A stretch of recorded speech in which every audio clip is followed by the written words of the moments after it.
How's everybody doing today? Hope everybody is having an awesome weekend. Today we're going to have some fun. We're going to take this PC right here and we're going to rebuild it for Chloe. Um, right now she's rocking a AMD 2600X and an RX 580.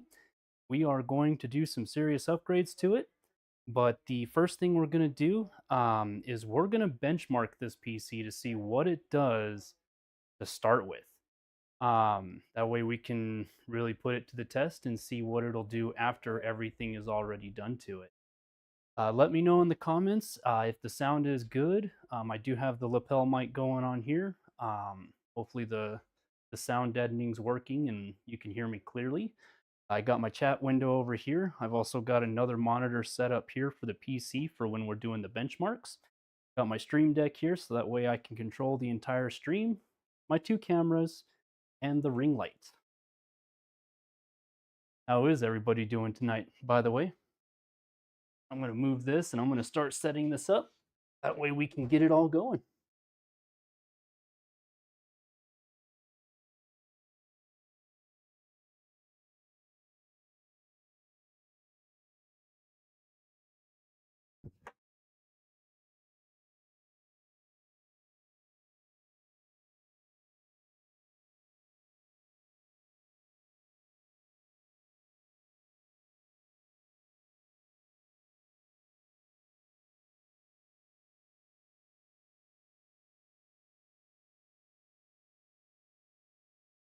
I added some different things to the streaming software and everything like that, so we'll be able to do some different scenes. I hope you guys enjoy it because it took me a little bit to get it working through.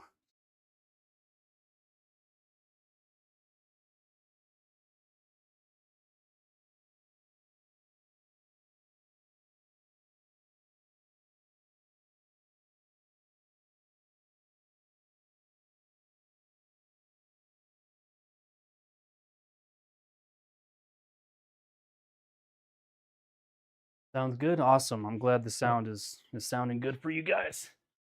All right, get this PC powered on. I'll actually turn it around so you guys can see what it looks like lit up right now. That is her PC fully lit up.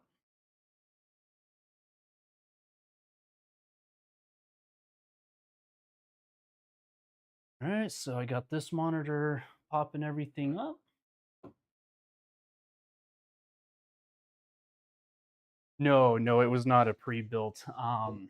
Chloe's father actually built this one for her. I want to say about 5 years ago.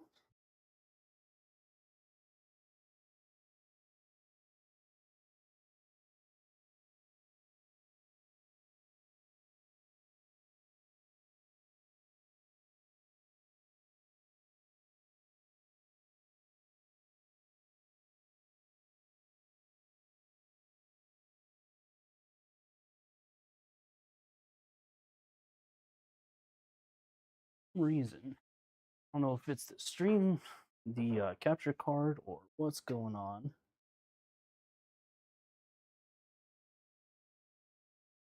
Screen here.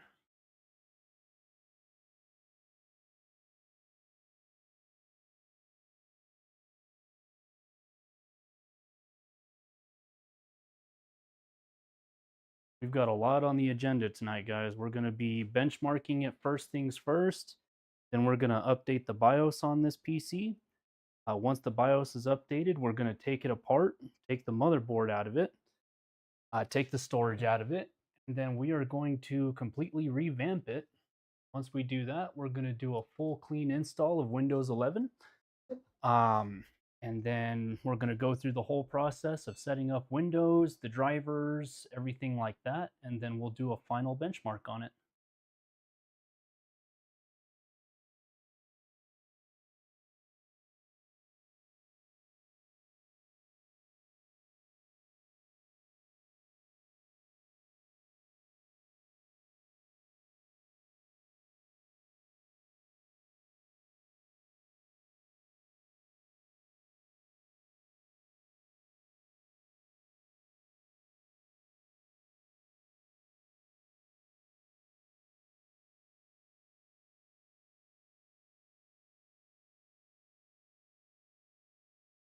here. Going to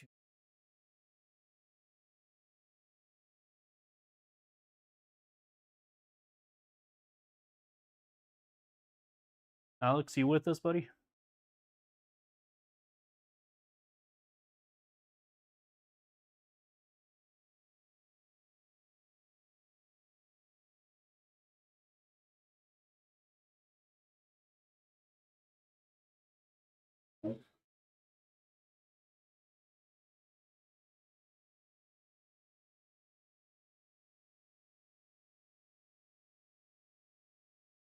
Just taking a little bit of time to load into Windows here.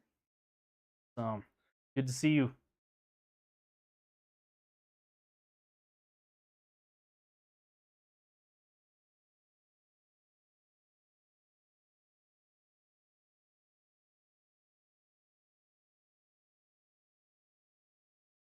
Glad you both are on here. All right, so now we're going to jump into something that I started creating about an hour ago for this live. It's a different scene.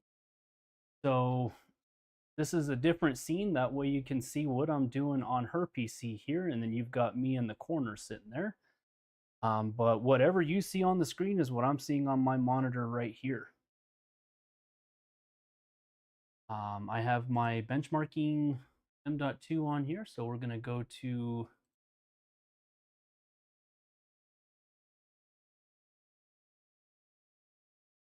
got to change the drive path.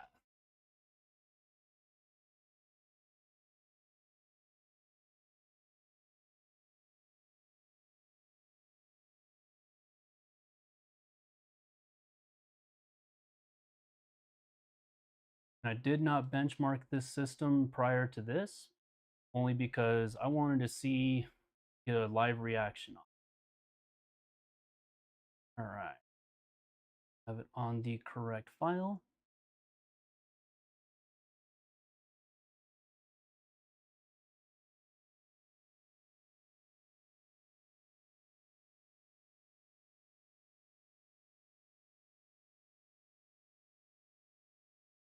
Boot up Steam. We're going to see what this system does. Yeah, exactly.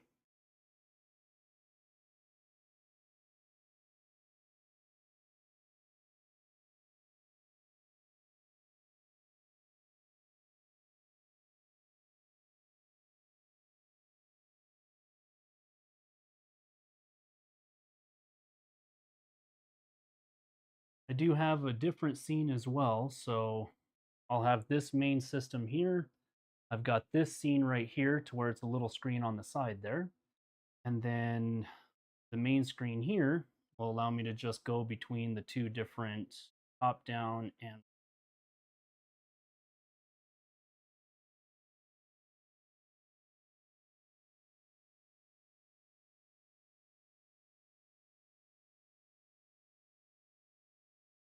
all right, what game do we want to try and benchmark first, guys? I've got Call of Duty Black Ops 6, Forza Horizon 5, Assassin's Creed Mirage, and Cyberpunk 2077. What do we want to see this old system do first?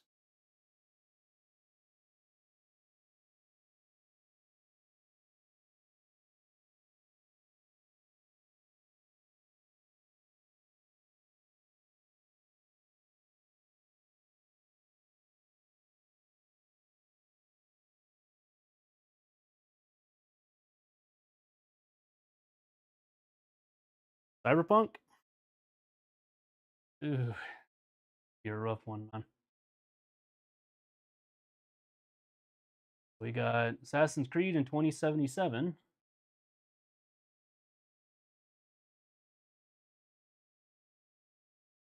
Assassin's Creed there.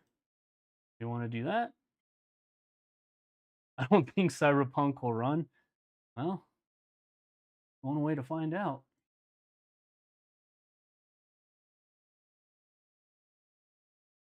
Cyberpunk it is.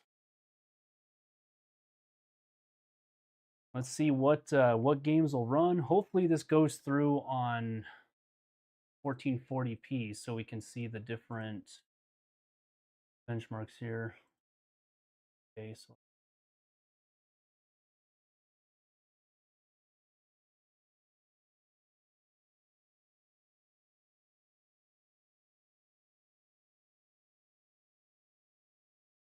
Let's try it. The graphics card is out of date.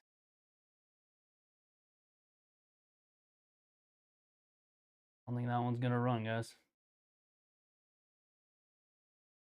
But what about Call of Duty? See if any new games will run it.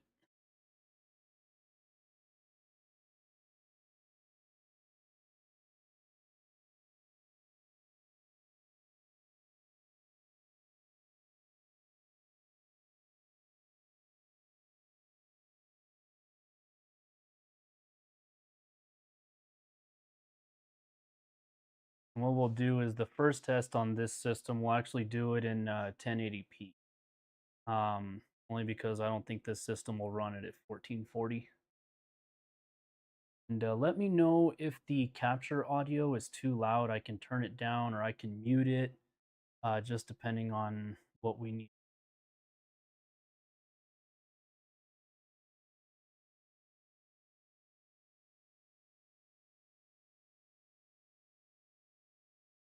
Pac-Man? Well, it's running.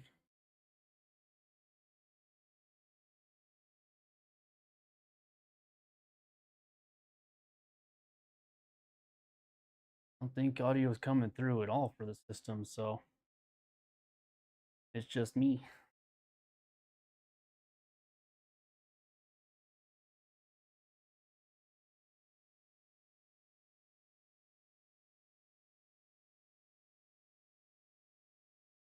It's running Black Ops 6, crazy enough.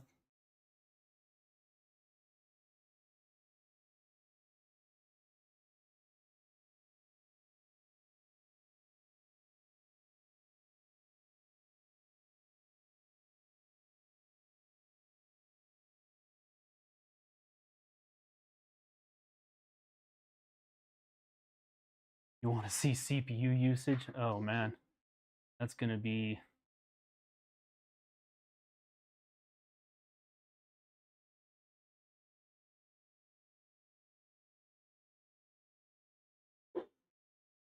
I'm honestly not sure how to get the sound through the capture card. I guess I didn't really push it through that far.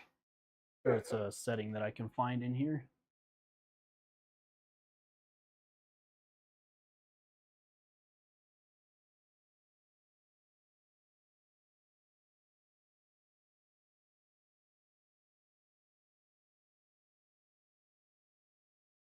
I'll figure it out later.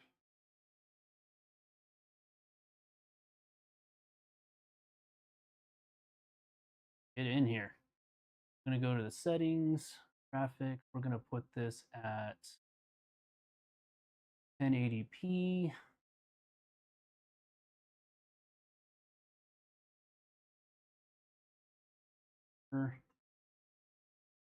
We are going to do...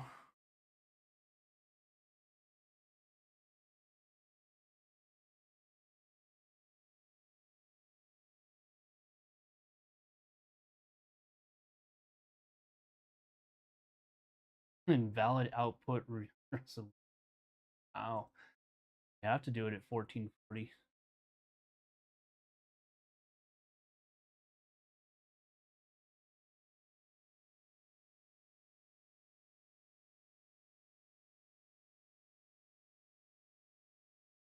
OBS desktop auto, what do you mean?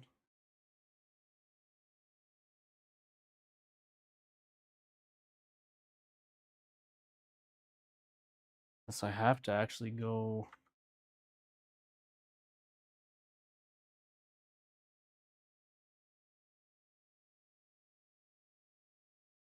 able to put the display settings at 1080p on this, so that full...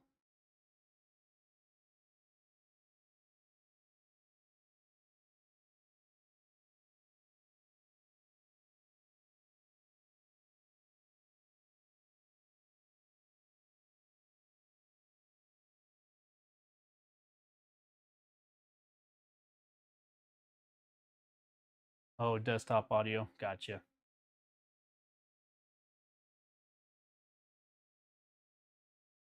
You have to change the output capture card. Sound like the guy from Toasty Bros. Sounds like a good thing, huh?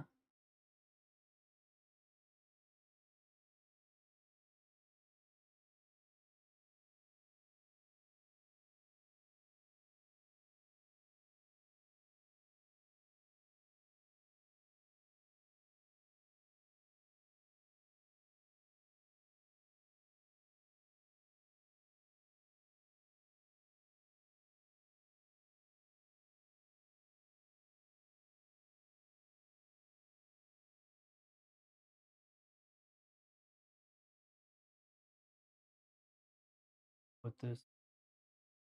I'll have to run it at 1440p, guys. But it seems like it's gonna have to be. All right, let's try it. Send it.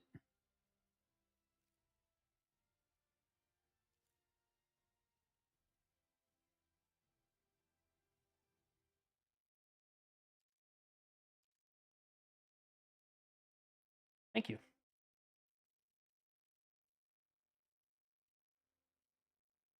100%.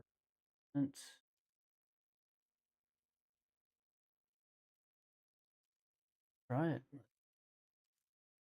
I'm also letting the shaders preload because for whatever reason, when you don't, the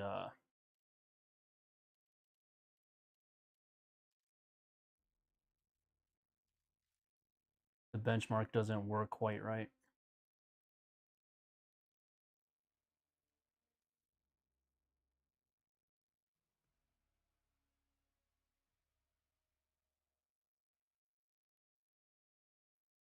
Remember how to get.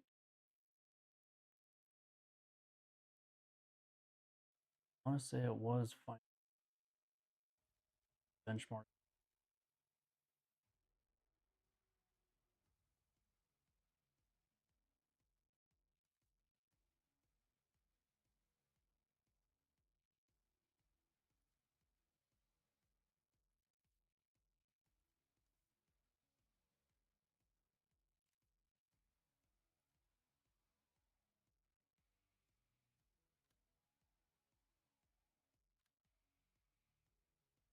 Alpha, help me out here. Where did we find the benchmark tool in this thing?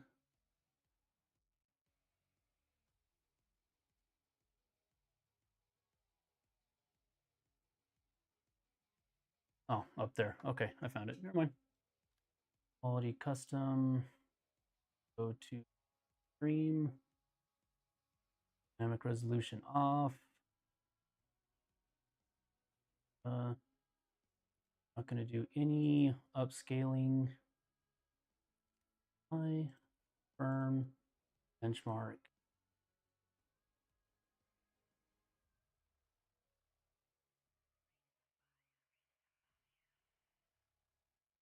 All right, while we let the shaders preload, how's everybody doing tonight?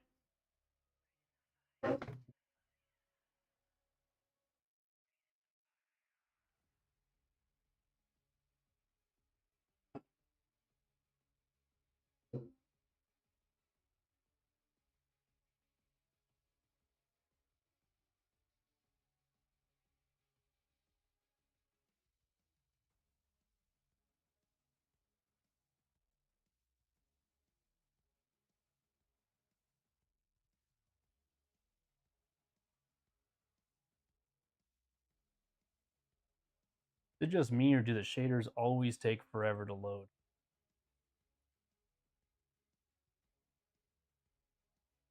That's good, man. I'm glad you're doing good.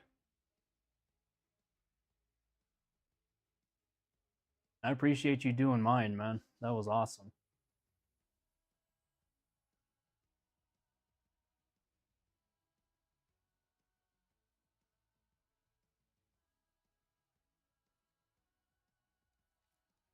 Oh, there we go. Maybe if I got out of the benchmark tool, it might load the shaders a little faster, huh?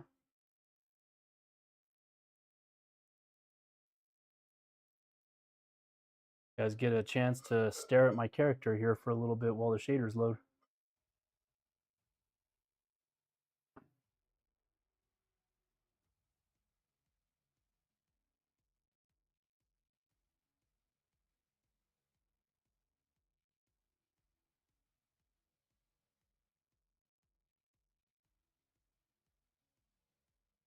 Just meanwhile, I can try and figure out the audio. See if I can get it to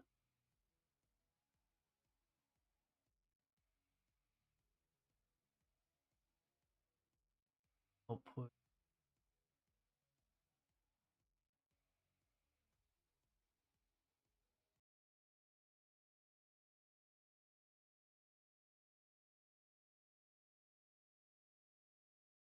I think I got it. You're gonna have to let me know. Working.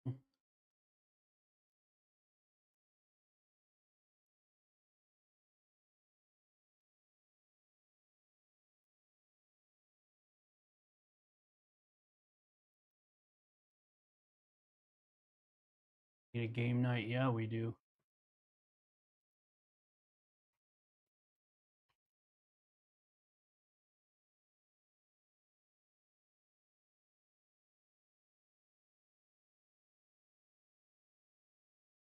Oh.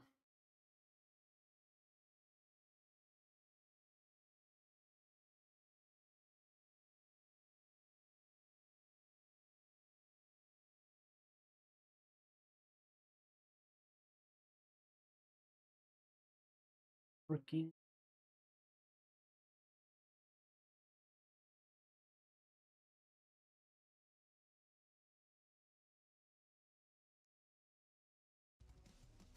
Okay, there we go. I think I got the audio going. Is it too loud, guys? Do I need to turn it down?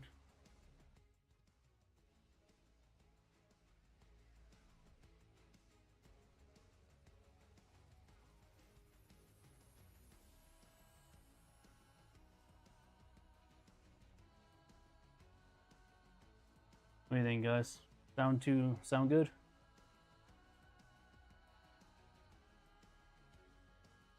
Okay, cool. I figured out how to output the sound from Call of Duty, and that way we can get these games going. Awesome. All right, so looks like our shader's loaded. Let's get into the benchmark of this thing. Our tool.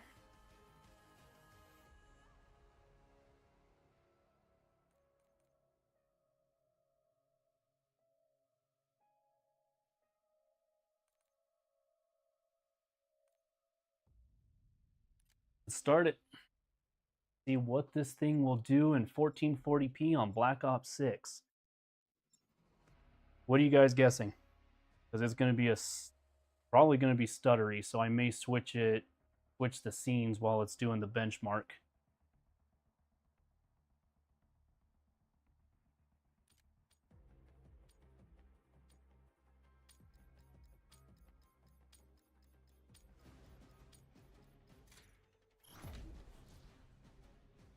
Not as bad as I thought it was going to be.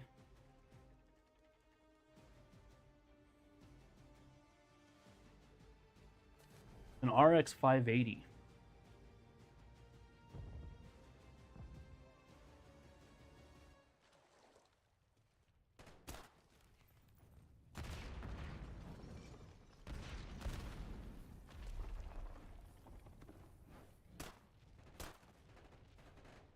Yeah, it's not doing too bad. I could have sworn I took off all the upscaling and everything like that, so if it's really pushing 50 FPS, it's really not that bad.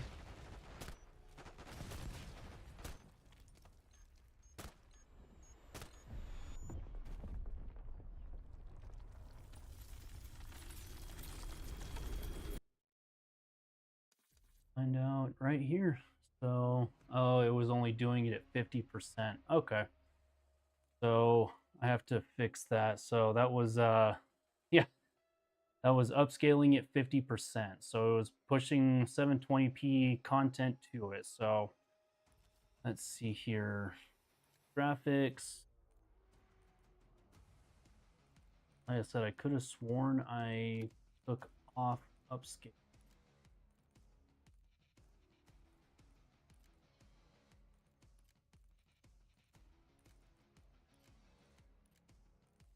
So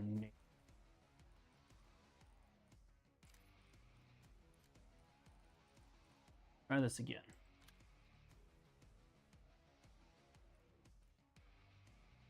mainly going after just while searching for a map. Trying to put me in a game here.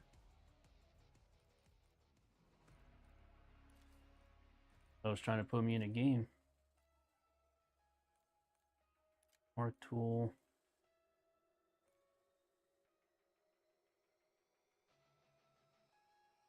Try this one more time, guys. So pushing the upscaling, it gave us 46 FPS and 1440p. Let's see what it'll do in native resolution here.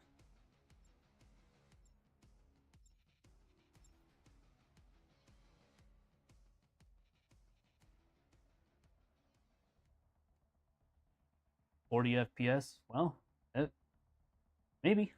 We can definitely hope for that.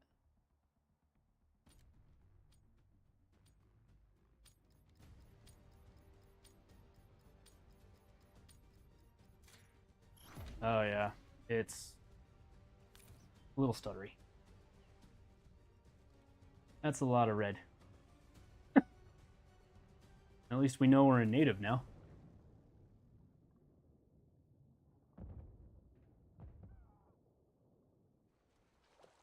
As far as upscaling, I usually don't do more than 75% on systems that have, you know, lower end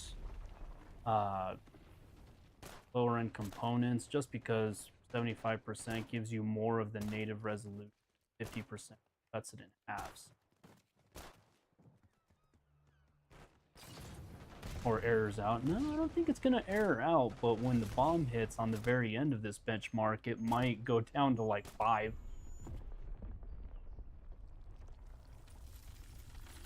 Not too. Alright, so native resolution, 100%, 22 FPS. So that's one to mark down. I'll actually just screenshot. All right, so screenshot it. That way we know what we're looking at when we put all the new components in. So let's get out of Black Ops and let's go into another game. Desktop.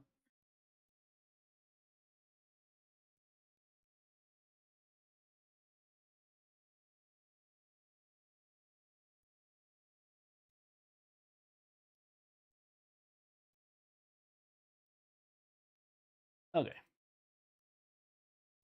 Next, let's do Assassin's Creed.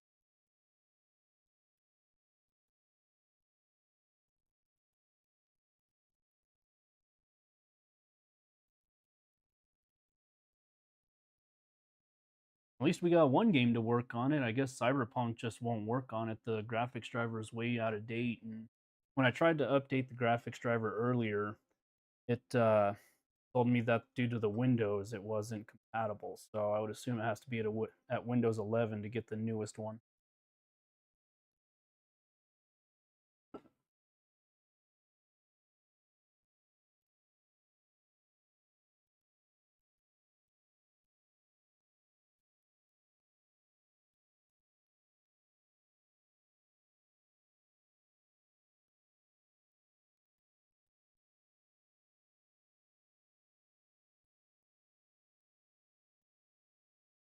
Just have to run everything at 1440p, which is not a bad thing. Because that's actually the end frame, or not the frames, but the resolution that I want this thing to be pushed at. I should do fairly well with all the new components considering.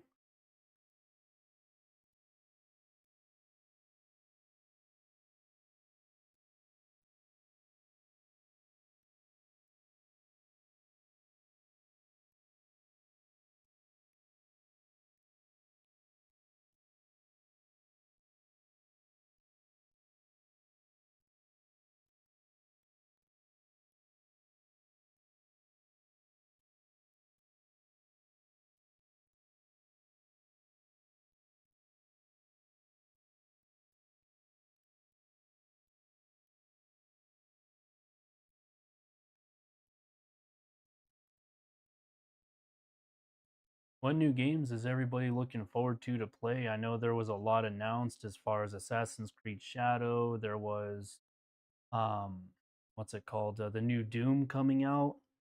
Um, Quite a few games that are on the horizon to be released. There was another one that I was trying to think of. Can't think of it right now.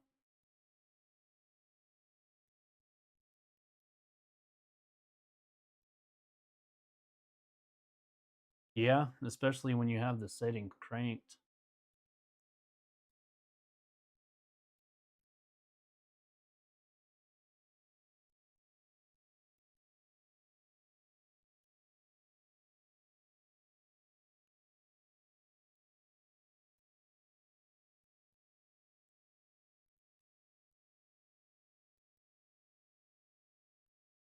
How well it's looking for Creed at the moment.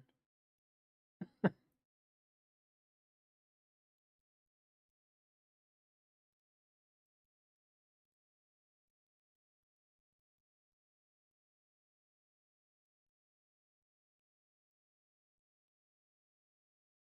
didn't think this game was that massive. It might be a big game.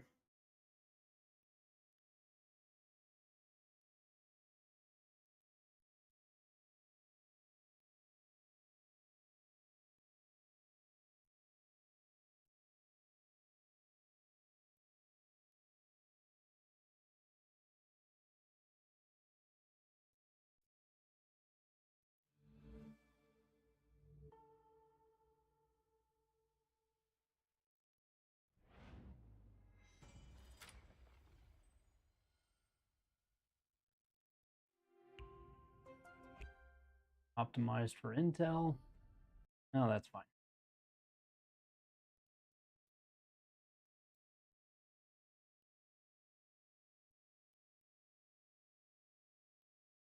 I think I gotta adjust the display settings in game just because it was doing something weird.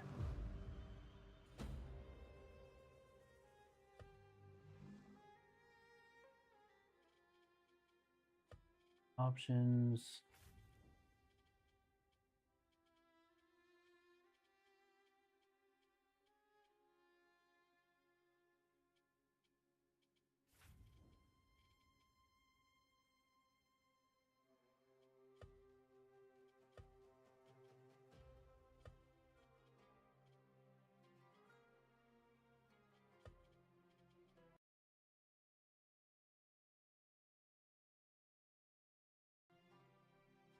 There we go.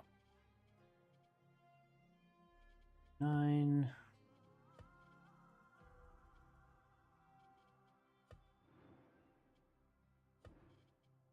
Graphics here.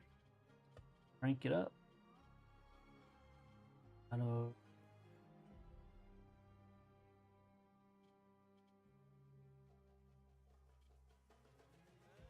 Alright. Let it restart here, and then we're gonna benchmark Assassin's Creed at 1440p. Let's see what we get.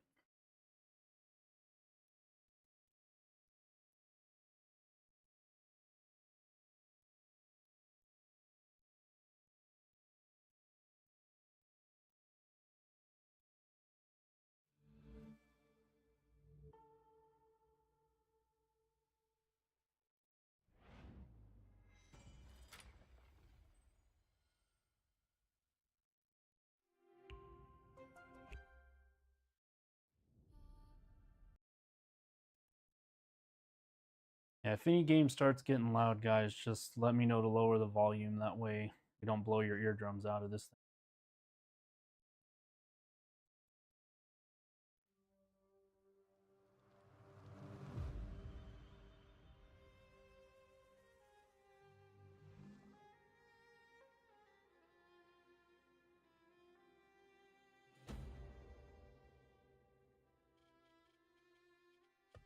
Everything saved. 1440p. High. Alright. Benchmark.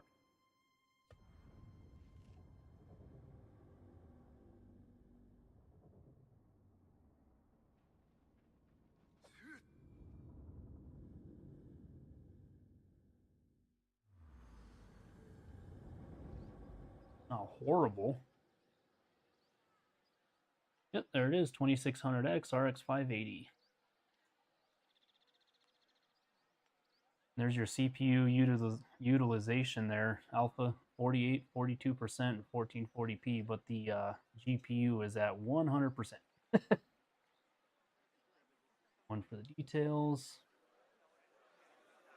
Go.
All right, 52 FPS and 1440p.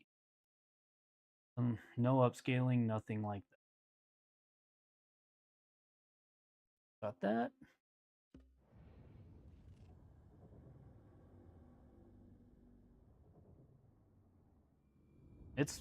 It's playable, that's for sure. Assassin's Creed was never really that difficult of a game to run, though. Obviously, we can prove that with this one.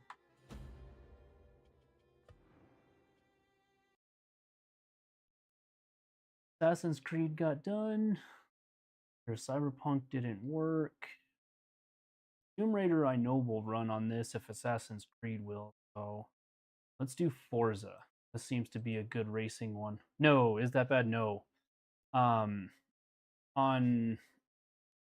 games like that, like racing, Assassin's Creed, Shadow of the Tomb Raider, you want to try and reach 60. So the fact that it was in mid to high 50s is actually a good thing.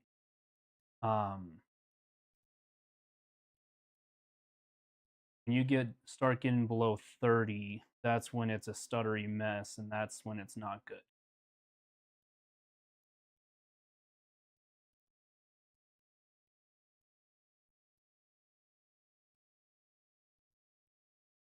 I'm going to turn down the volume of this one because I know Forza is kinda loud when it.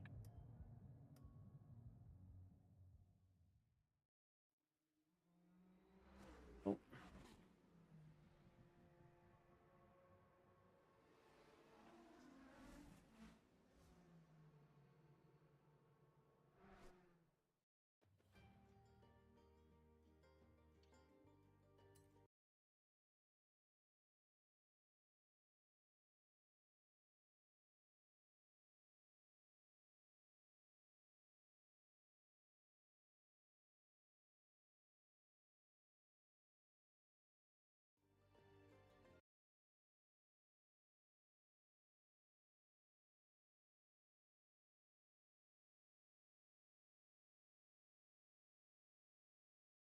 Used to play at 30 thinking I was jamming.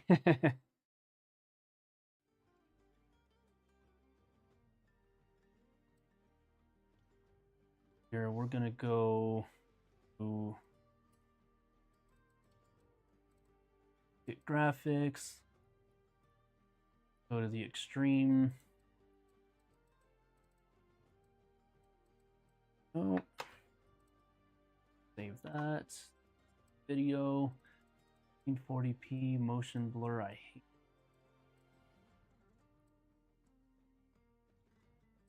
Screen on, locked. That, let's get into the benchmark.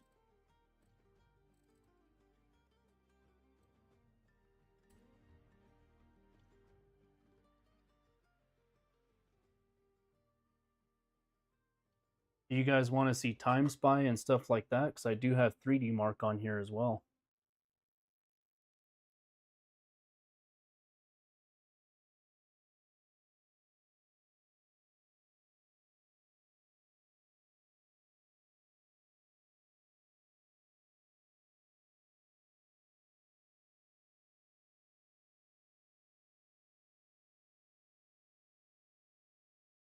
Oh, we'll do a 3D Mark and we'll do a Time Spy Extreme on this thing. See if see where we rank as far as PCs.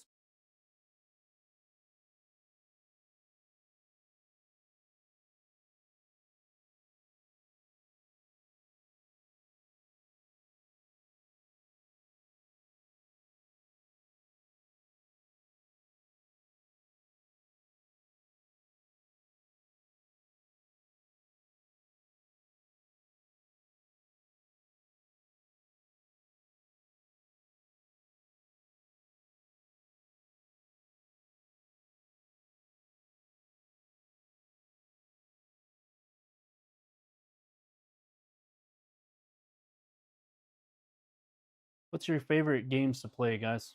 Like what's in your top right now that you can't put down?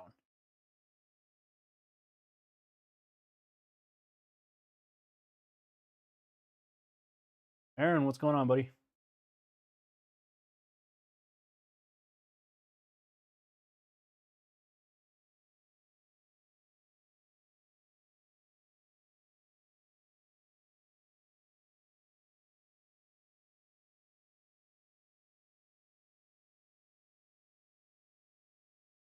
We're on the last game of benchmarking, Aaron. Then we're gonna go to 3D Mark. Cyberpunk wouldn't run, so Black Ops 6, Yakuza series, Final Fantasy series, Forza. You know, I haven't played the Yakuza series since I was in what, middle school, high school. It's been a long time since I've played one of those games.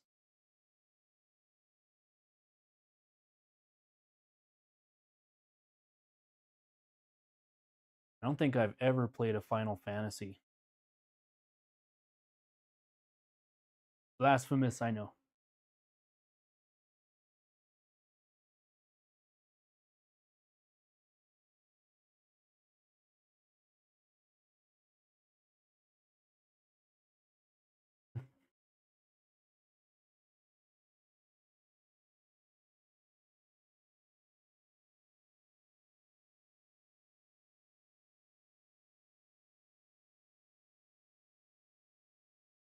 Forza has to be probably one of the longest games to benchmark. That or Black Ops 6 or any of the Black Ops or Modern Warfares with their shader loading.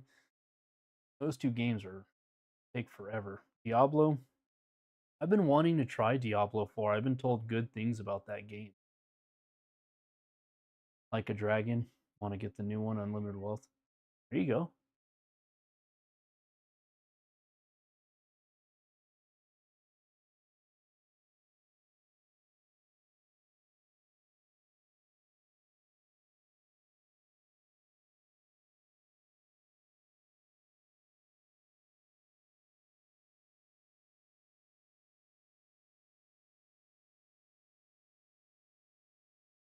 COD, yeah.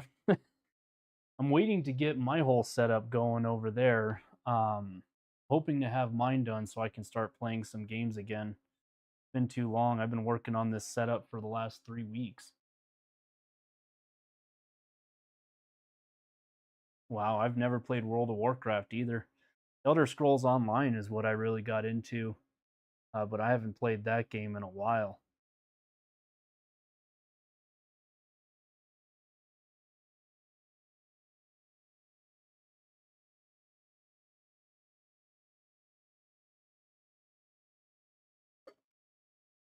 Fortnite, whoo! I've played a little bit of that. Didn't get too far. I'm not too big on the like cartoony style games. I'll play it a couple times, but it's just the cartoony games that I'm just not a big fan of.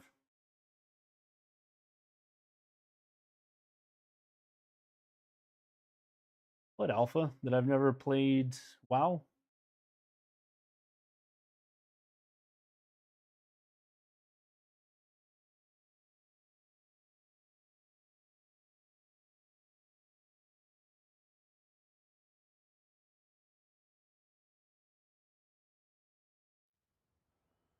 All right.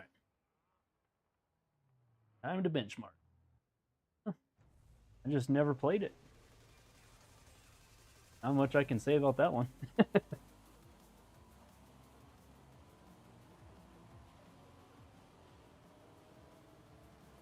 Which one's your favorite Final Fantasy, Aaron?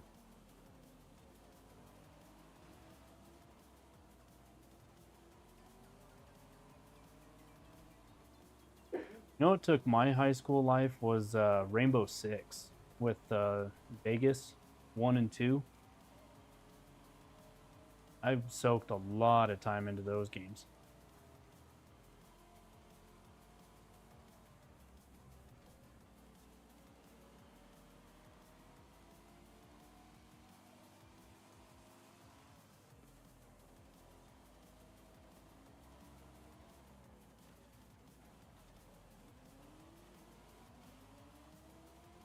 Well, what's your let's give you a top 3 then. What's your top 3 Final Fantasies?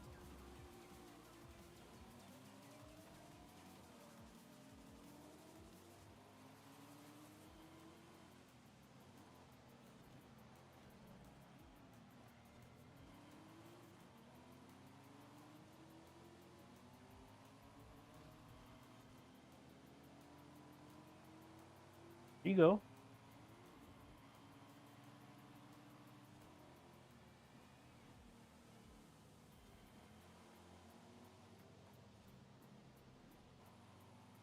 All right. So 1440p extreme settings, no upscaling, 34 FPS. Playable for the most part, but not bad. All right. Get out of Forza. Oop, let me that. Out of Forza, and then we'll get into 3D Mark.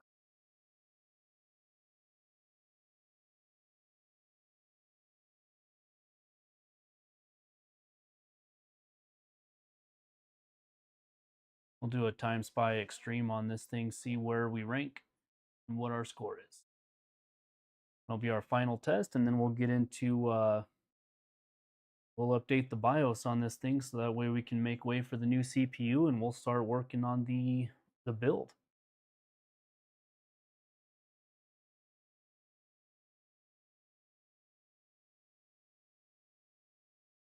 I just want to take the screenshots that I got, put them in my drive, and that way when we do a whole new reset of Windows, we can compare what it used to do to what it does now.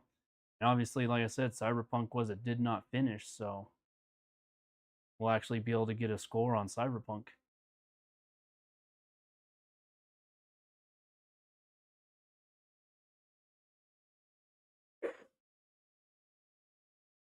Oh crap. Get ready for the lag. Right.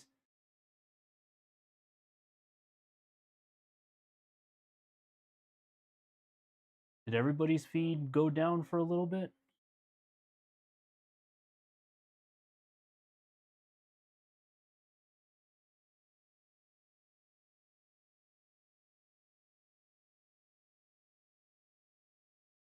All right. Oop. Think we're doing 3D Mark, guys.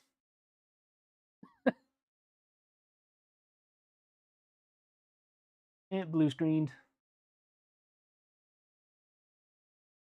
Have BIOS flashback? I don't think it does. I don't think we're going to be going into it there, Jeff. It blue screen of death.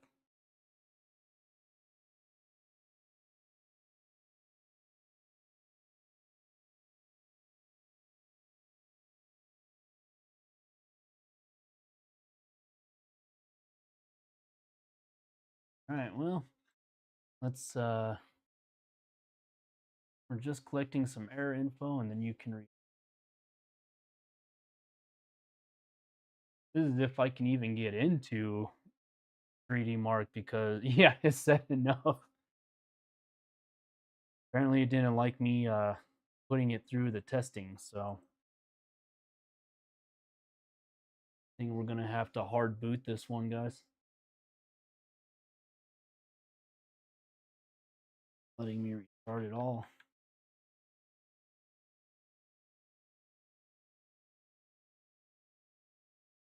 All right. Hard reset time so that way I can get the screenshots off and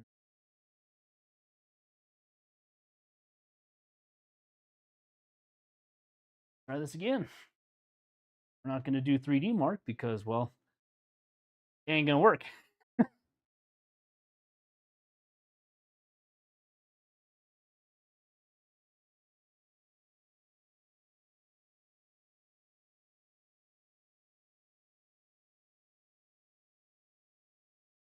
Oh.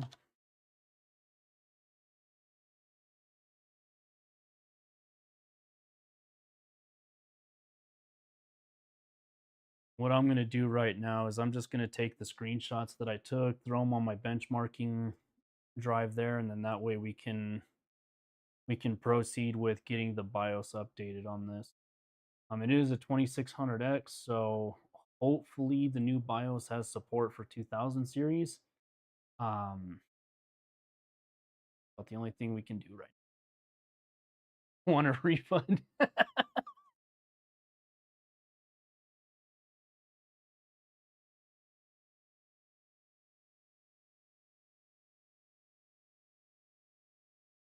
Honestly, I don't know. I don't know if it didn't want to run 3D Mark or if all the testing we were doing to it kind of stressed it out a little bit, but yeah, blue screening, we'll correct that.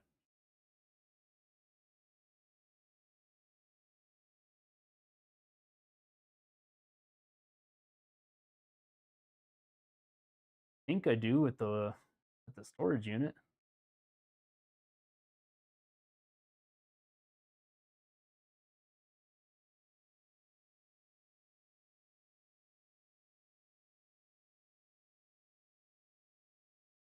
It's a B450 though, so putting a 5700 in it shouldn't do much.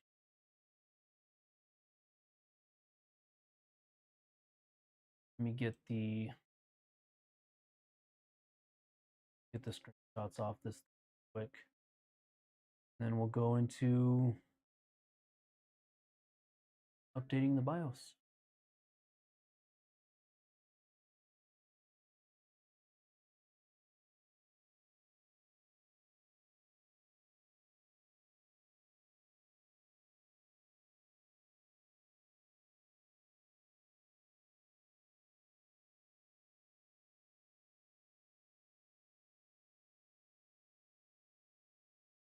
Oh.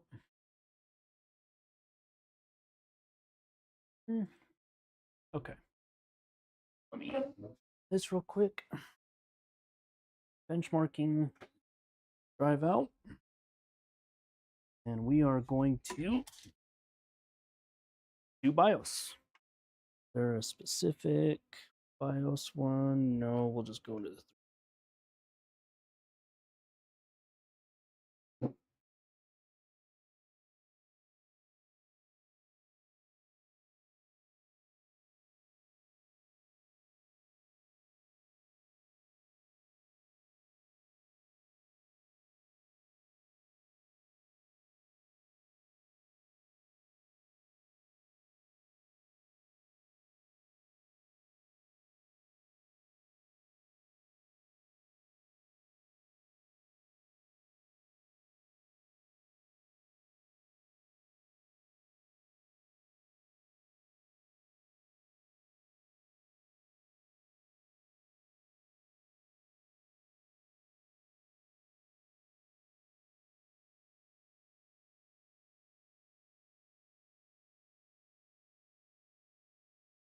yeah, exactly. Definitely keep everything away from the plug.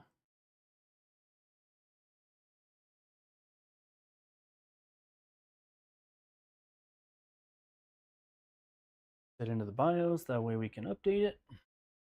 We'll start resetting everything.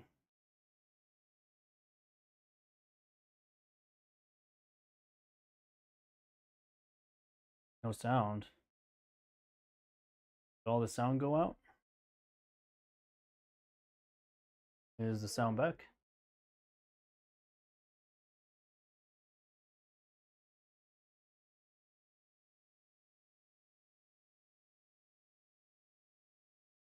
Mute it.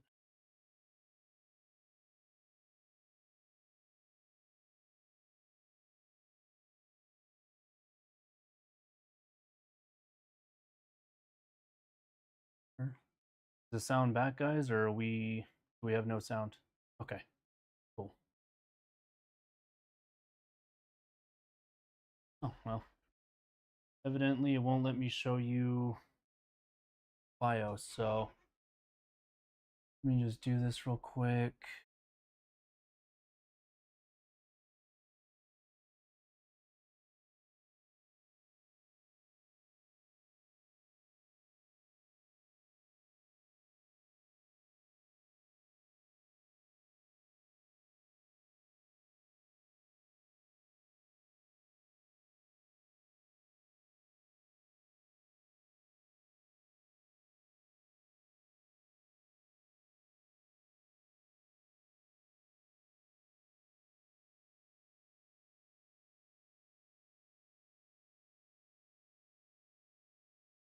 All right, so it's updating the BIOS now.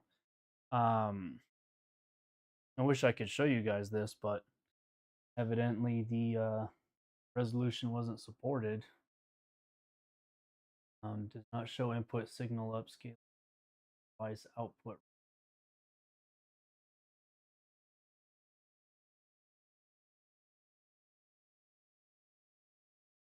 Wonder why the sound went out like that.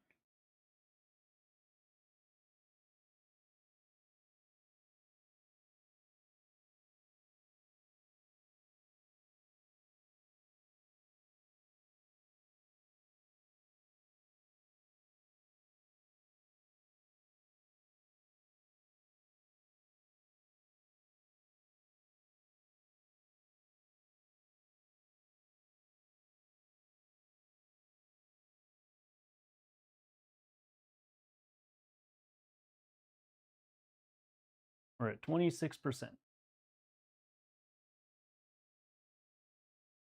Apparently there's a backup BIOS on this as well. Let's see here. The last time this BIOS was updated was 7/29/2020. I had BIOS version F51 and we're going to F66 as of September of 2024. That could have been.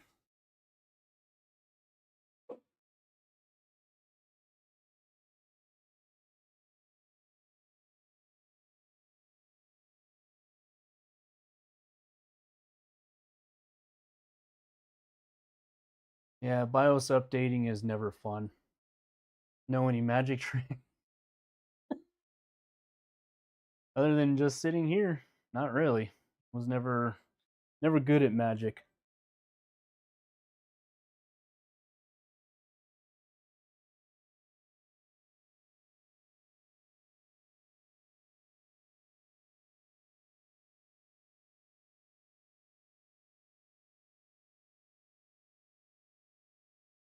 We'll know if what's it called, if 50 or the 2600X is supported on this BIOS or not once it restarts. Doesn't go into any windows, then well, we'll have to put the 5700X 3D in there, which we're going to do that anyways, so that's a big case. It's the best one to compare this case with. The Fantex P400 would probably be the case that would closely match this one.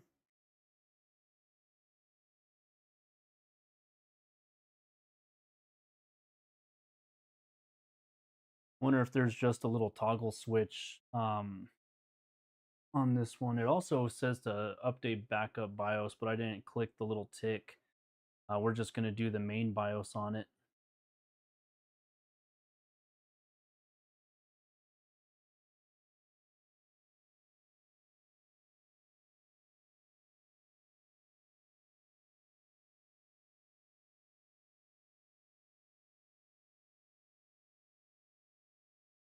At 71%, guys. It's moving right along.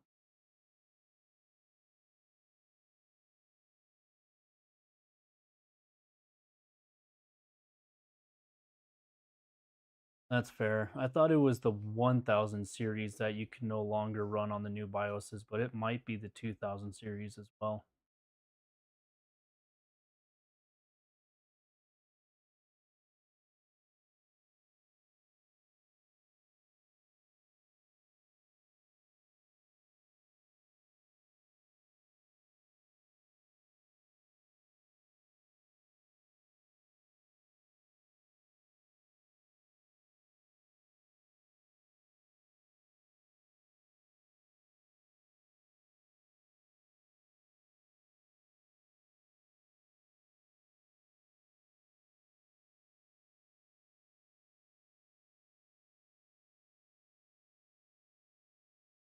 I want to say there's a way to change on OBS. I would have to change the resolution scaling, but the BIOS is almost updated, so it's not a big deal.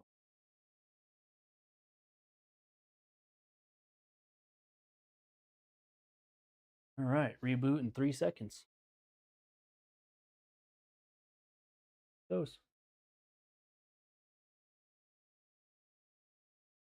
We're about to see if allows for. Oh, we're gonna see if it if we can get into Windows.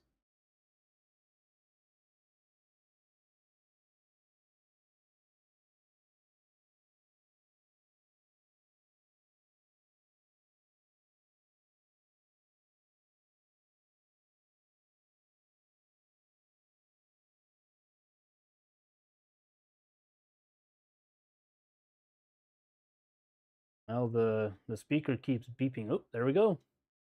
It went through. So obviously it works. Okay, we'll shut this thing down and then we'll start upgrading it.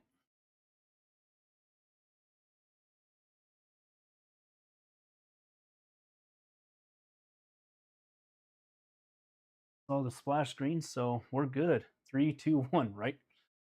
All right, so power it down. I will start clearing off my table so that way we can start building this thing. I'll go over all the PC specs on it. That way you guys know exactly what we're putting in this thing.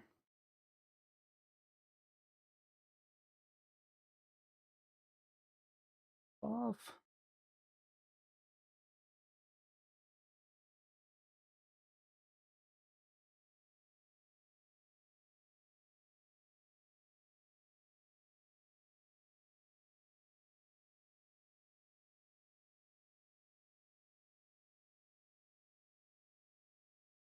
BIOS one taken out.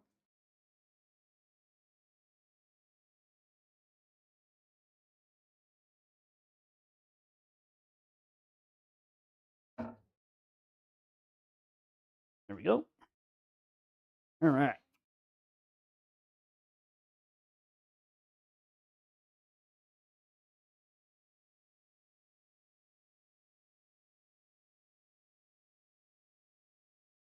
Oh, for those that didn't get a chance to see it, there is Khloe's PC right there.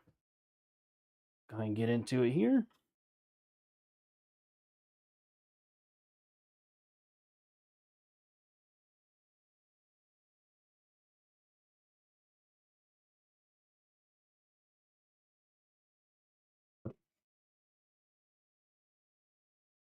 There.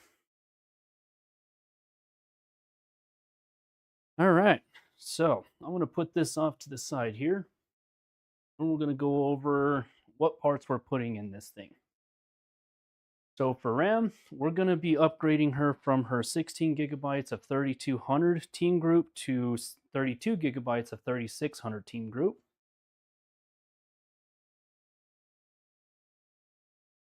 GPU, we're going with the Ryzen 7 5700X 3D.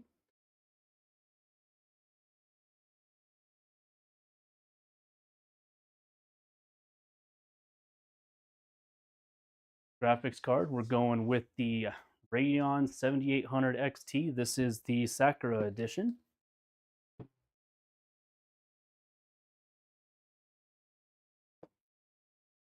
CPU cooler, we're upgrading here. We're going from a tower cooler to a Thermaltake 360 AIO.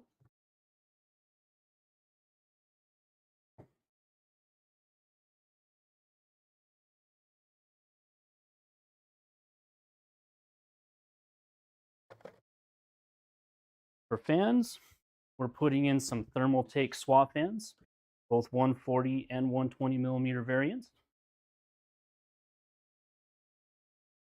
Power supply, we're going to have to upgrade to the 850. One thing that Khloe wanted added here was some ARGB extension cables. So this is for the 24 pin and the GPU. And finally, for case, we are putting it in the Hyte Y60.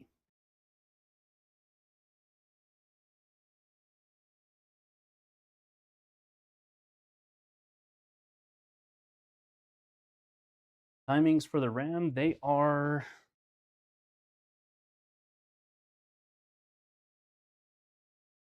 they're the CL18s. 22, 22, and 42. Let's get everything off the table and let's start pulling it apart.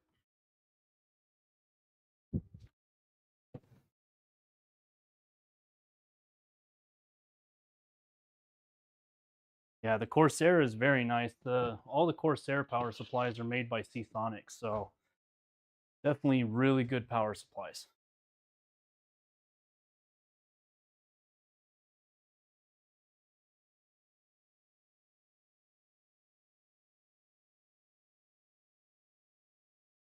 All right, so first things first is we're going to get all the panels off of this thing. Only thing we're pulling out of this case is the motherboard, and the only thing that's getting transferred to the new system is the motherboard and all the storage. Which for storage, she has a 970 Evo 500 gigabyte for the boot and the Windows, and then for game storage, she has a 2 terabyte hard drive.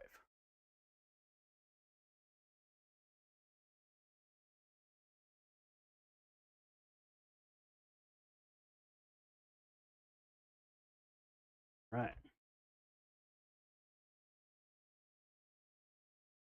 Guess the light isn't really needed that much. All right, so we need to get this out.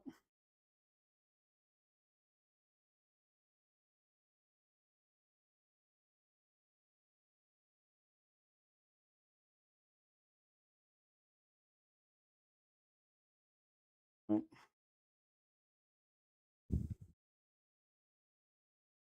All right, Seagate Barracuda 2 terabyte for the hard drive.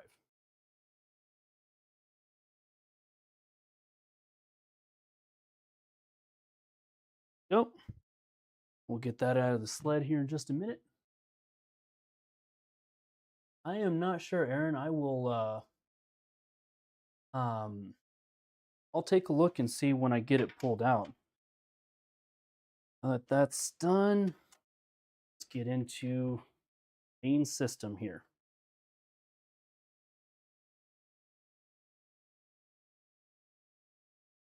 Also going to need this SATA cable. And out. Let's see here. Where did it go?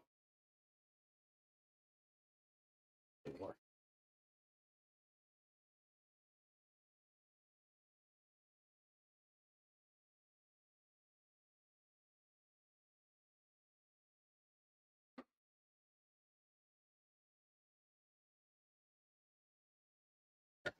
A lot of the Samsung drives are really nice drives. And I think in mine it's the Samsung 990 Pro is what I have in my personal system for the boot drive. Awesome drives.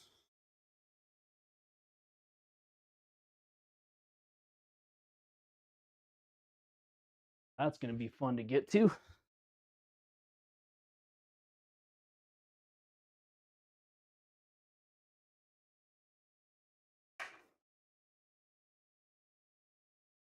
These little PCIe slots are always a pain to get to.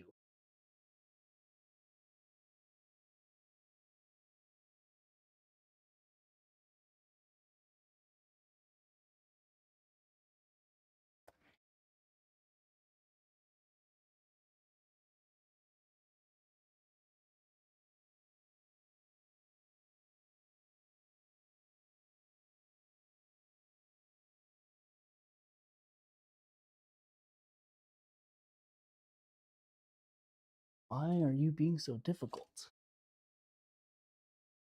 Let's see here.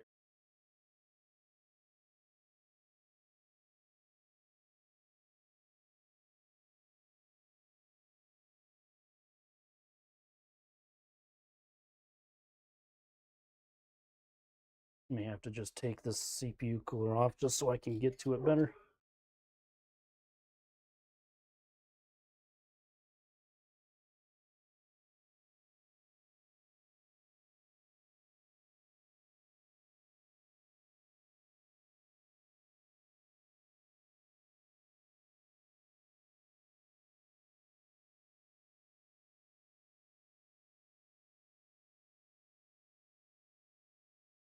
Come on. Oh. Flip.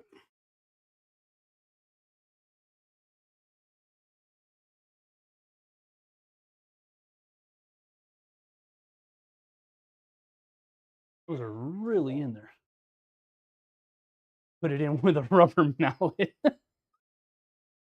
Yeah, it's definitely in there. Even with this connector. Connector is in there pretty good too.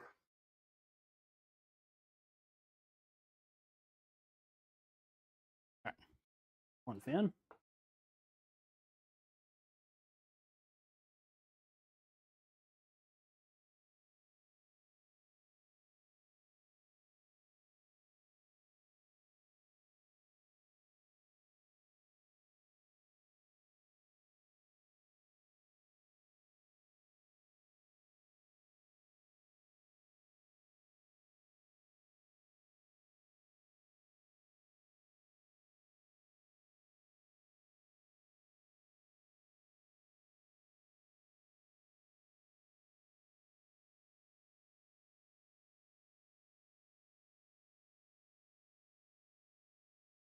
Oh. All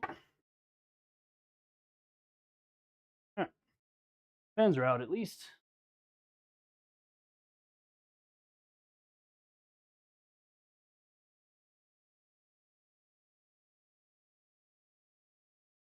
Hold on to those pins. Definitely be needed for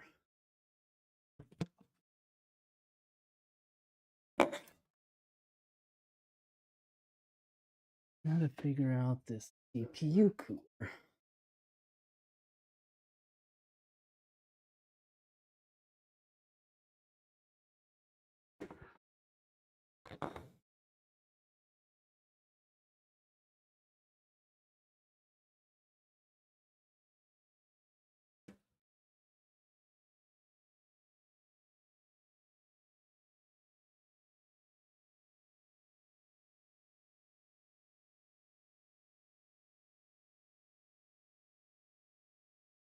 Oh yeah, it is.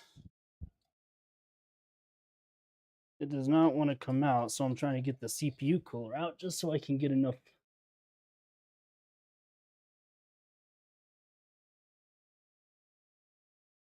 All right. That PCIe slot is being a royal pain.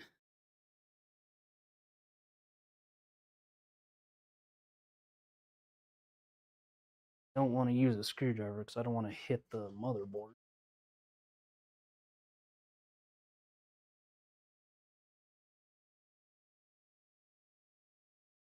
Cool.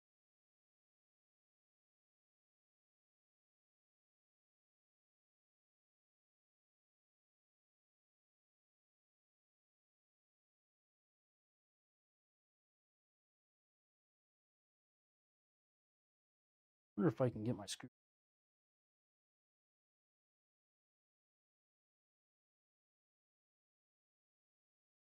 I cannot. All right.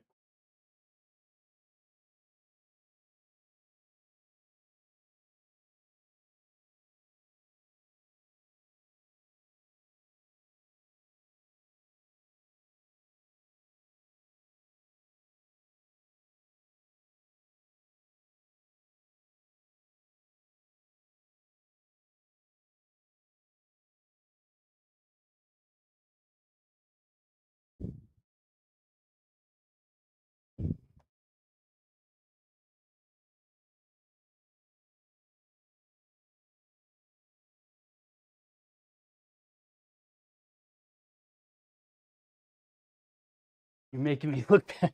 No, it's the PCIe slot, Alex. It's some of them can be a pain, and I do like the fact that a lot of the new motherboard manufacturers are putting on spring-loaded buttons or easy remove PCIe slot deals because they make getting the graphics cards out so much easier.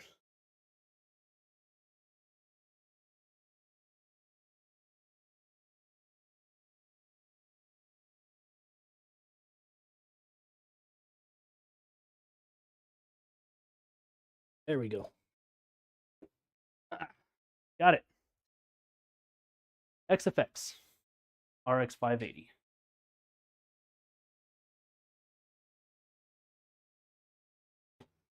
All right, now I can get the board out.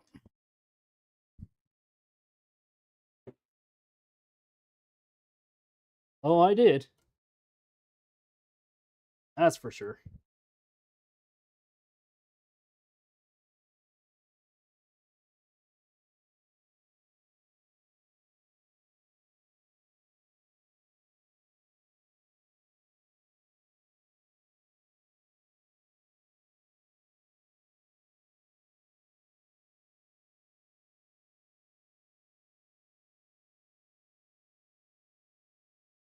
Now I got to figure out that tower cooler. That's going to be the fun one.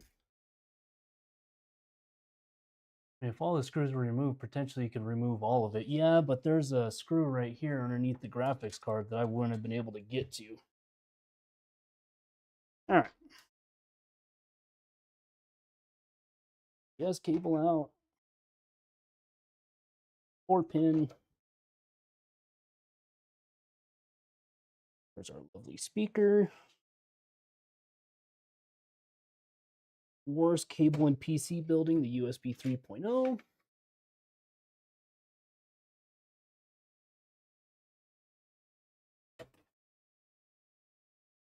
All the front USBs. Okay.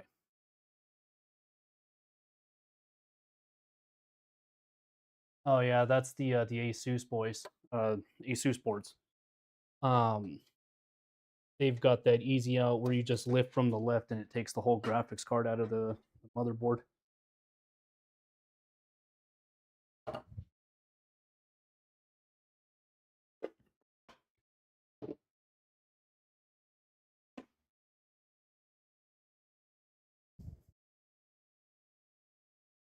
Screws organized.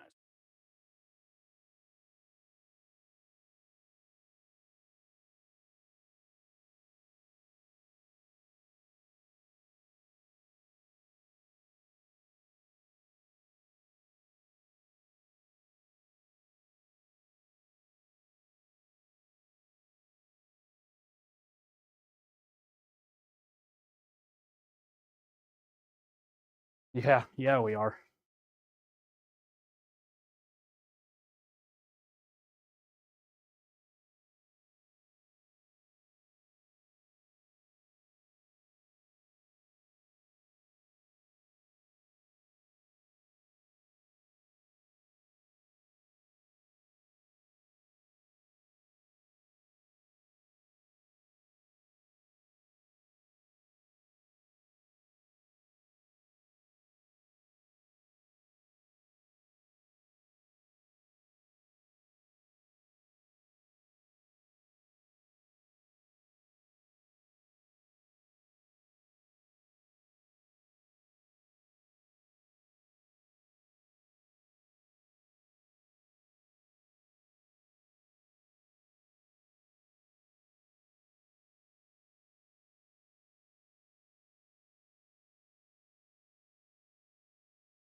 motherboard out.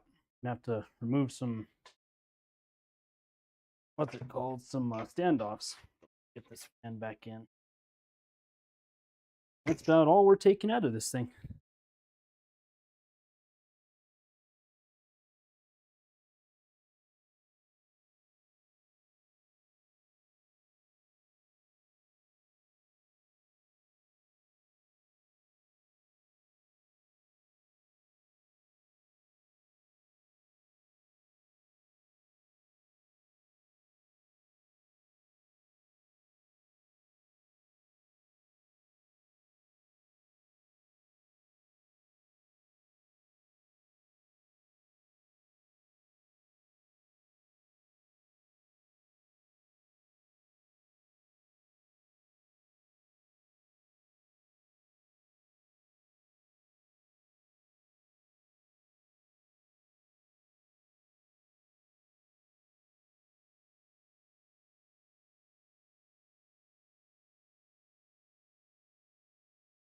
No.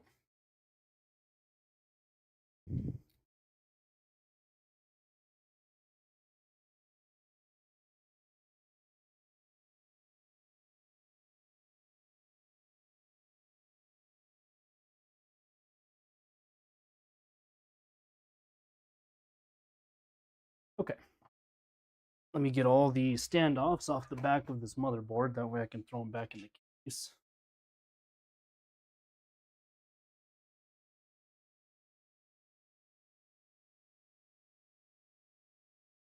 I need a pair.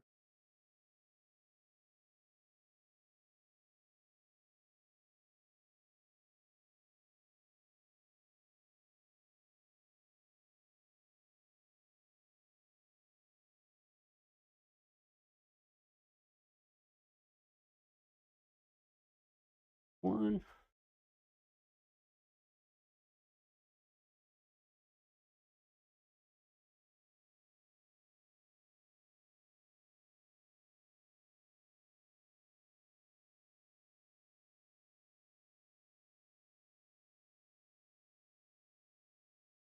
Two.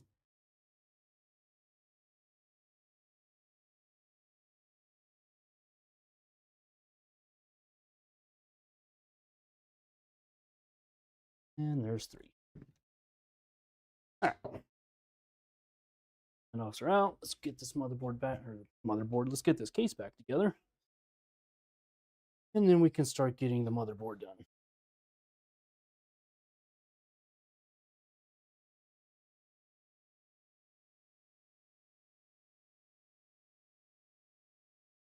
I am. Probably my favorite screwdriver to use.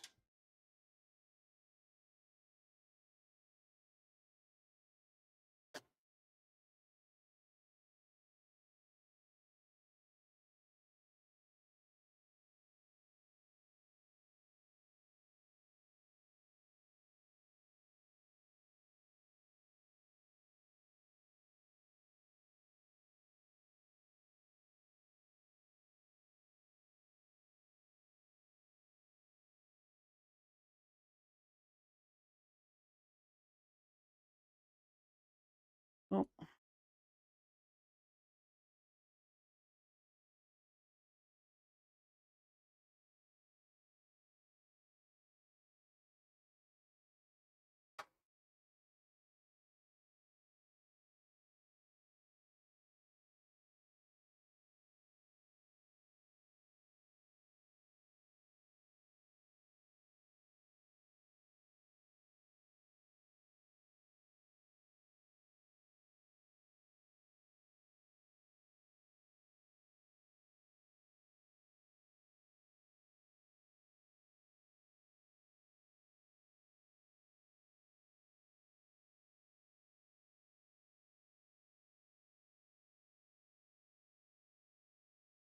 You know what? The iFixit kit is what I used for the longest time when I did the PC builds. It's really not a bad kit at all. I still use it actually to do like M.2 screws, things like that, just because it makes it so much easier.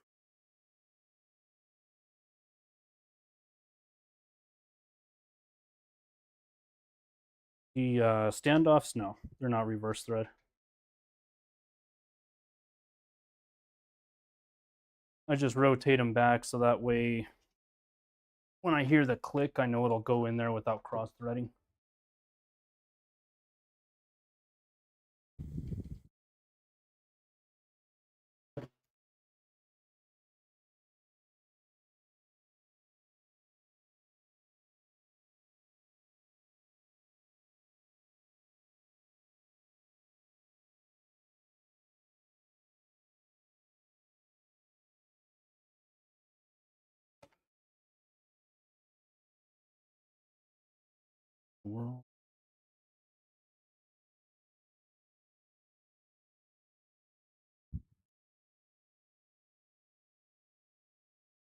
Go. Hard drive.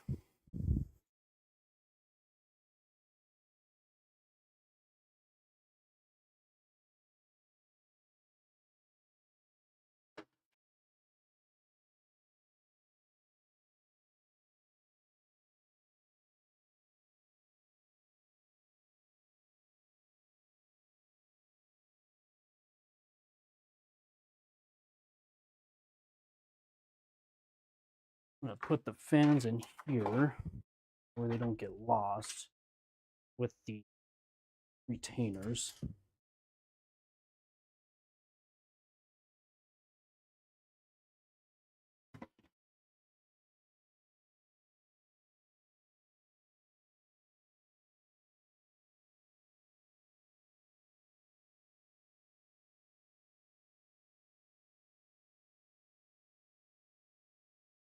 What's up, Boba?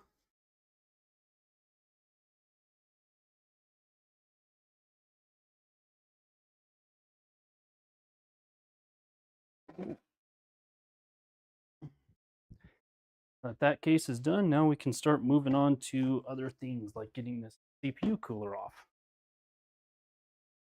which I am going to need to get the alcohol and the pads and all.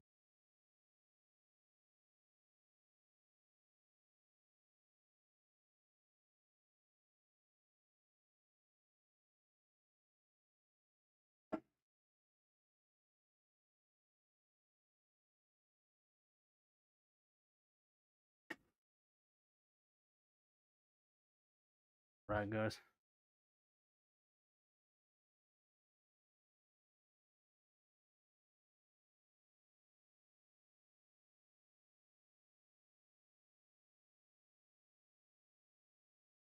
All right, to answer the question of the RAM, CL16.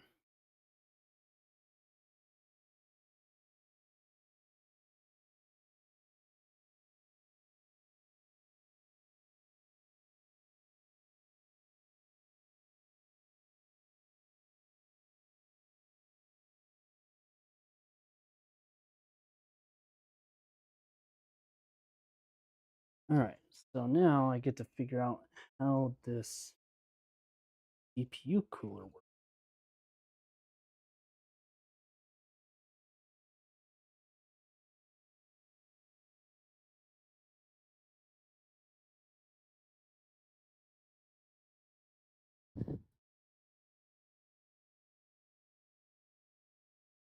Wow, that is definitely on there.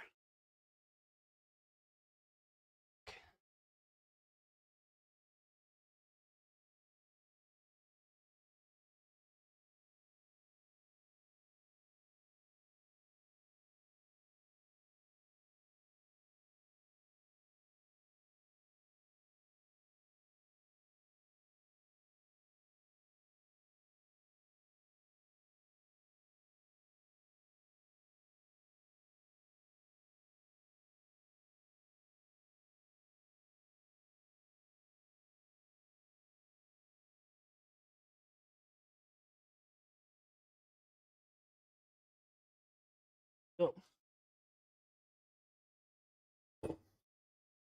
All right.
All right.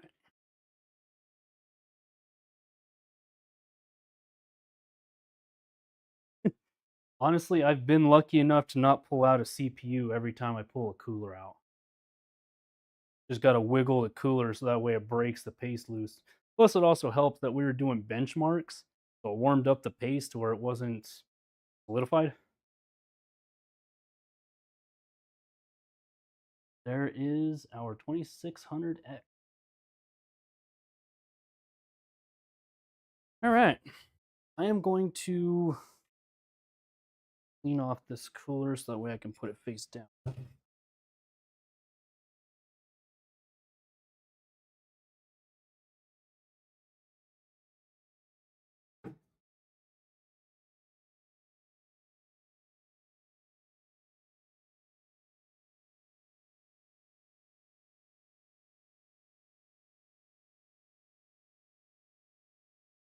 Oh,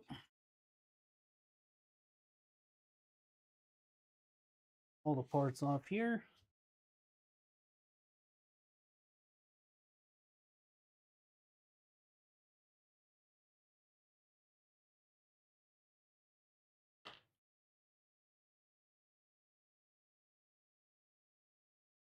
What's up?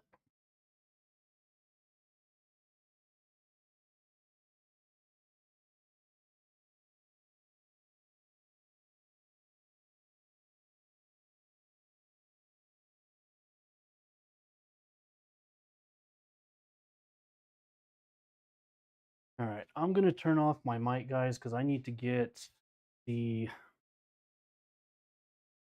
my blowgun that I have to get all the dust off of my mat here.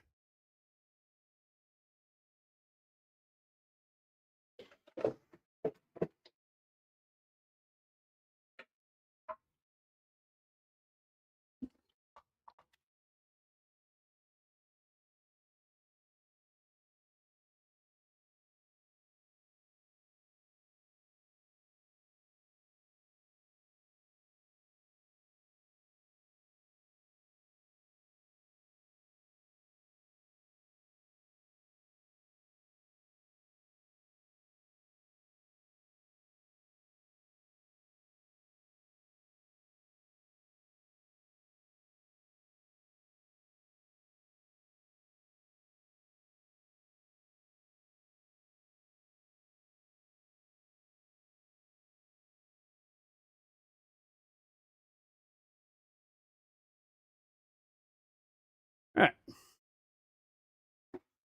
that's done. This stuff away.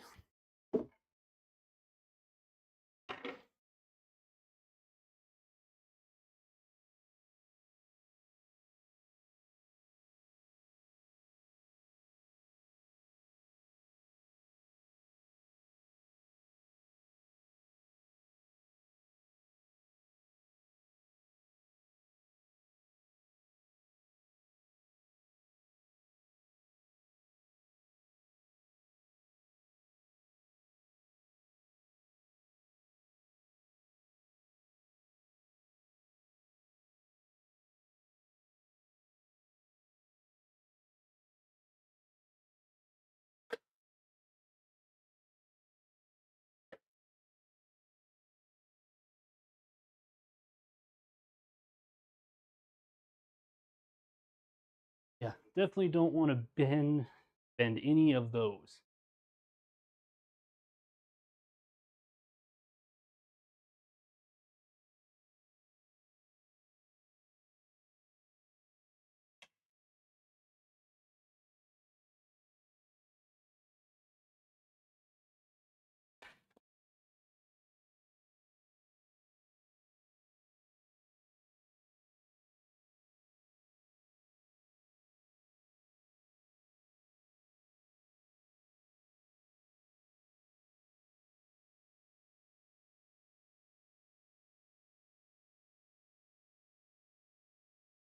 Give it a nice little jiggle, make sure it's completely seated. There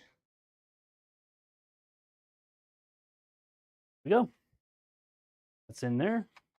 Let me get the RAM sticks and then we'll go for some clicks.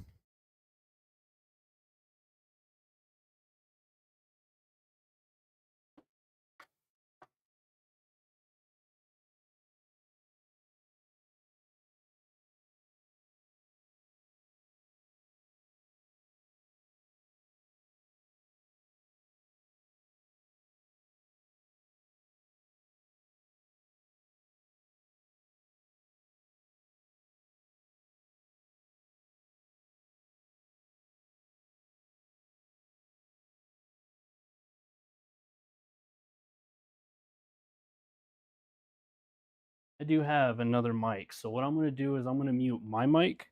Then I'm going to put the other mic right there on the RAM slots. That way we can hear the clicks. So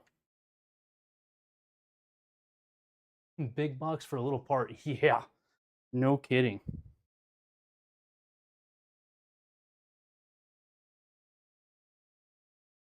Can you hear me out of this one? Okay, cool. Sounds working on that one.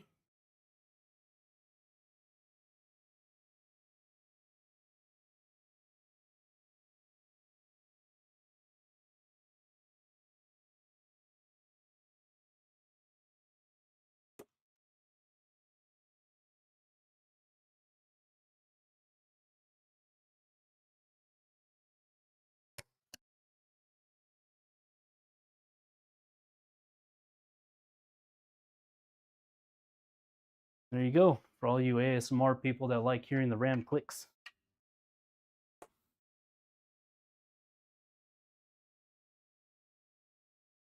All right, now that that's done, grab the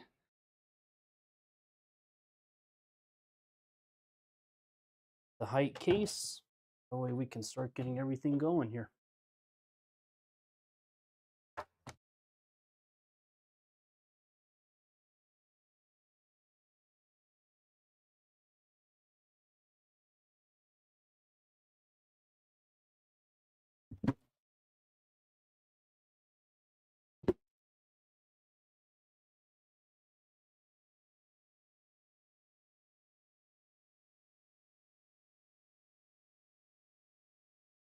Yeah.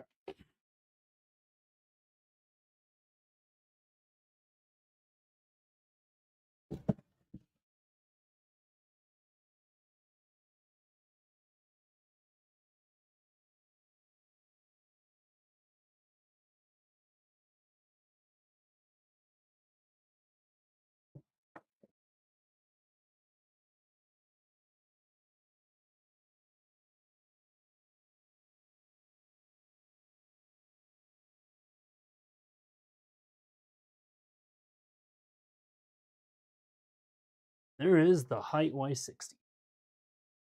Grab my Lazy Susan.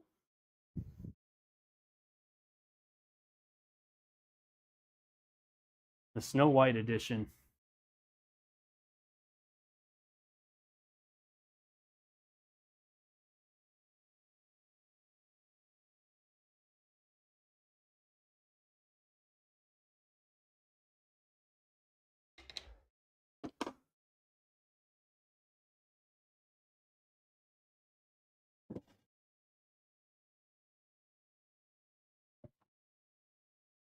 We'll say that's one thing I like about the Y60 over the Y70 is the thumb screws holding the panels in.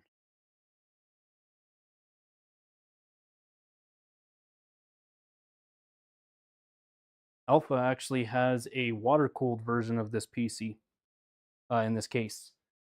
Super cool how he did it.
It is a fun case to build in. You know, the Y70 is fun. This one's fun. I Hyte has some good cases. I built in the Y40 as well. That one wasn't bad either.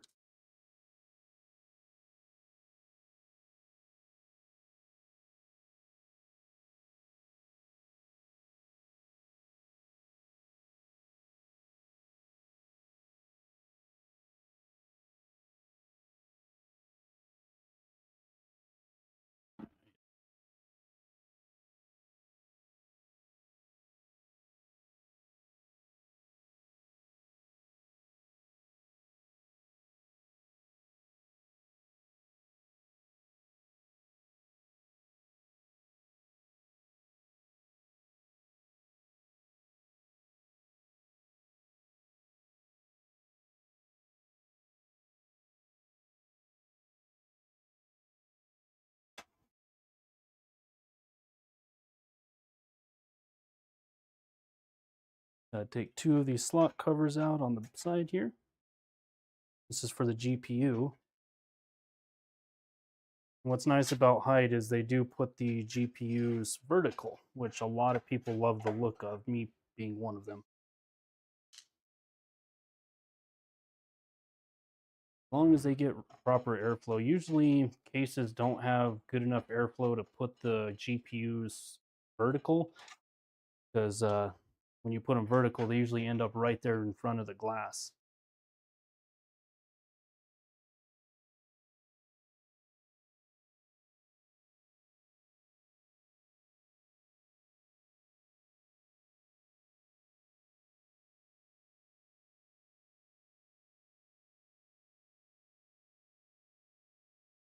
The little screws.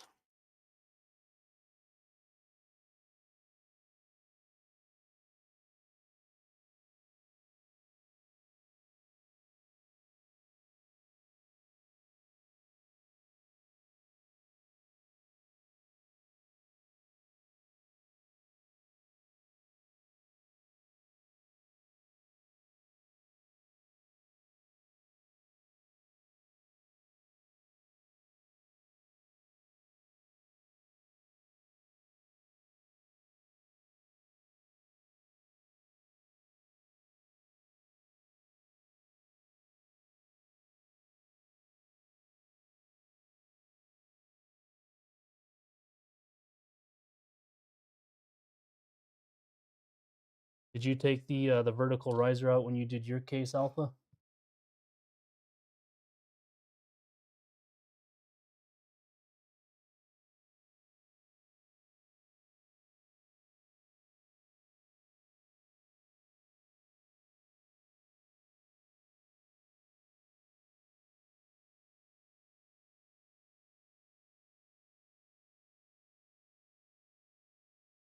Just makes it easier to get the motherboard in.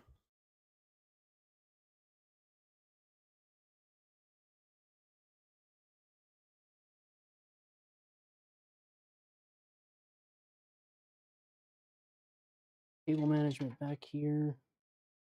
That way I can get all the fans out.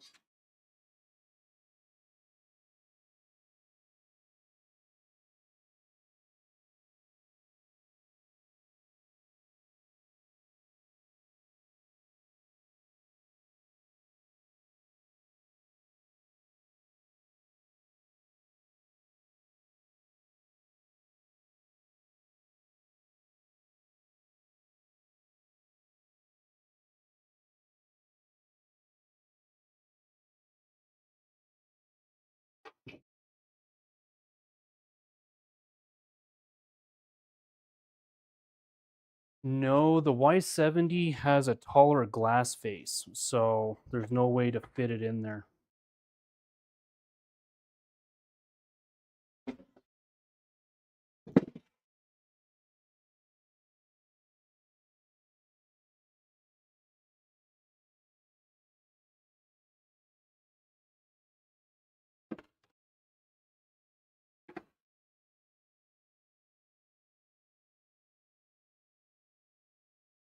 We're actually going to put some RGB fans on the bottom side here. The fans that came with the AIO, planning on putting underneath here.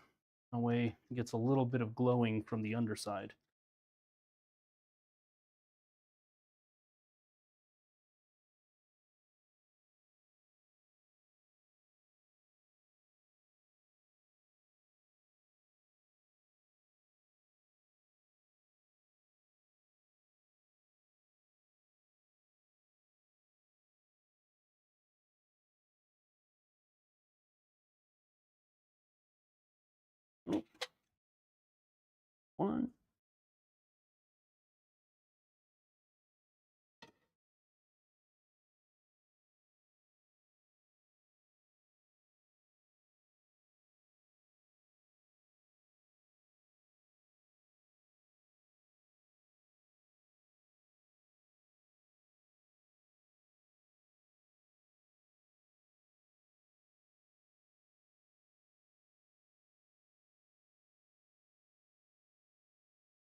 and 2. All right, now we can start installing the motherboard in this case.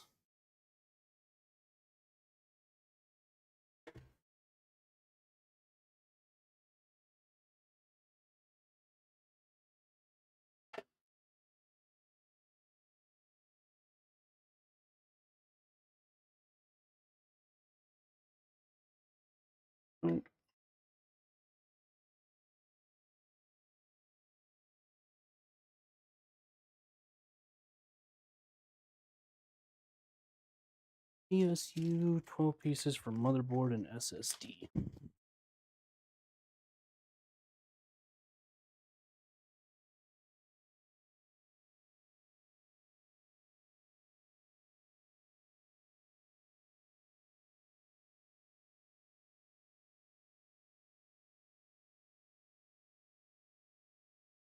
It'll fit 360s on the underside, or are you talking about on the back? Oh, on the side, yeah. You know what, that is the one cool thing about that is, yeah, you can put 3 120s on the back panel right there.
Once all of them are tight, or actually screwed in, then I will tighten them all down completely. I usually like to leave them loose. That way I can get all the screws in and adjust it the way I need to.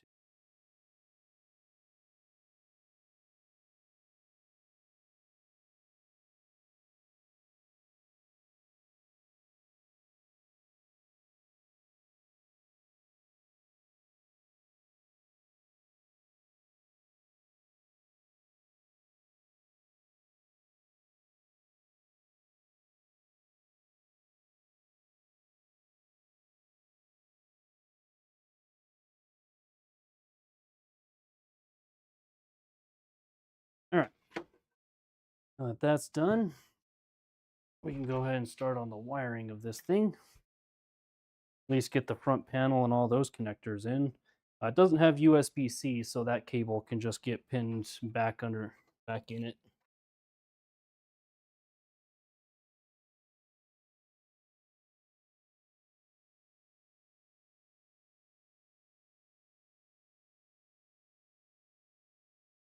Sent through here. Cable management's a little easier. Basically just zip tie back the USB-C connector.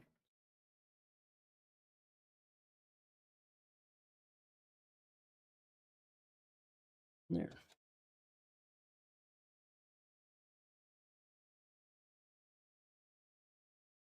Yeah, I will. At least with the Hyte case, though, the AIO or the radiator bracket comes out, so if need be, you can always go in there and do that.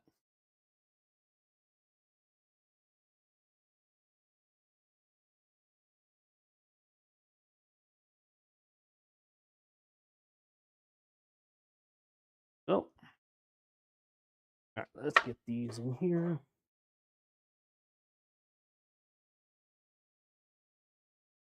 Hate these 3.0 connectors. They can really make it a pain to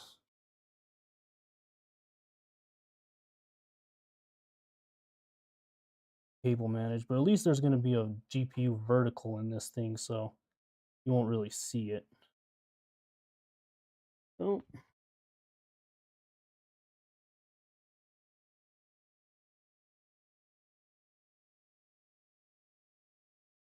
the front panel audio.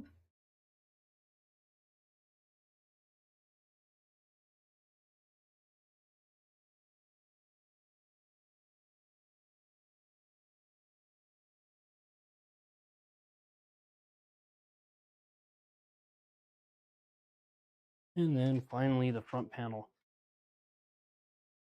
What I like with what Hyte's doing and what a lot of companies are actually doing now, which makes this so much easier, is the front panel connector is now one piece.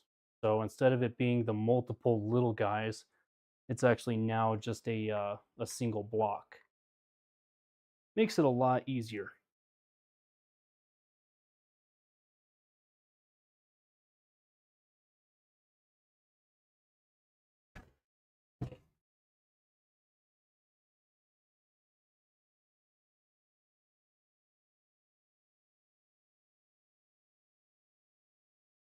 Uh,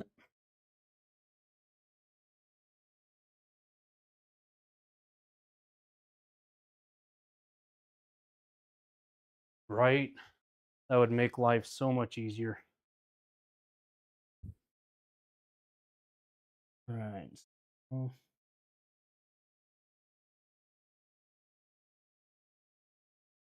speaker back in.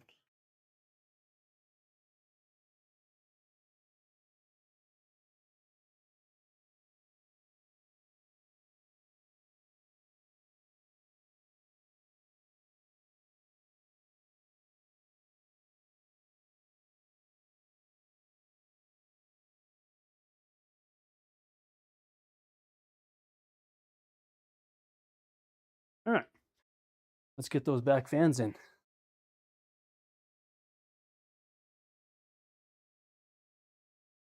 That's it too.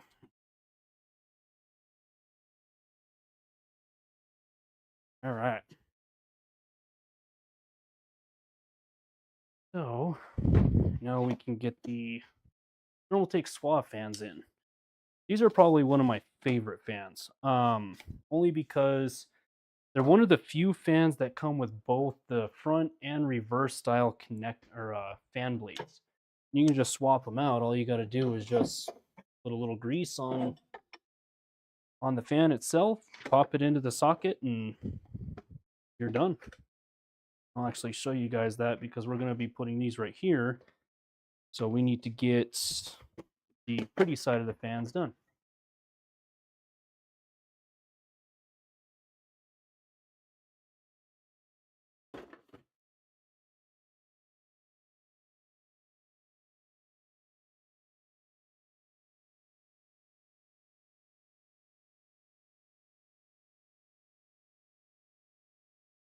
Oh, actually.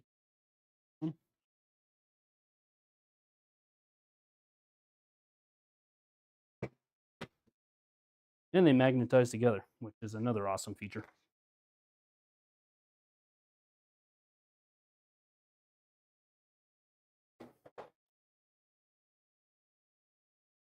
White cables, always nice to see. Oh, it's for grease. We need 2 of these bags. And actually, does this case fit a one on the back?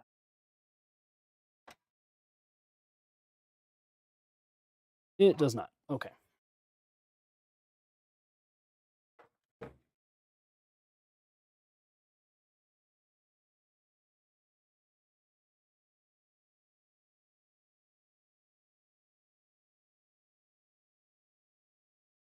All right.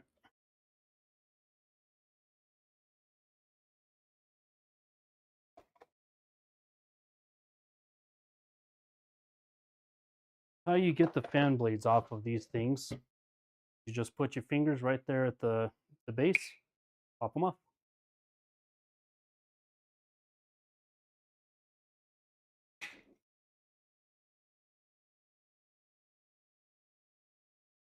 And take your reverse style blades.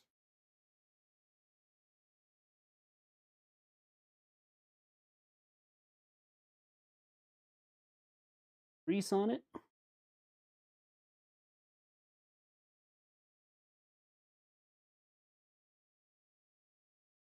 pop them back in.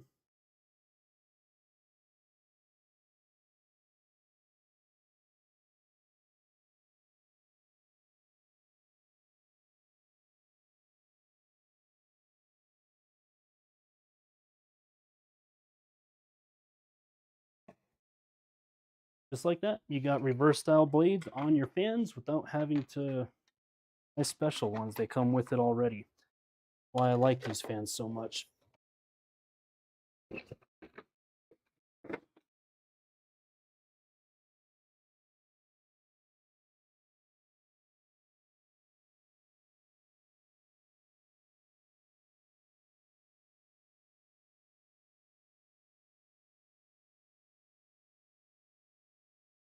Fan screws that way.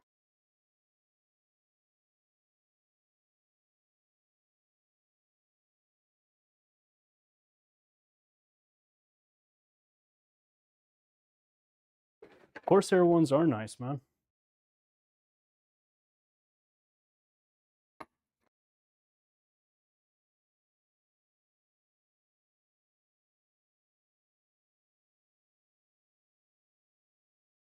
Yeah, and the price of these fans are really good, you know, considering that they already came with the reverse fan blades. I want to say the 140s and the 120s are about the same price. They're about 80 to 90 bucks for the full 3-pack.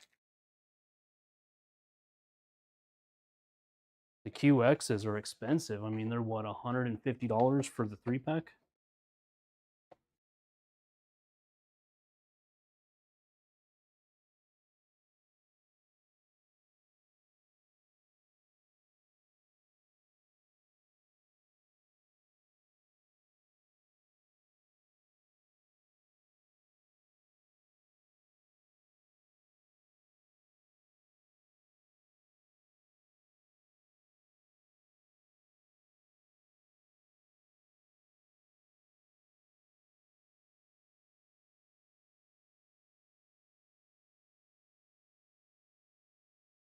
Yeah, the Corsair tax for sure.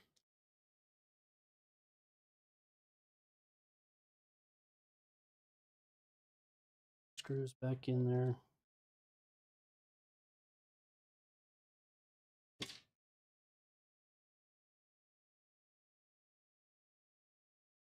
In there. Right. The only other screws we're going to need are these ones for the hard drive. Get the case back over here so we can get these fans installed. Here, where are our fan headers? CPU fan, CPU optional. E3 fan. So I'm gonna go for the system fan 3 for these.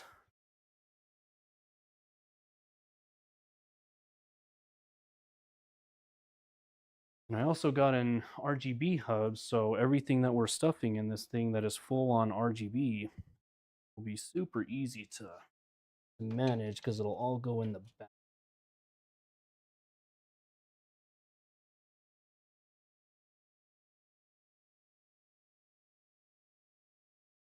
This over here.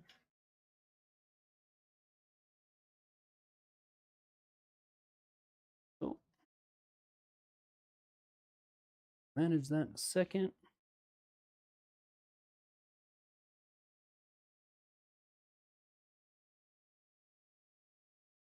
These.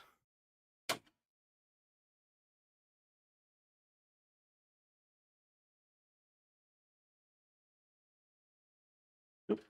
How about actually putting them on the right side?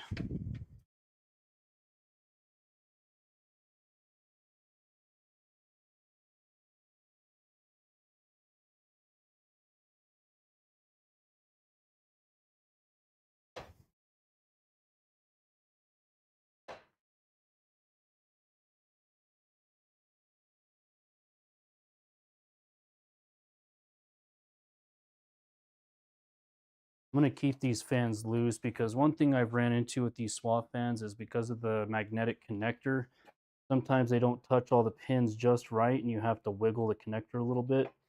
just so that way you get the fan spinning and the RGB working.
All right.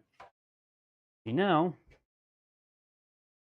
with the SWAFANs, you get the really nice fan blades facing the correct direction, and it's just going to pull air in instead of pushing air out.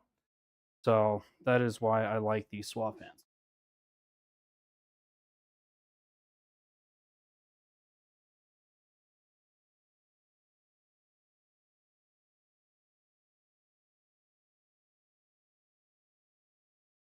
Oh, the electric ones? Yeah. Honestly, I've been going back and forth on it too, but I keep using my LTT one and it's been working out great. So let's get into this power supply. Actually, I may put the hard drive in now. That way it's there.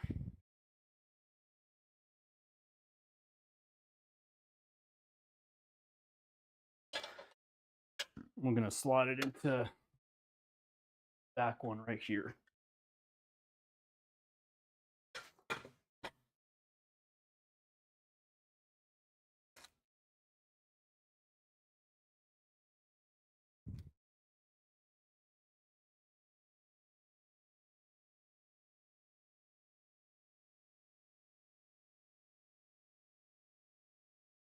You guys still doing okay tonight?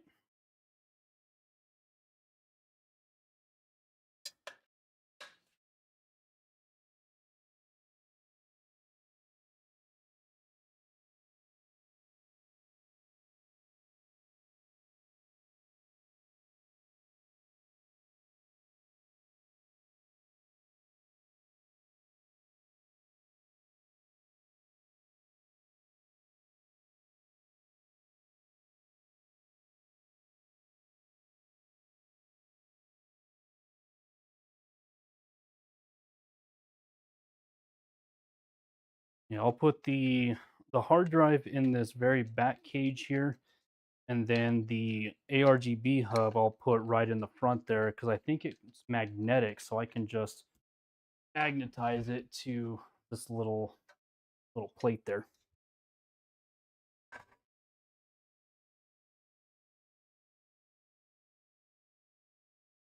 And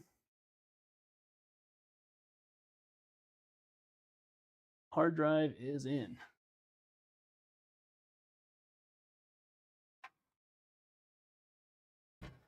All the cables for it. So this.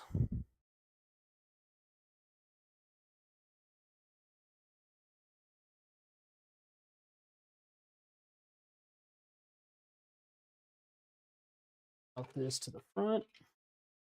In.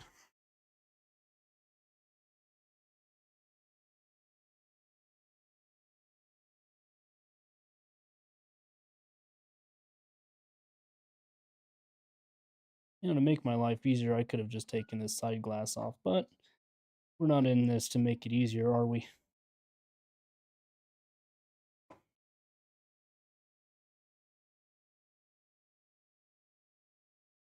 Did you really? In the world did that happen?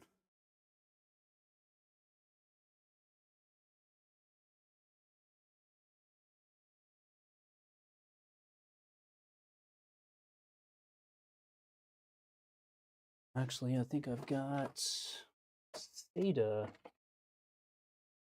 Molex I've got a SATA extension for that build. That way it's easier to route everything to it.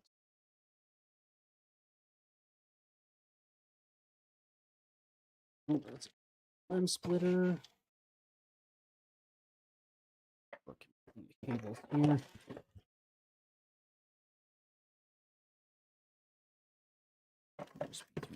Extension. Thought I had a SATA adapter, but I guess I don't.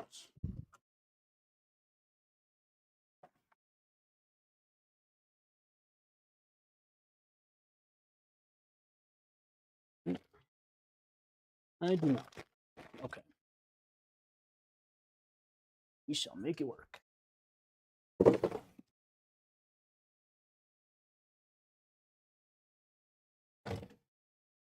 Okay.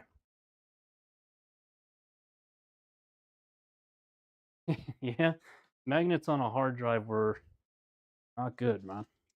That was the surefire way to kill one immediately.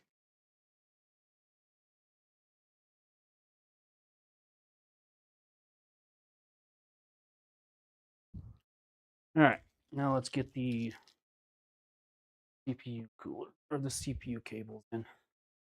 I may be taking these cables and depinning them. Just depends on if they have those pigtail style PCIe cables. It can get rather annoying. All right. RMX power supply. That will go in pretty much last. So I need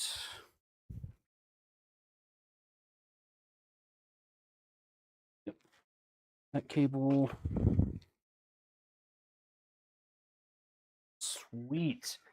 This new Corsair power supply does not have a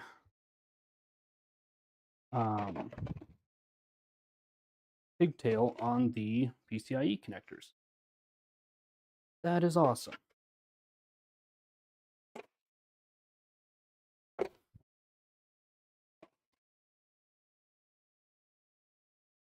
What was this? Oh, zip ties. Okay. Oh. Yeah, this is the one without them, which is really nice, and they're actually like a sleeved paracord. Got a nice sleeving on the cables here. The 24 pin in the PCIe won't really be seen because we're doing some RGB cables, but it's nice to see that they're all going to this paracord sleeved cables. They just look awesome.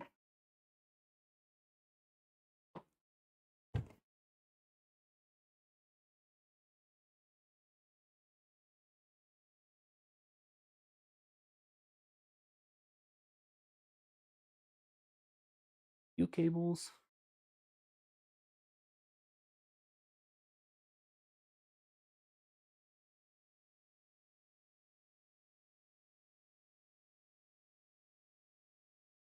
Or so this.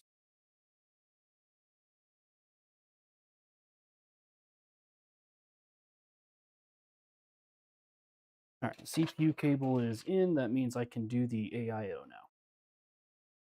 So figure out, let's see, which direction goes that way. Okay.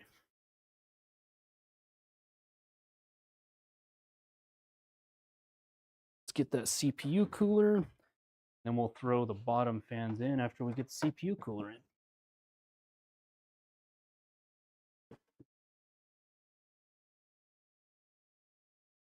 Need these fans because, or at least two of them. Those are going underneath the case.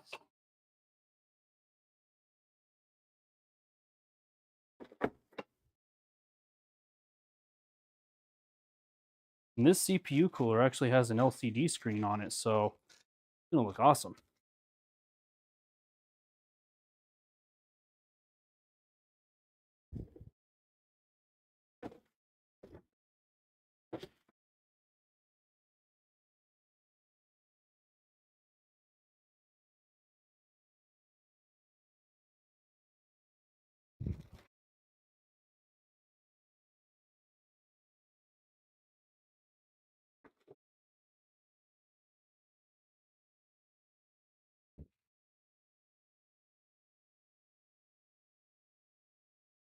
All right.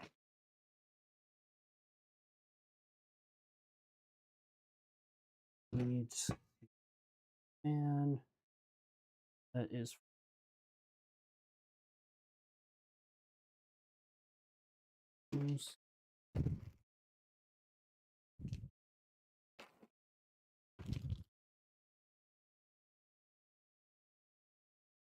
Intel.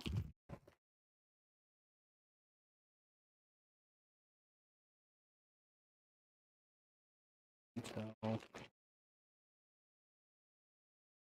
Let's see.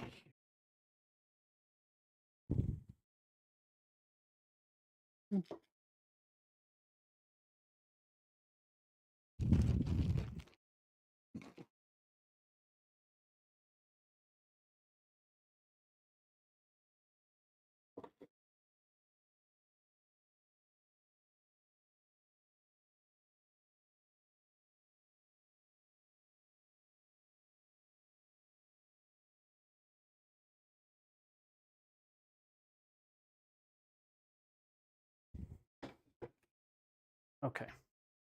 So there is the CPU cooler pump head. Got an LCD on it. It is an 360 millimeter white, so this one thing actually looks really cool.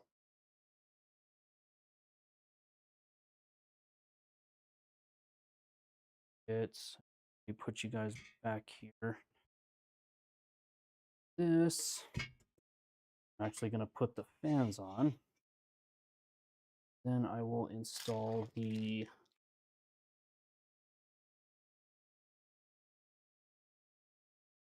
IO to the cage.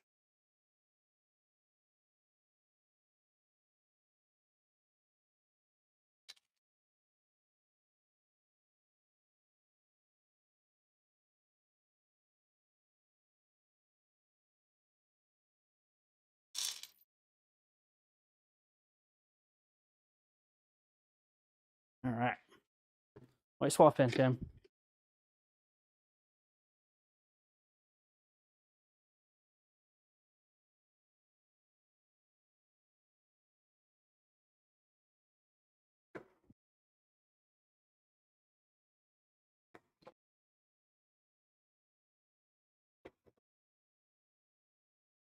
This time we don't need to do the reverse blades because we're going to be pushing air in or pushing air out of this CPU.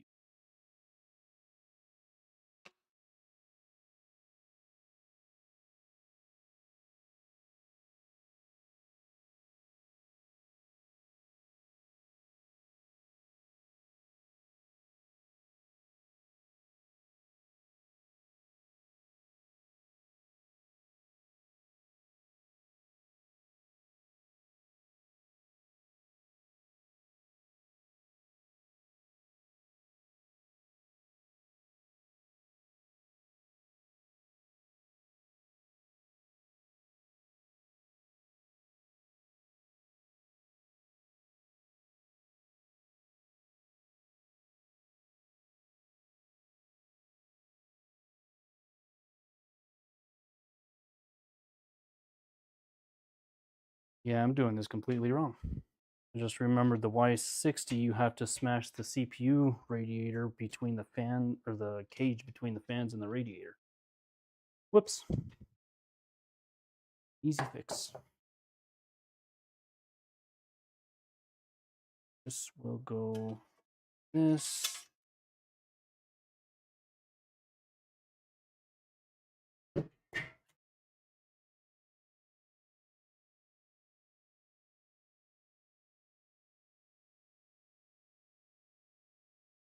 And I want the cables on the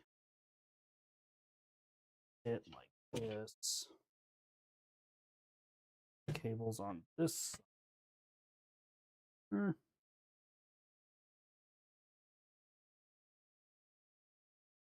Cable.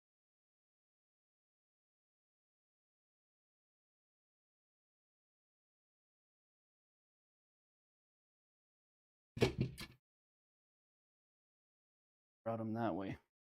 Where the cable is easy to hide.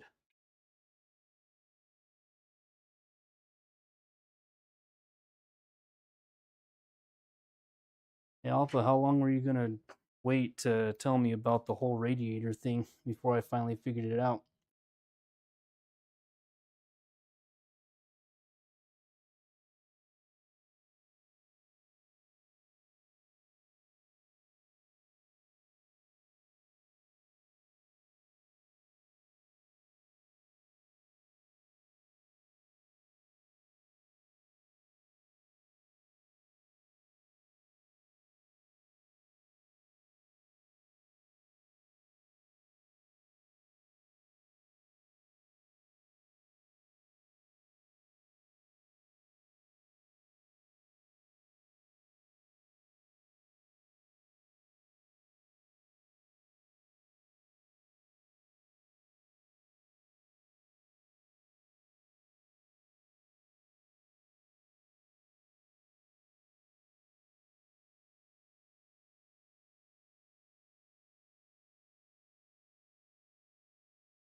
Yeah, apparently so.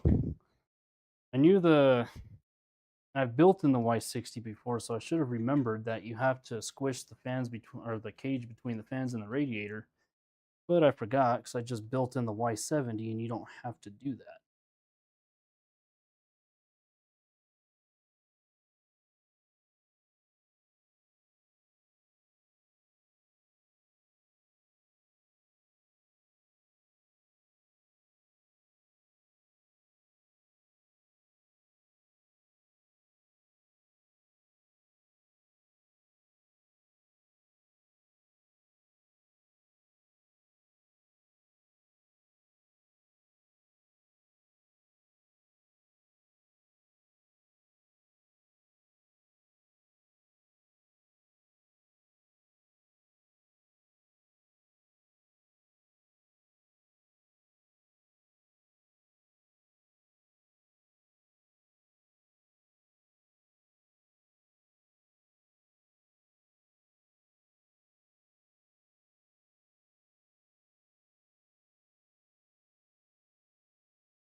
Fans are on.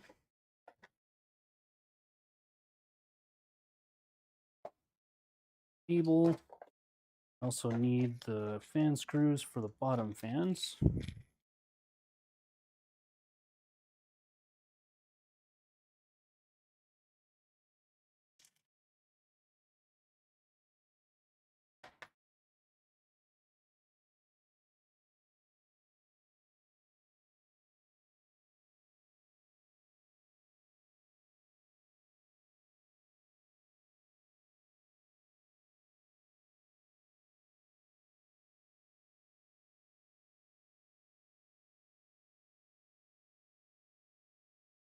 There we go.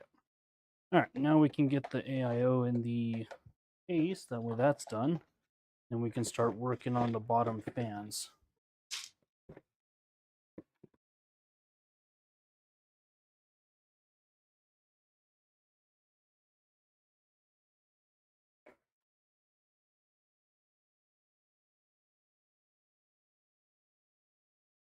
All right. Yep.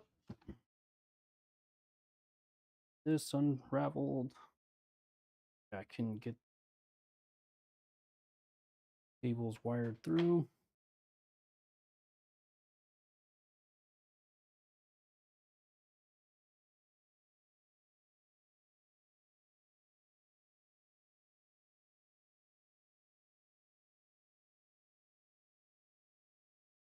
Actually, I think it only goes on one way.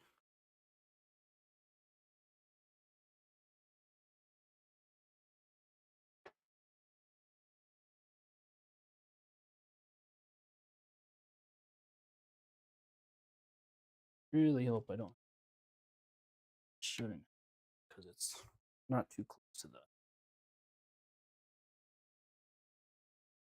All right.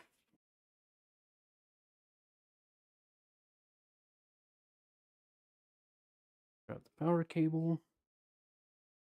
This all routed.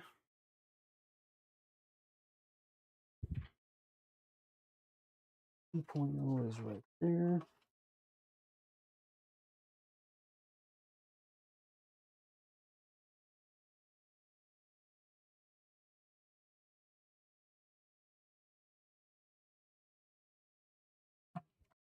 Nope.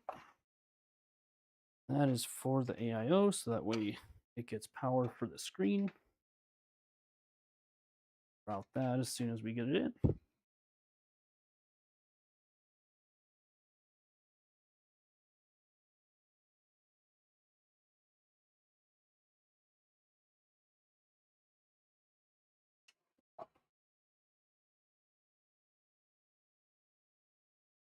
Just need to get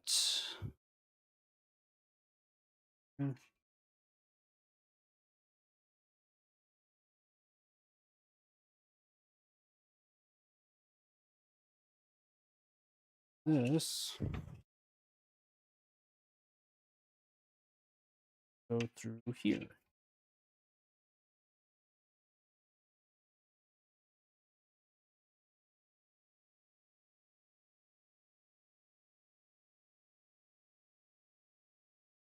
One cable, and cable through. Another nice thing about Thermaltake is they do supply very long cables for their fans. Makes it extremely convenient.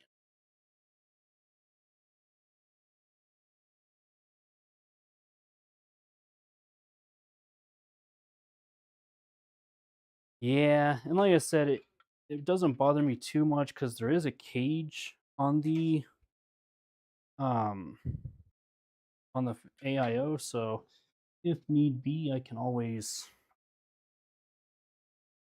go back and put it on. So that is why cages are so nice when it comes to AIOs.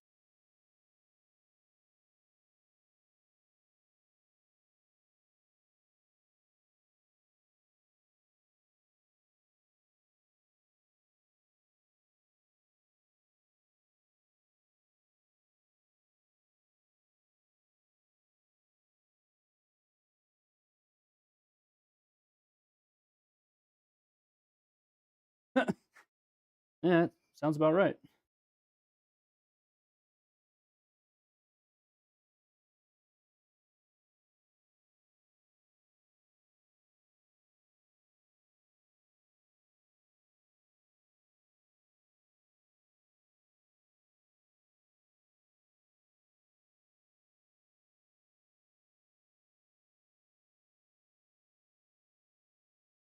All right.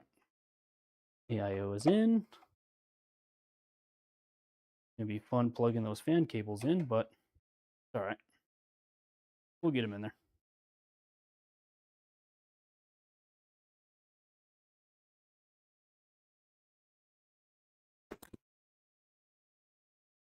Yeah. Shouldn't be too difficult to get those in. Okay. Let's get the CPU block on.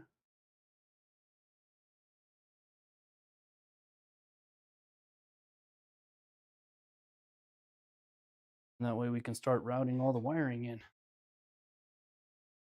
All right. Thermal paste I use, Kingpin Cooling. I don't use the paste that comes with AIOs just because I like this paste better and it does a better job.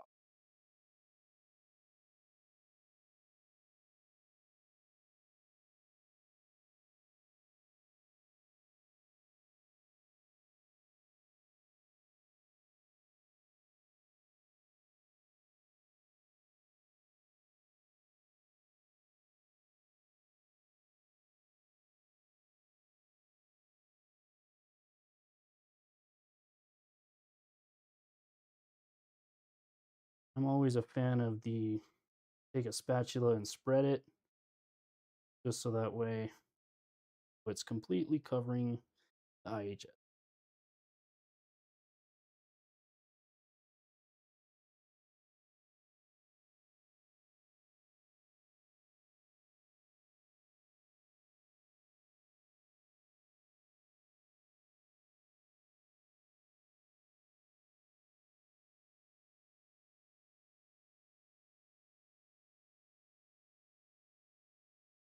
A little more paste.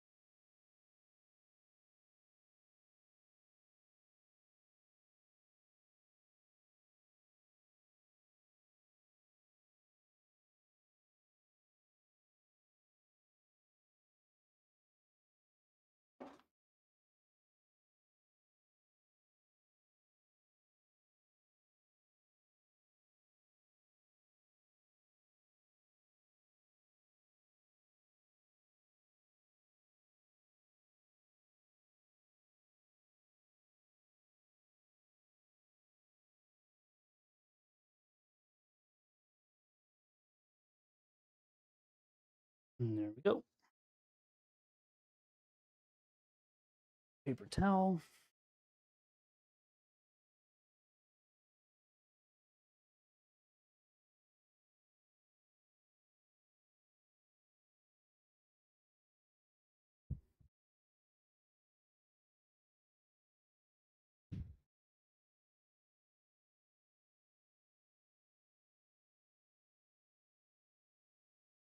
And we can apply this thing. Always make sure when installing the AIO, always look for the please remove tag, because that will cause thermal issues. Always remove that.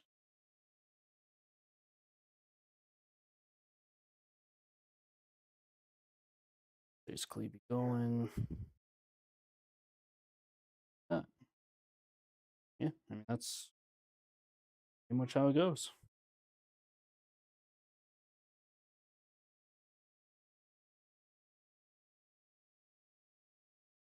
Right? But panda builds are still fun.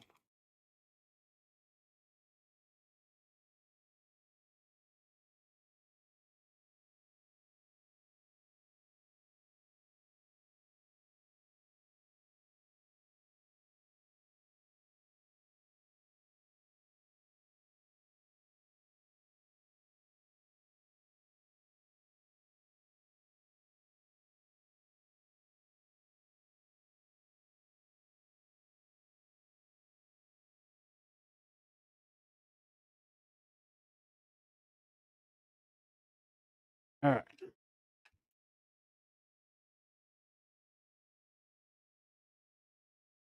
This here. That.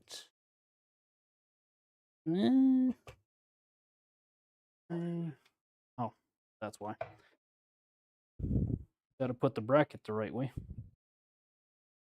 So ain't gonna sit on that CPU at all.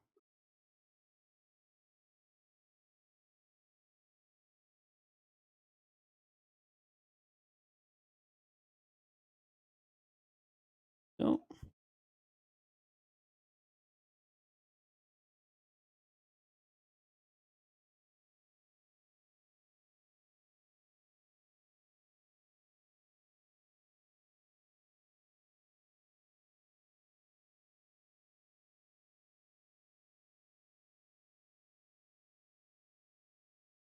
all right, back on we go.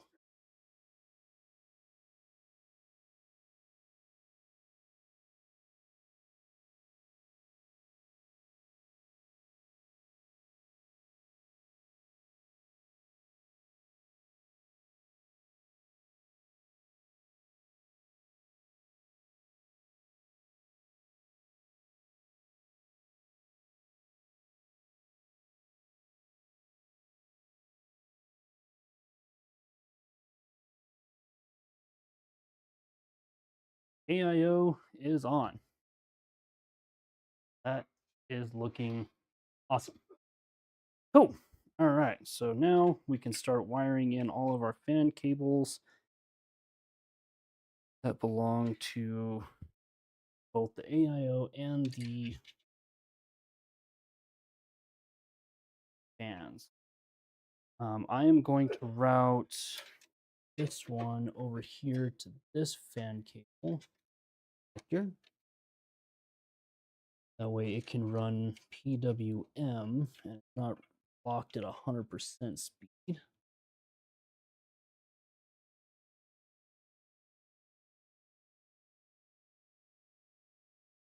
Go. Cables in. Then our fans for the radiator going to the CPU fan header.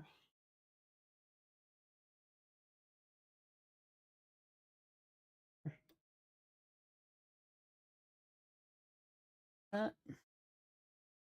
And then finally our AIO connector. So let's see here.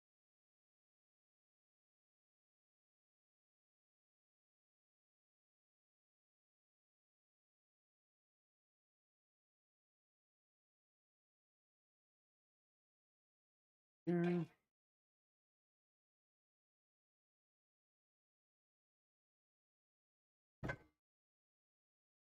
This goes straight on the bottom. It's 8. All right.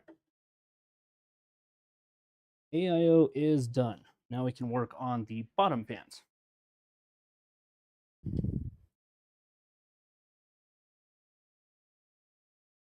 Get back away.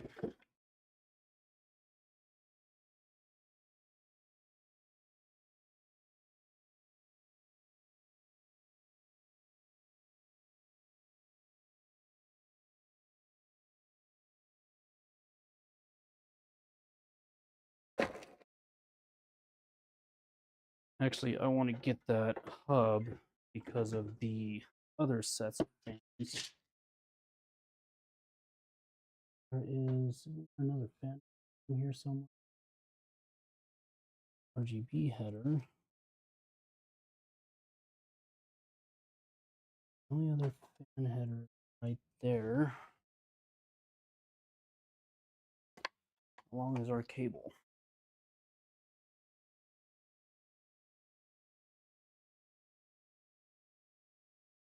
Well,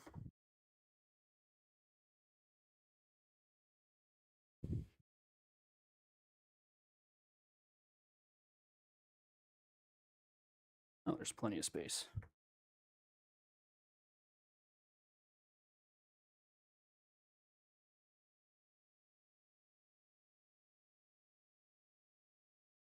Now let's see if I can wire this cable through the nose shield.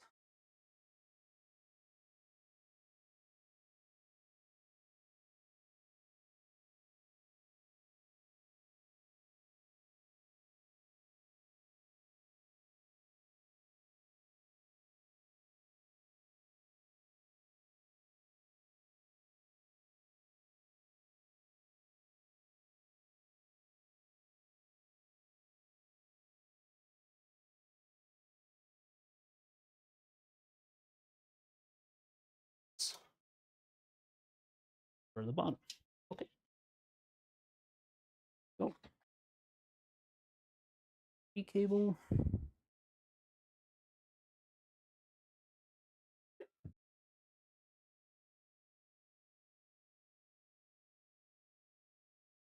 We will put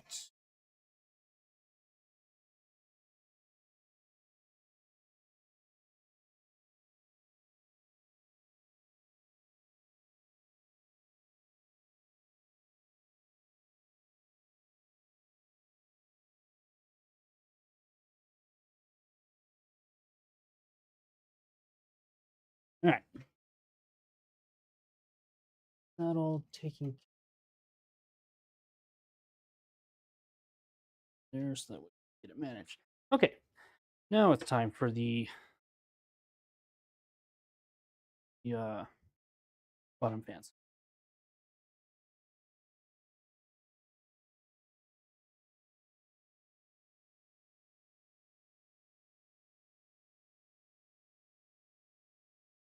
Those are tiny cables. That's going to be.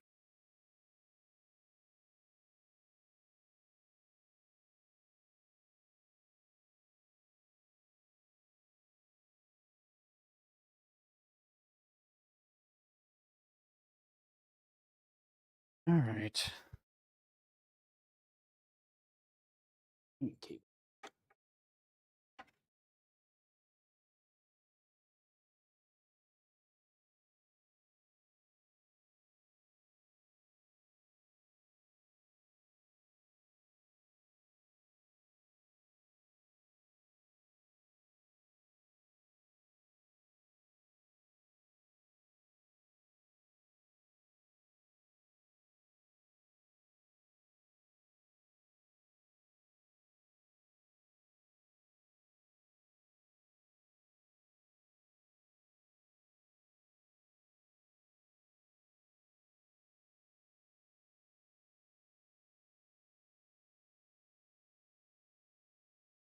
Nope, that ain't gonna work.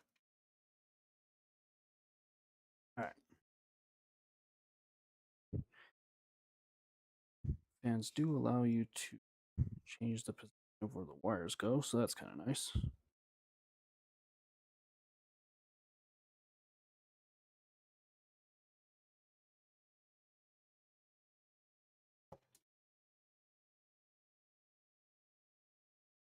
Send it through like that.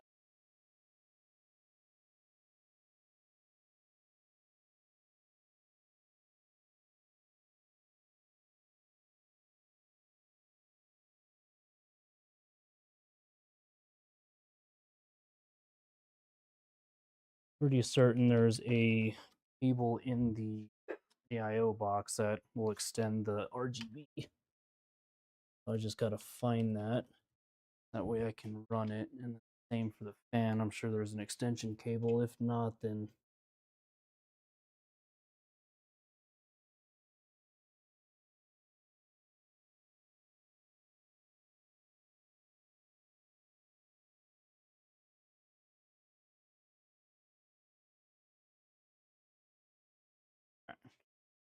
whereabouts did this come out? Okay. Someone. Okay. It's fine.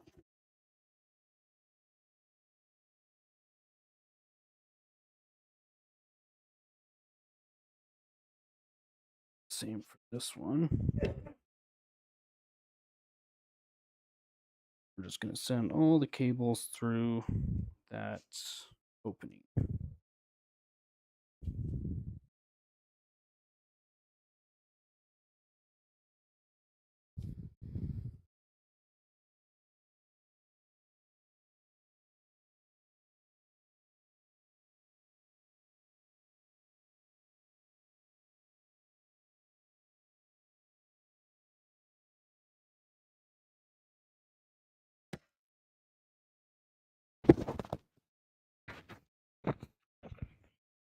Hold on, guys. Case likes my mic.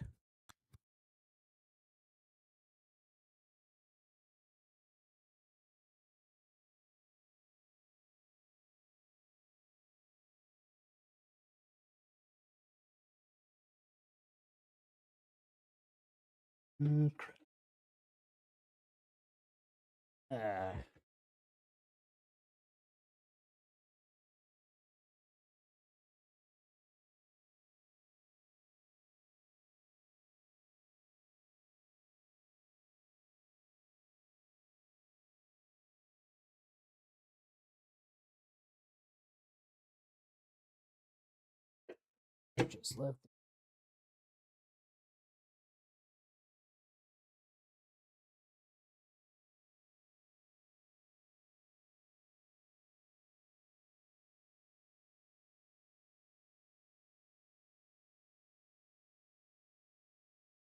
All right. Try this again.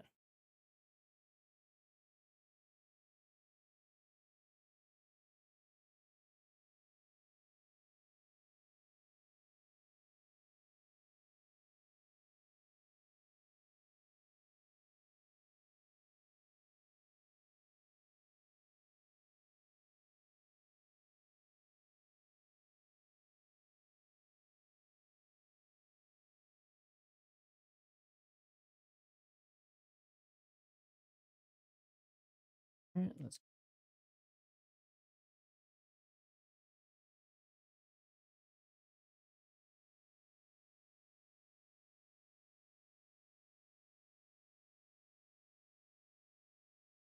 All right. This is okay. This is easy. Easy fix.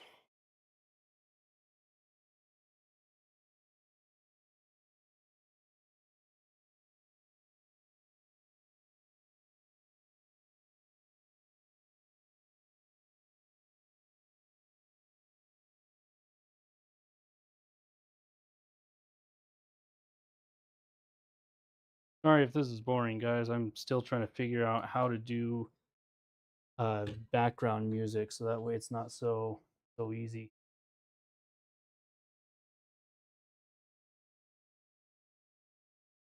They all take time and it's all trial and error. This one's going a little slower than I'd usually like, but it's okay. We're getting through it, man.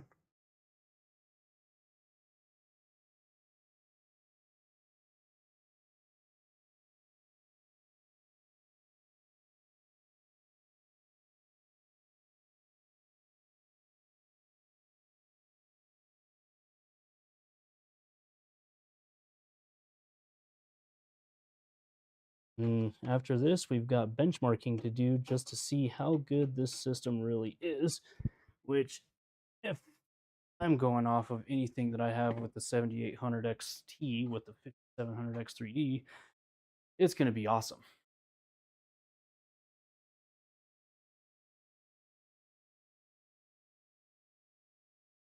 All right.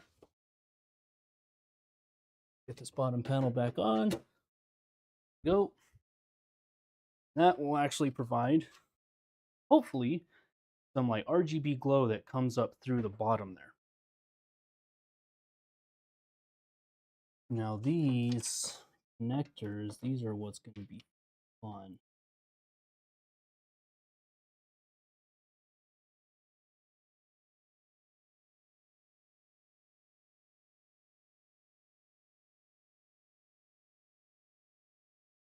Oh. And the fan, where is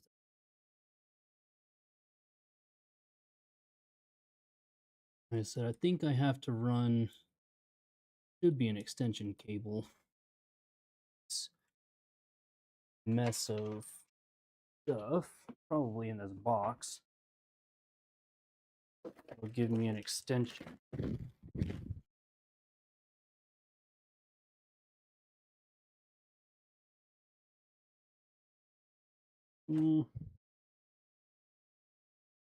Oh yeah, RGB extension and fan extension. Figured as much. All right, so that's that.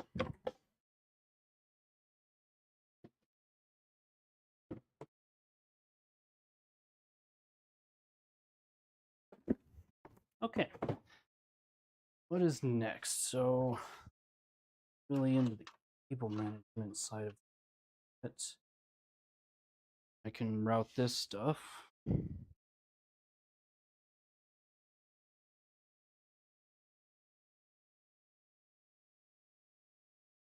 Thank you, dude.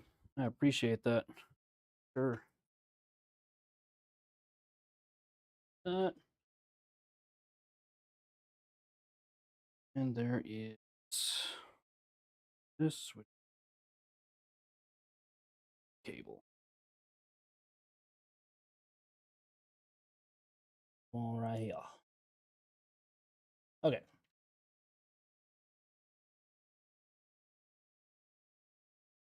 I will actually push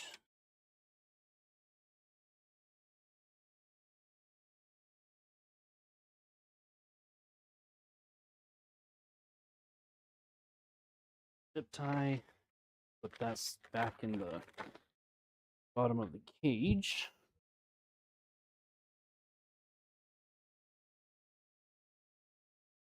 New cable. Oh.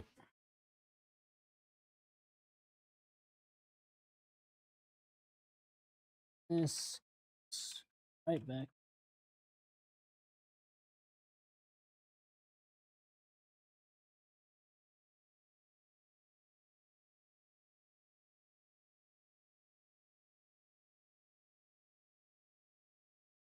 Here.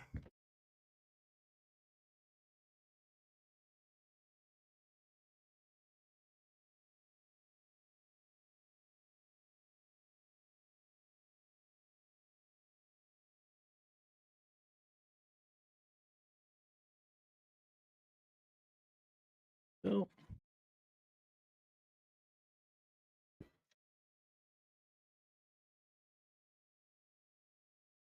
note to self, wearing a magnet mic may not be the best thing when working on an all-metal case.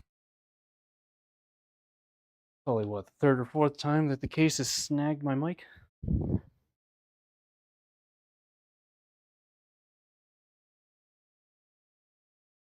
Alright. These are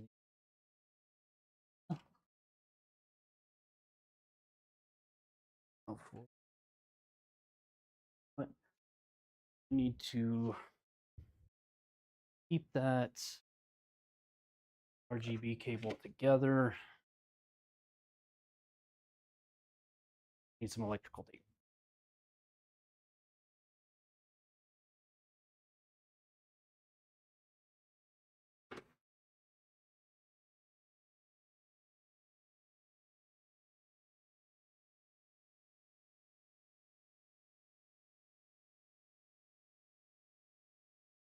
Keep that together and from coming off.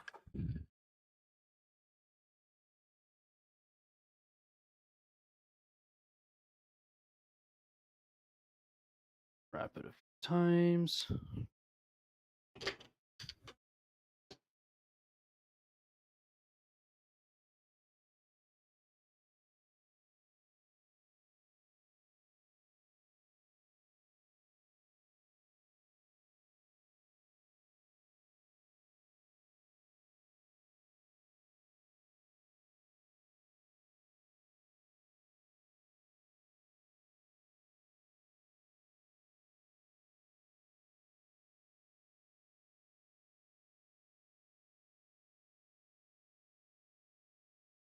Oh, that doesn't part. Is stuff that can just sit in there. That cable won't come off. Yes, sir. I got black, white, and red. I don't know why I bought red, but I think it came in a 3-pack, to be honest with you. Actually, I'm gonna need that again. Forgot about the extension cable for the RGB.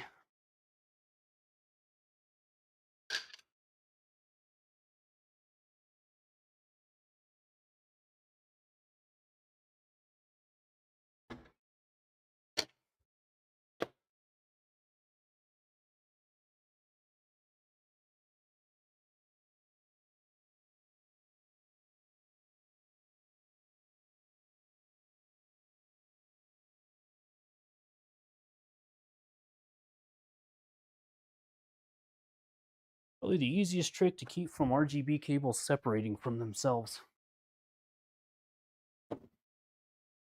We got a front panel connector upgraded. Now we need RGB cables upgraded. Those things, you just look at them wrong and they come off. All right. Now let's start pushing the RGB motherboard or the extension cables.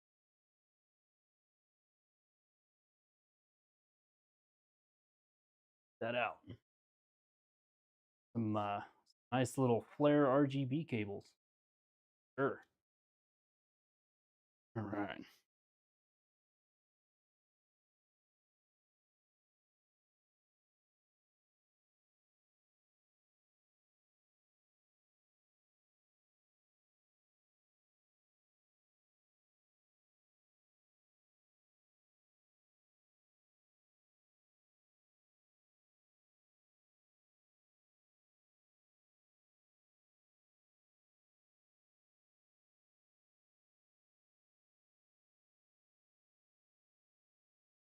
should.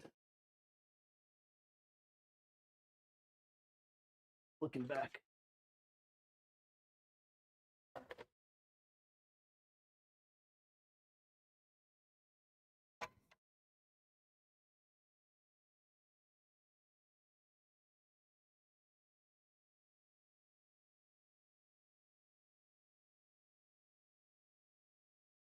All right, so those are in. This all forwards, so that way you get more RGB goodness through it.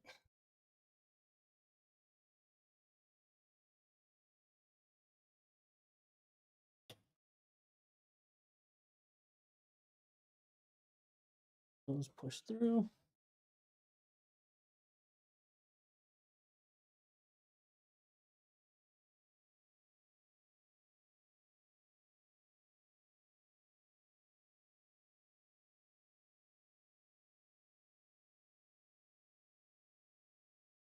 Go. There is the motherboard once.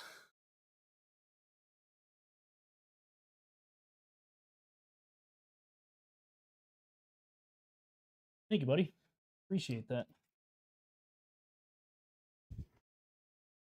We're about to see if these are going to give the Lean Lee Strimmers a run for their money. They're nice. They're super nice, actually.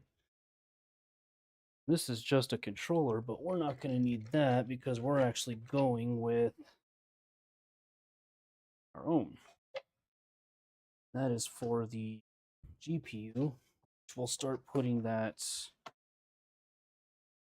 riser cable back in.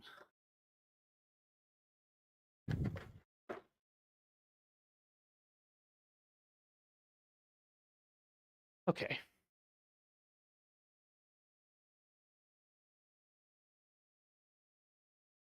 No, the cable management's a mess right now, but I promise it will get better. That off. Go off with that.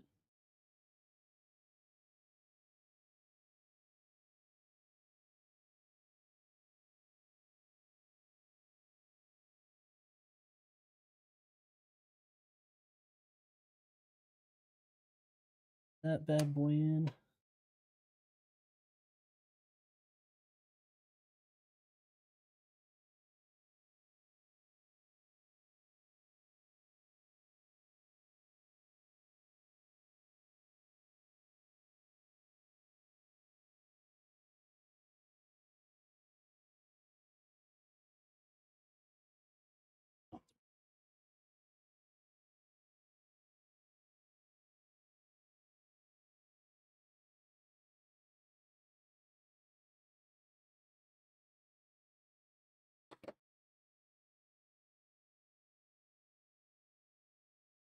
Wait for the top.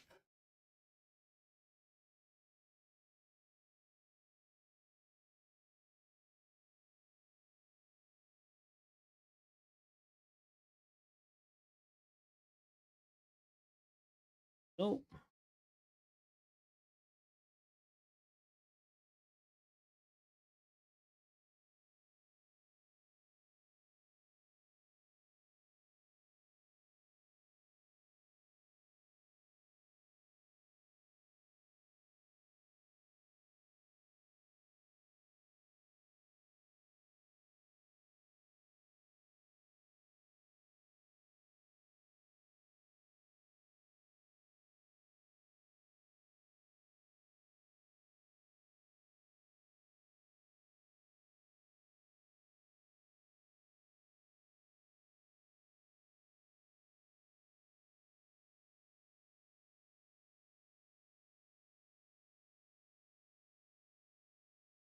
All right. That is riser cable.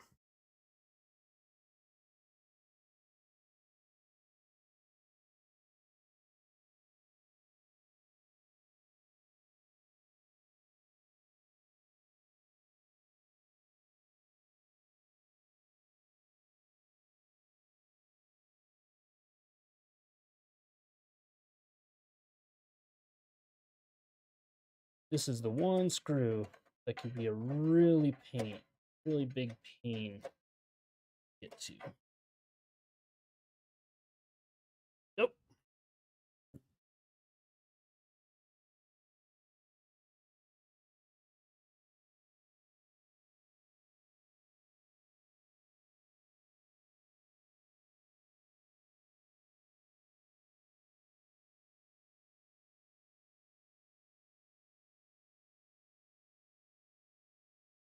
All right. What do you think, guys? So far, I think it's coming out nice. Nice little panda build going on here. Little stormtrooper, panda, whatever you want to call it. It's looking good. Up next is that Sakura GPU. We can start working on the power supply and cable management. Then we'll be ready to test boot this thing.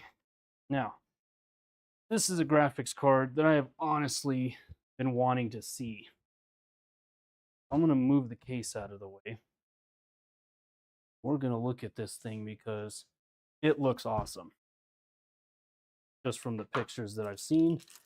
So I am rather curious.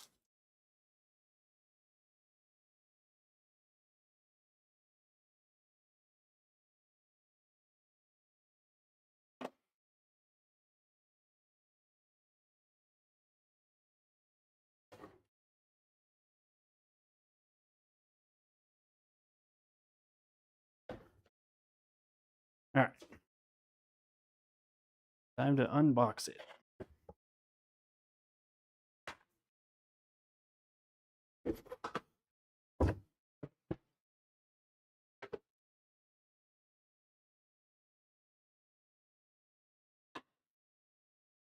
Top facing here.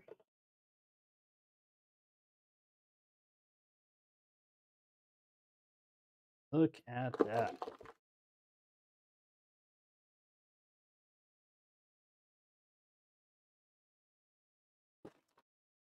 That honestly is a phenomenal looking graphics card. White, nice pink accents, white PCB, white IO shield. That's a good looking graphics card for sure.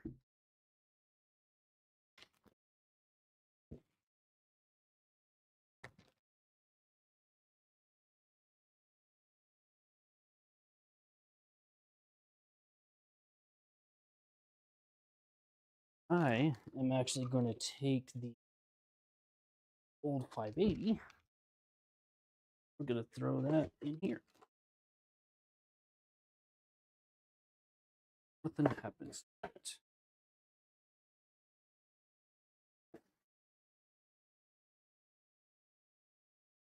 Like that.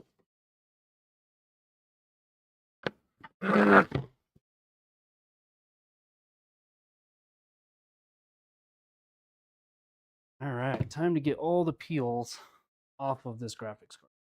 This is going to be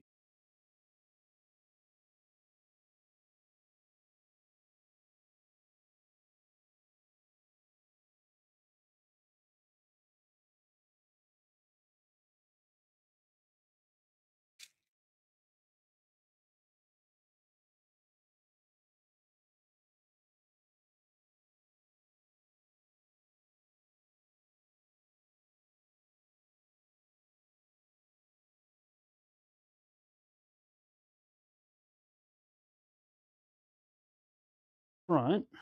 Ooh, it's got a matte finish to it. That's actually cool.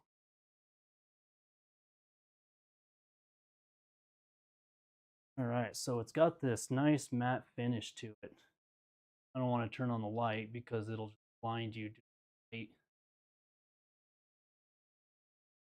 But that is the PowerColor Hellhound Sakura Edition 7800X3D. 7800X3D, wow.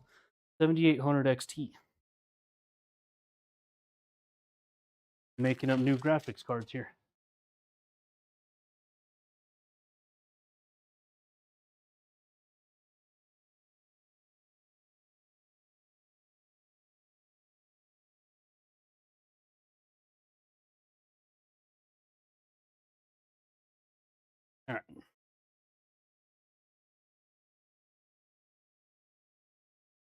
See, now, Alex, when it comes to removing this graphics card, it's going to be a lot easier because you can just hit it from down here.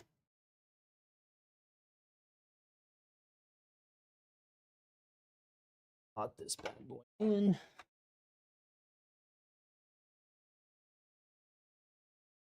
Oh. Yeah. Remove the wrong piece out.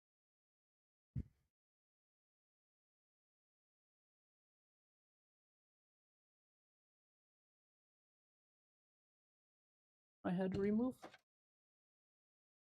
only the first.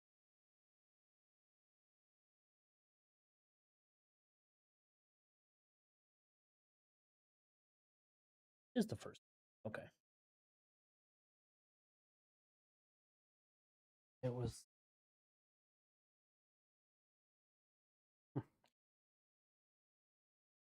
Back in real quick.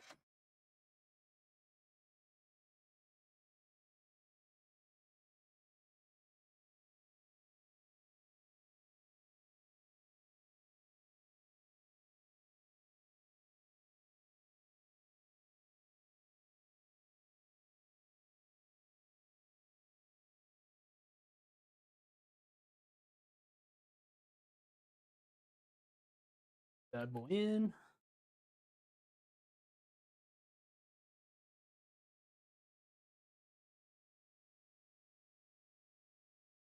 Need my little.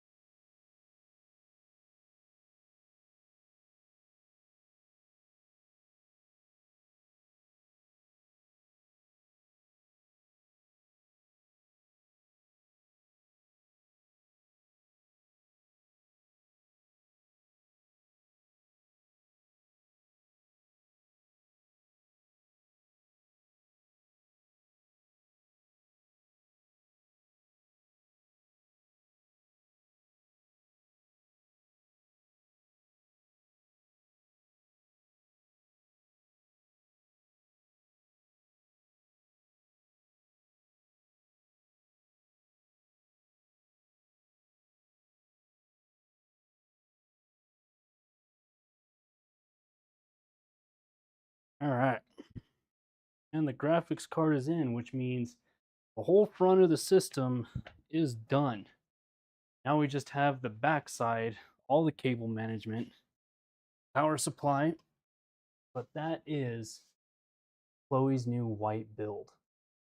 The black motherboard actually does look pretty good in it, especially considering it does look freaking awesome. Let's continue getting it. I might have to test it out for a month or two. Yeah, I wouldn't blame you, man. That's for sure. All right, let me get cables plugged in, and then that way I can route them.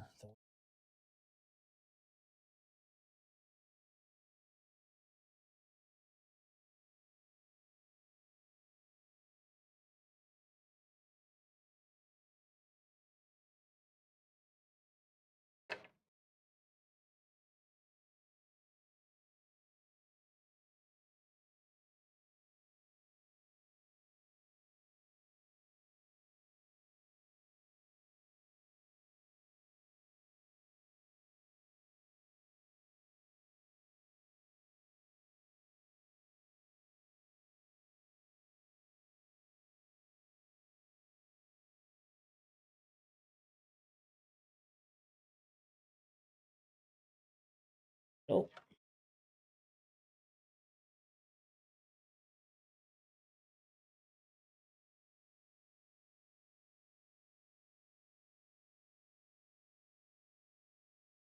Down this through here.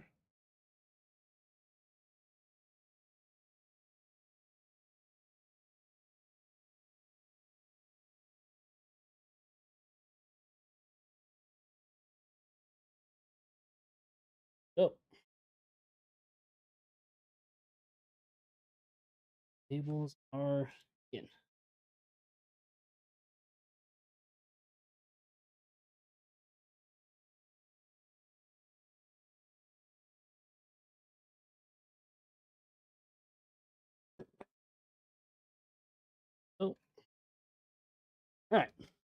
now we can start tackling back.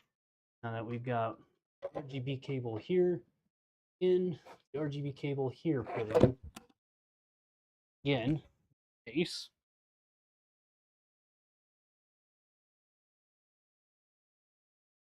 Or is this very fan heavy for sure. Now get to tackle that mess.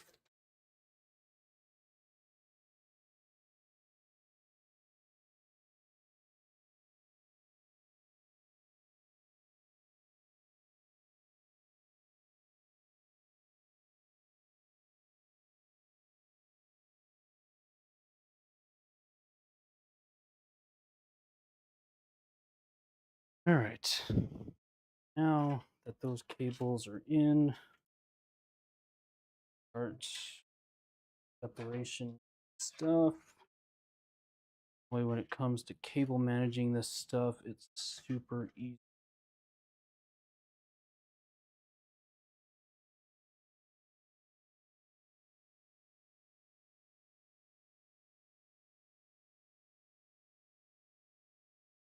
Those fans here. All right, where's that hub?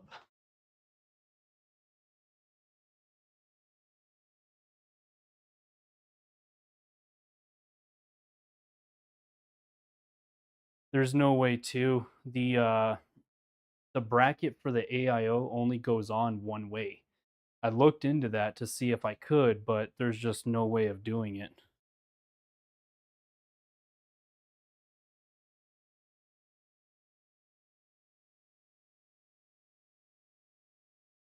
Oh, yeah. Go like that. That way you can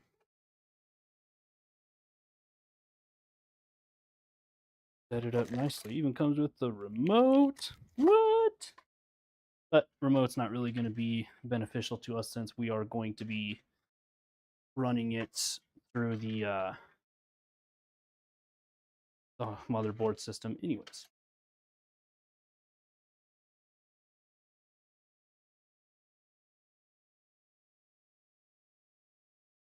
That way.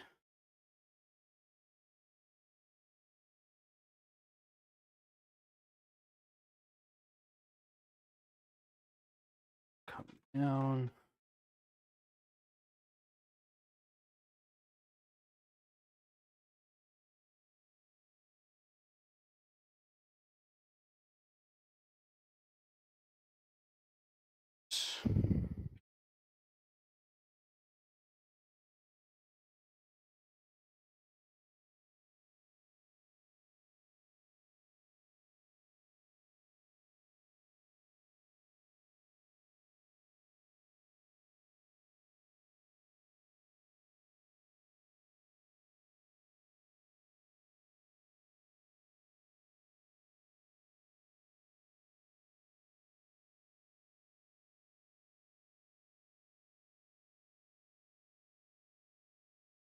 Yeah, I looked into that. I tried to see if I could route the bracket a different way, and you can't.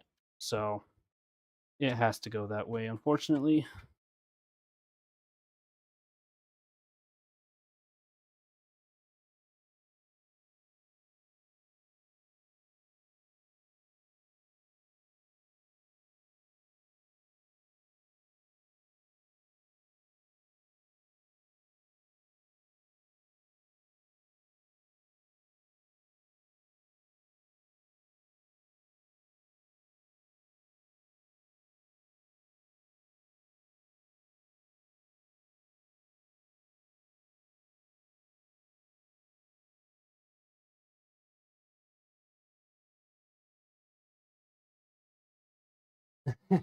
No worries, man.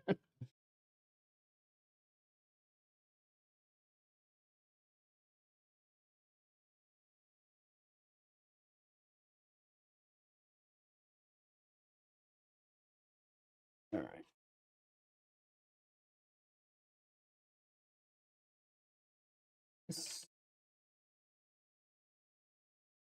This stuff down.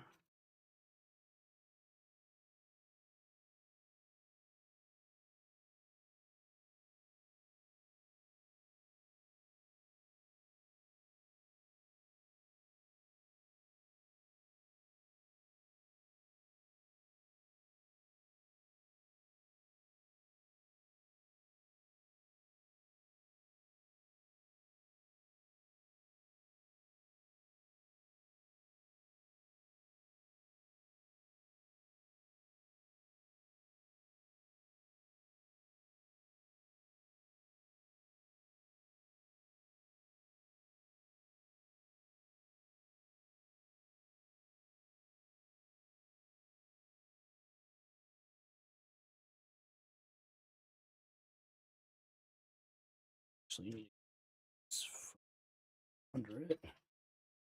Zip them down. Oh, I'm not. Trust me.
Oh.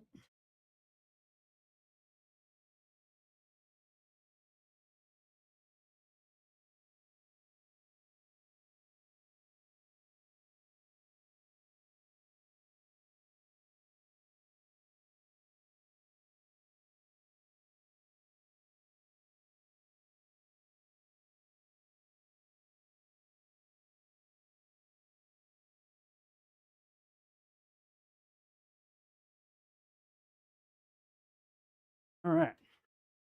Done.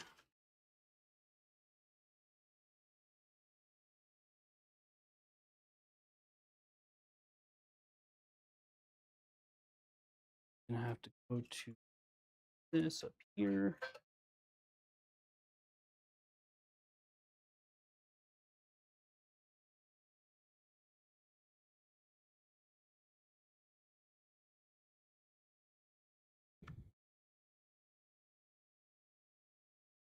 All right.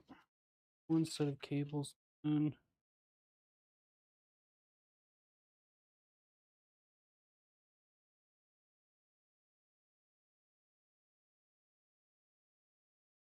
GPU is a PowerColor Hellhound RX 7800 XT Sakura edition. And then the CPU is a 5700 X3D.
There.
So this one I want to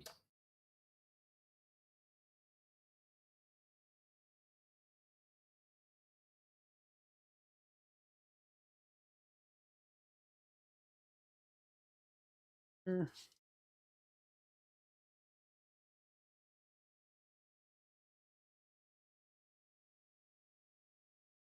Yep.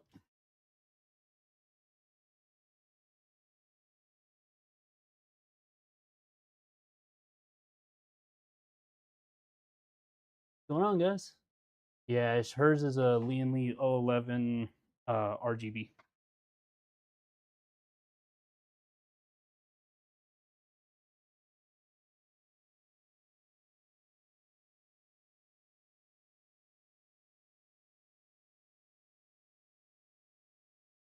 Start up. Dang it.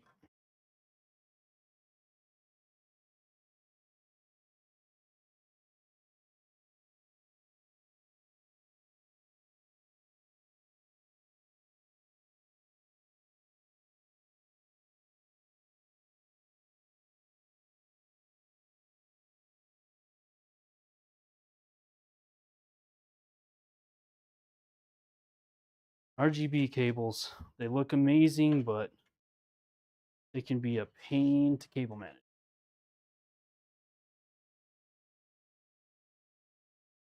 This all up.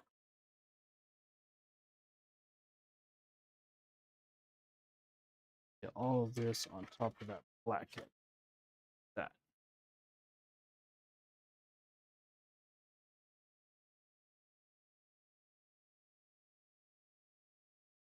Let's try this again.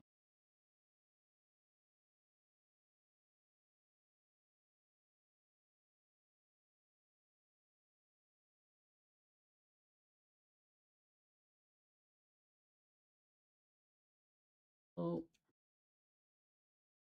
it stuff in hands RGB.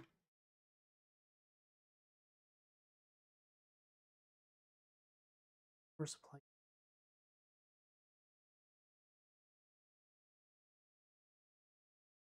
RGB cable. Yeah. Like I said, they can be a pain sometimes. Ugh.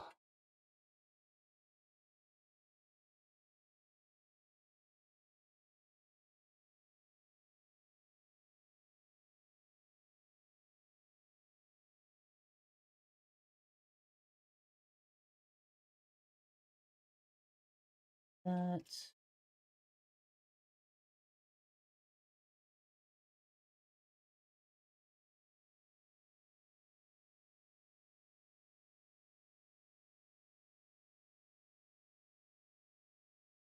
Here.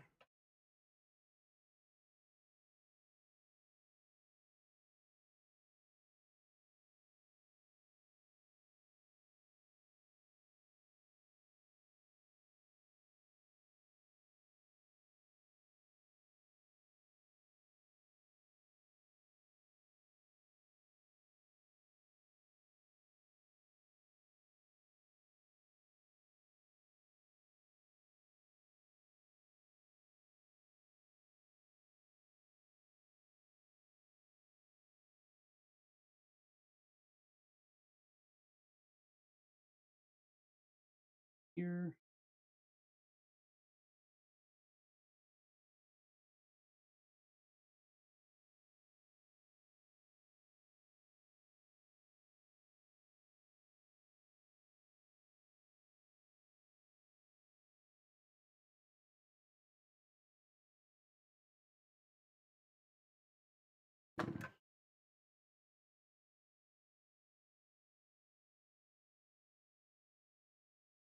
All right.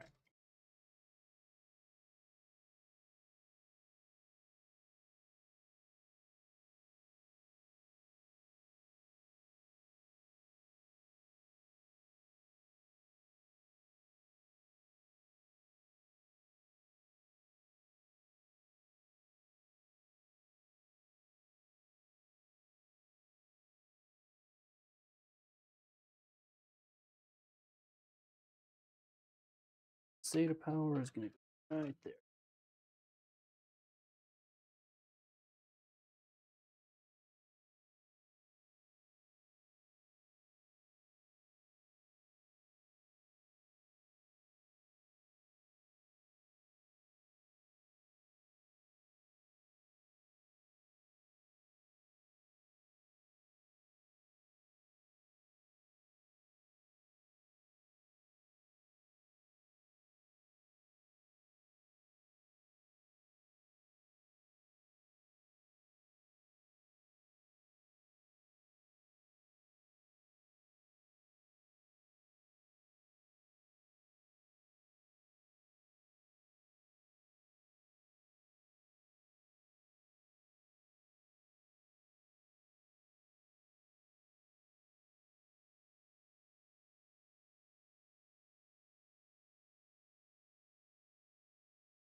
A bundle of RGB cables is together.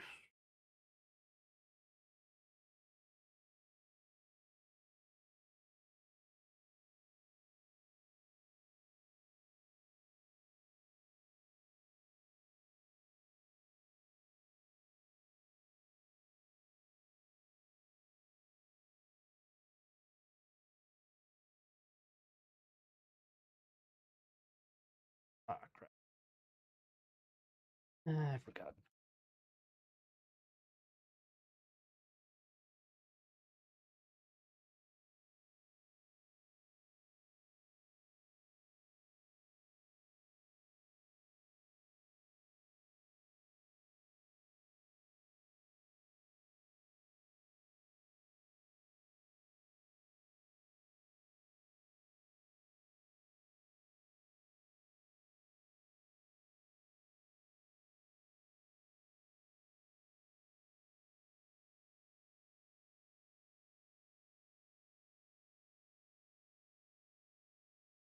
So, RGB cables are managed.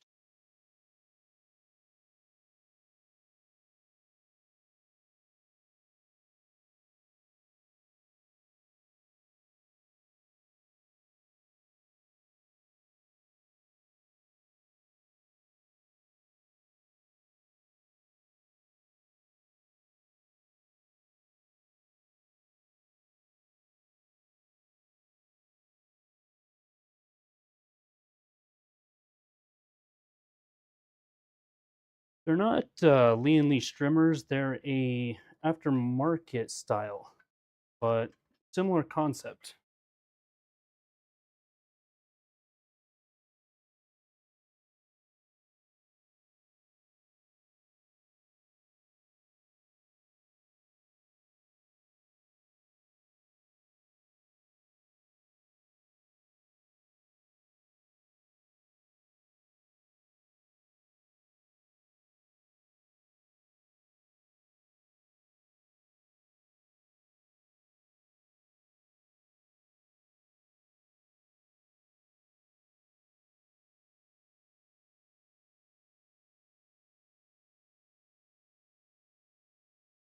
Right.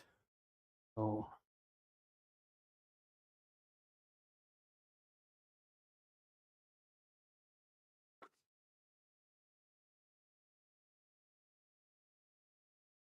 use some black electrical tape.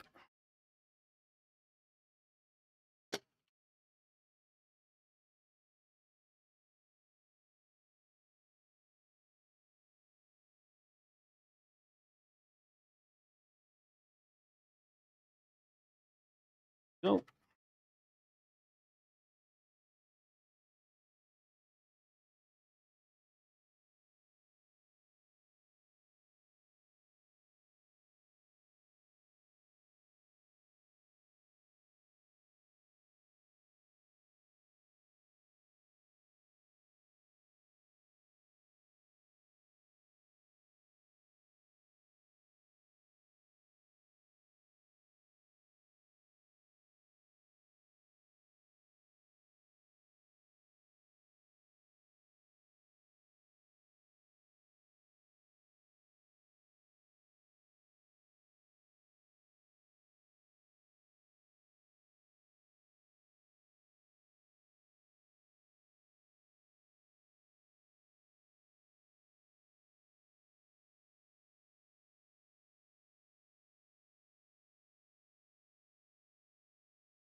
Oh, I've got plans for him, buddy. Don't you worry.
Yeah, I appreciate it, guys. This is always a fun thing to do.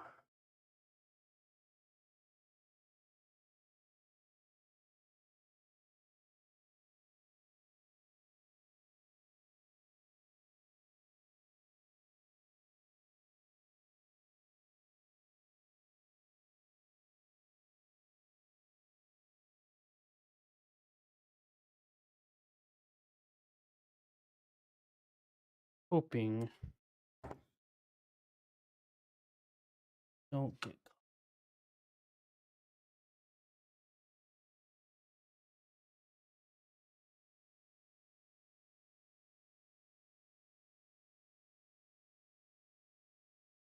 Oh.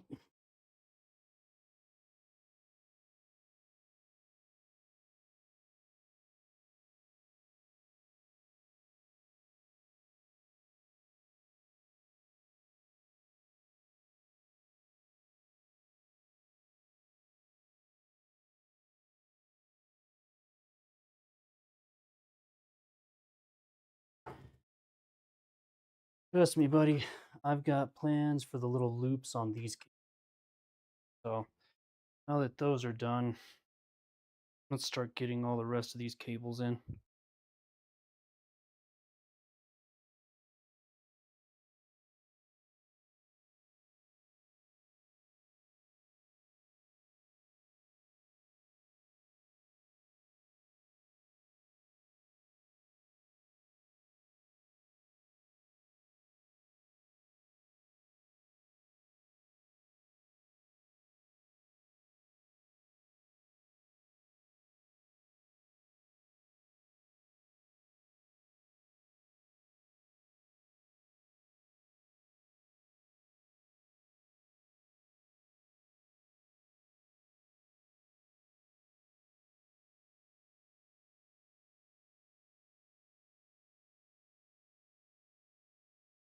Crap, I've got to.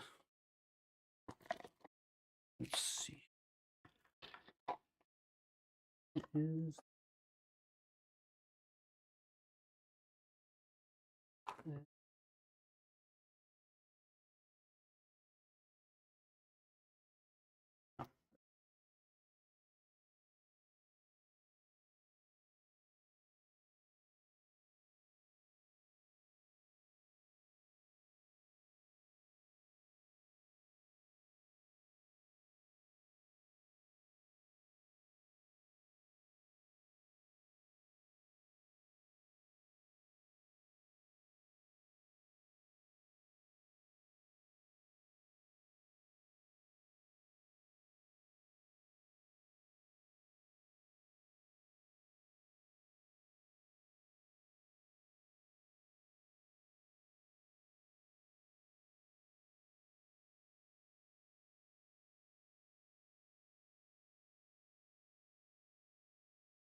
Use for being a pain.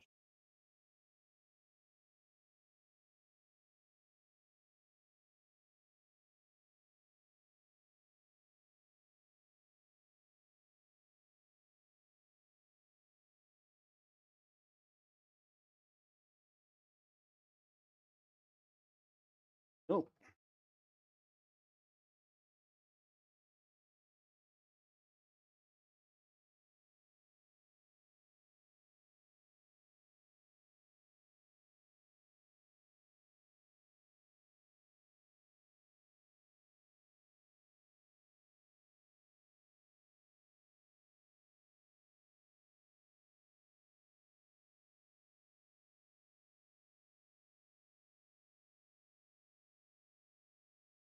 Got a bundle of them. There they go.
That one up.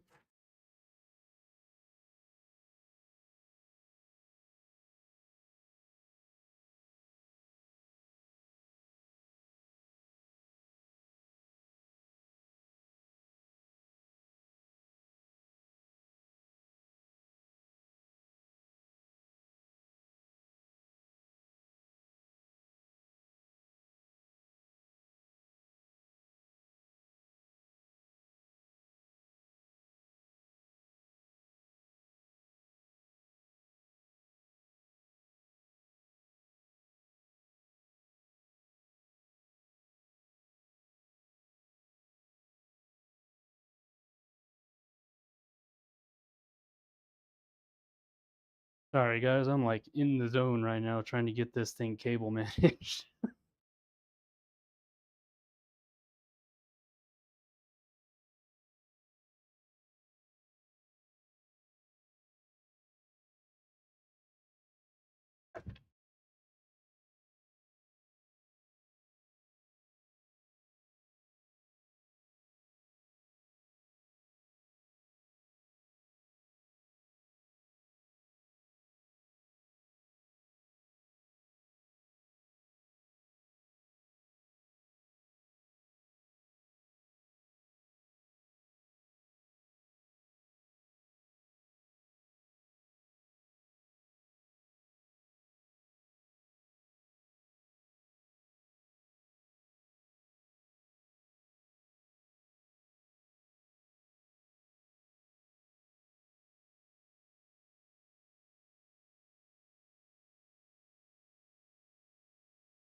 power supply in.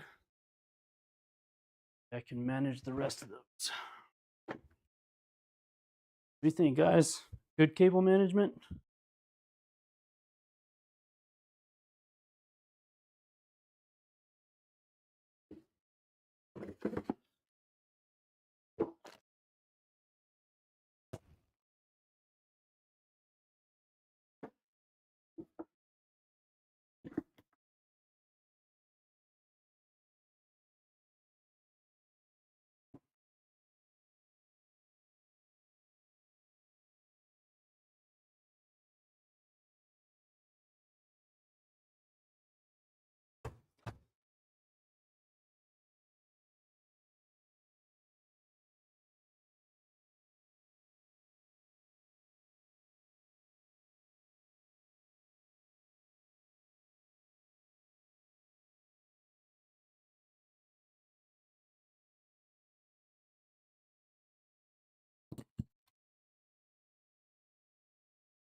All right.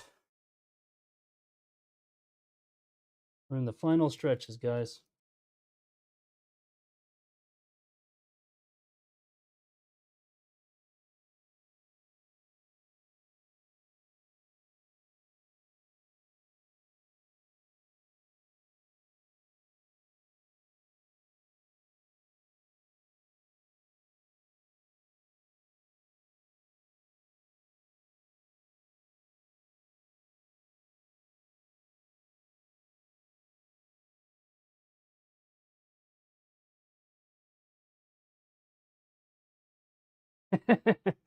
Cable management is by far one of the very few things that I actually like doing.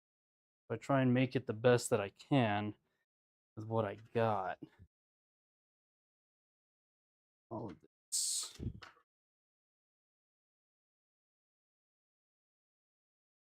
So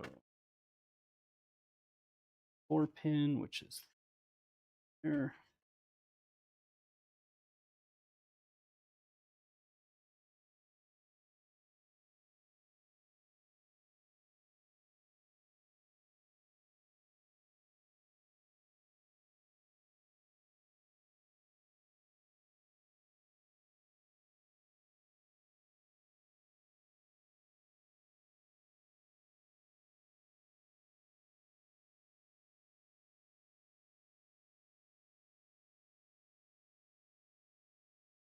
That in a second.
Need a longer one.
And cables are managed.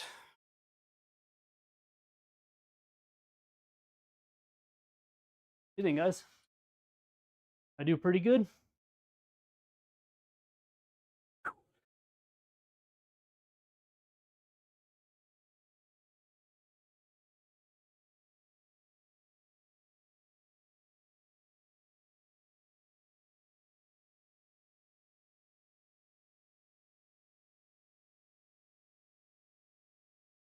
All right.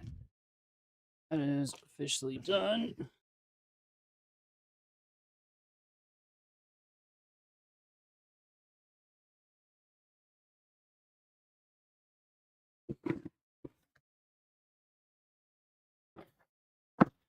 Clear off the table, because now it took too long. Well, don't you want it to look nice?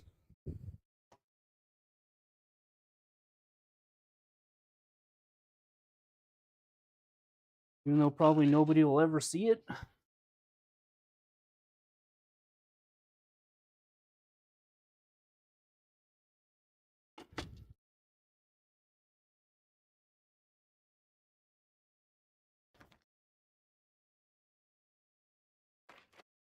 All right.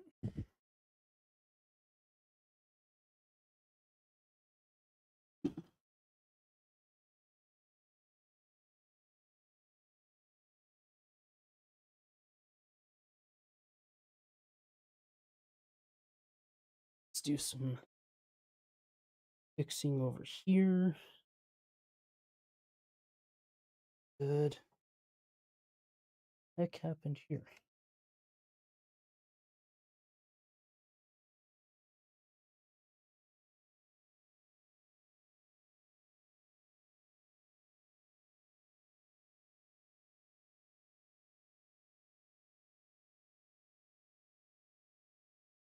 Cable, and then it's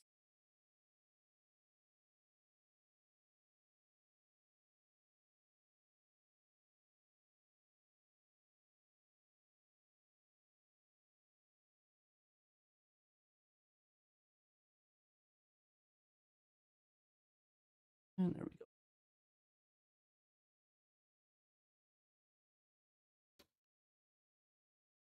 All right.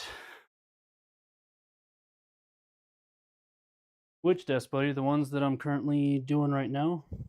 Over there?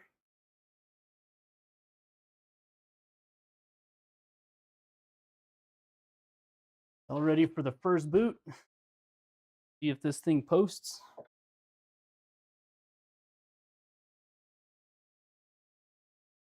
I know what you're gonna say. Y'all have been ready.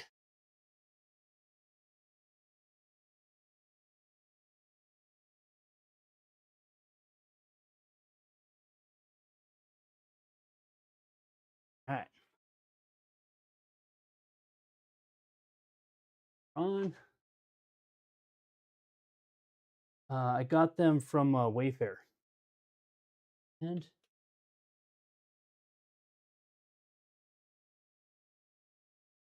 as said, these, as I stated, don't like to come on unless you mess with the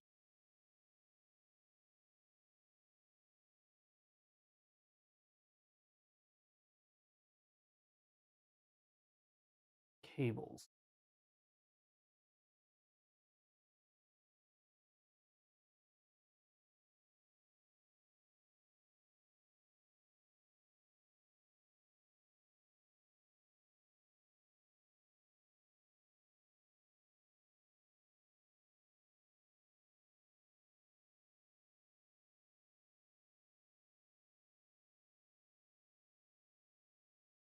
Oh, there's those fans.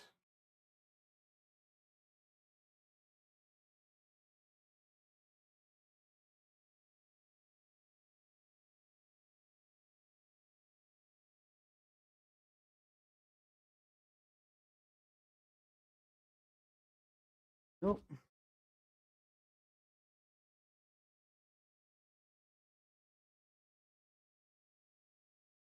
And it posted. So that works.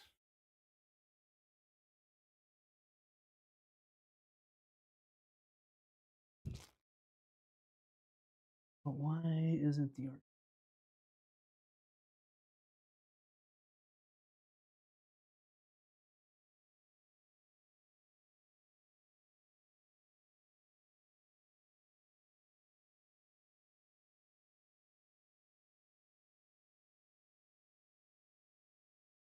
There we go.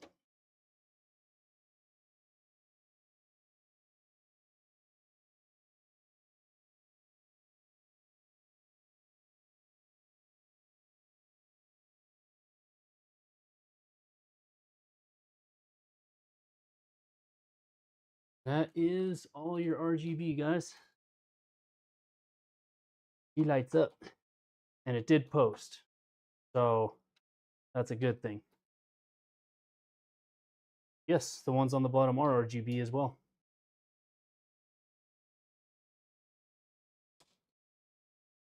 Tightening up the fans that are back here. Now that I got the spinning and the RGB. All right, let's get this glass panel back on.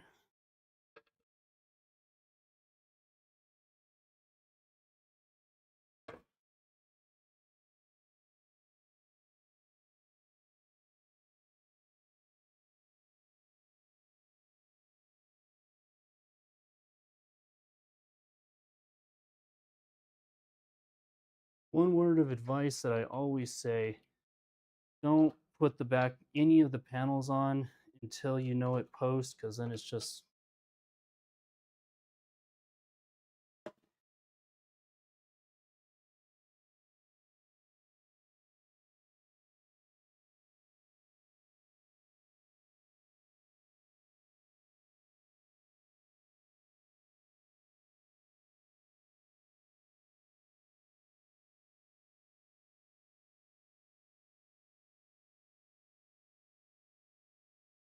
bad juju. Yep.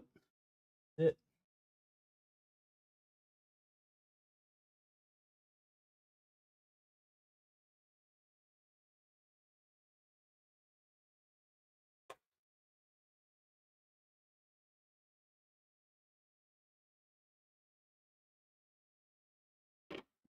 Driver. Some screws back on.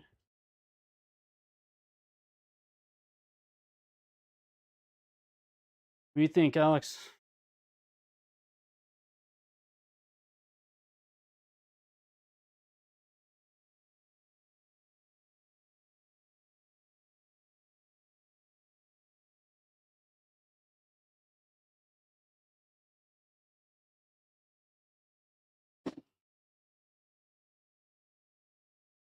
All right.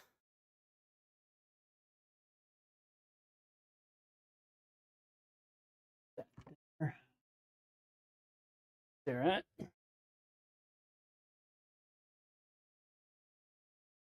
Grab. Yep. Leaving the plastic peels for her. Don't worry about the CPU block. I'm sure I can rotate that in the software.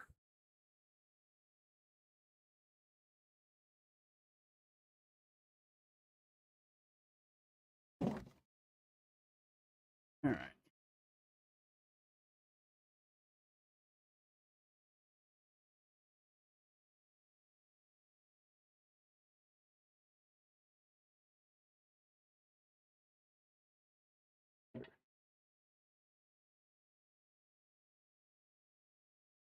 on the output. So let me fix that so that way I can get the output to go through.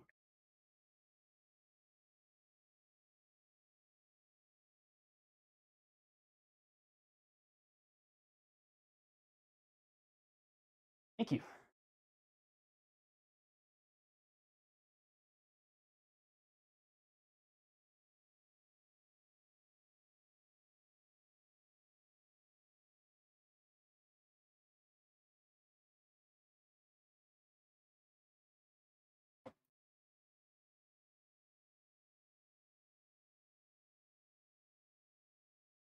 Oh,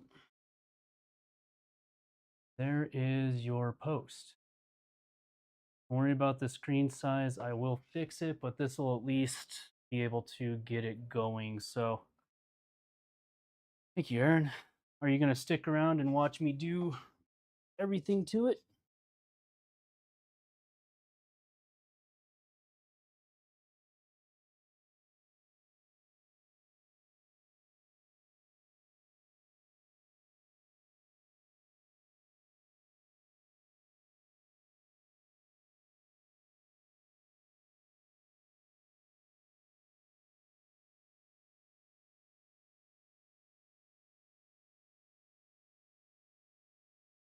All right, so now need to Y.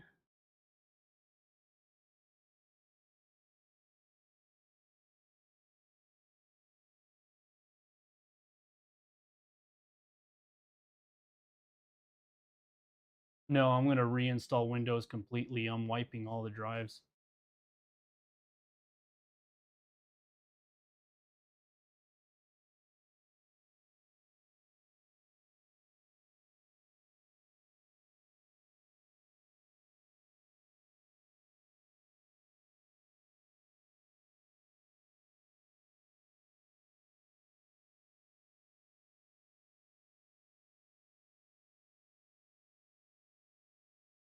I should probably have to.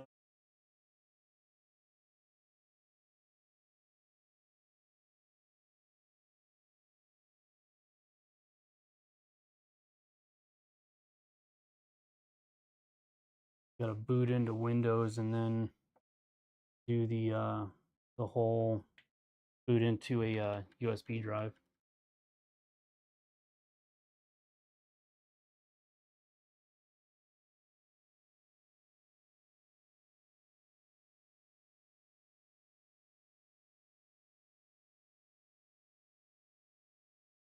All right.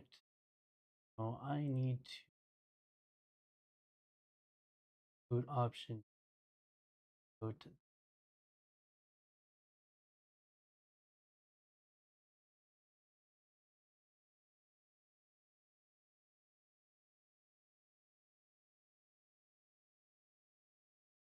What? I going to disconnect this drive in the back. You want to make sure the only drive the Windows gets installed on is the main.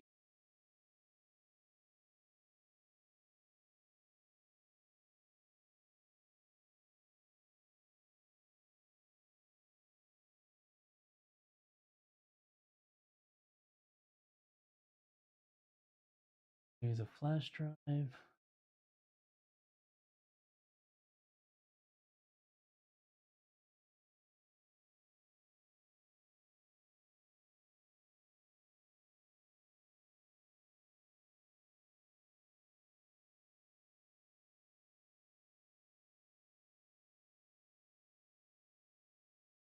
Not the what is this? Dinosaurs?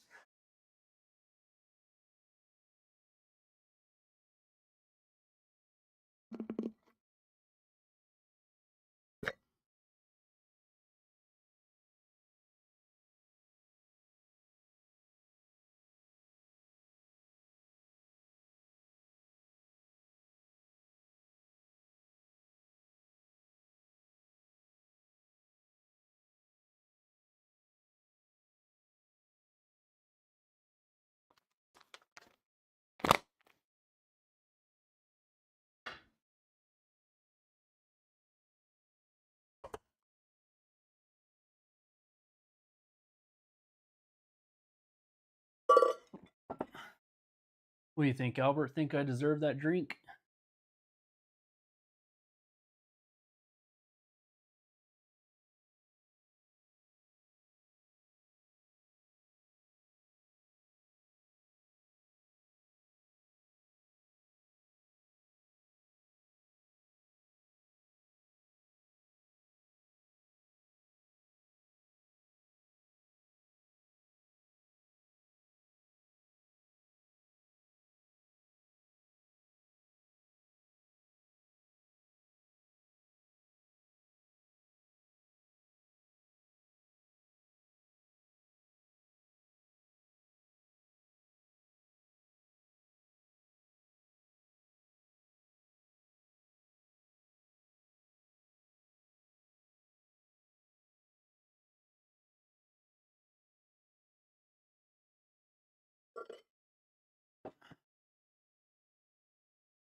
I don't want a drink right now. It's all done. All of this is just mundane Windows installs, but I got to do all of it just to get to benchmarking.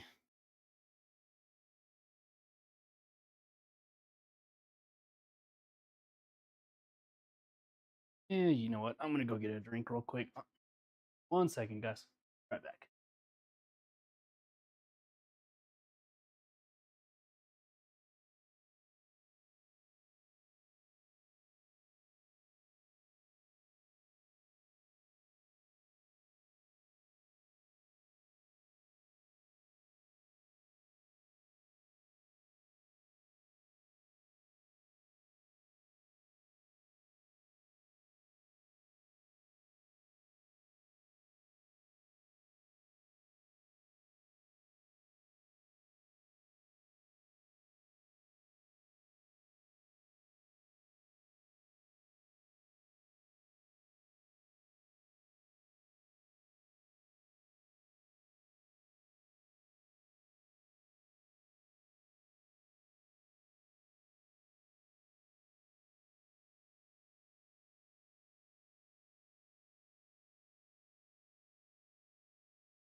Like I said, this is all just the mundane process of getting everything installed, ready to go. Panel back on when plug in the drive. Let that settle for a minute.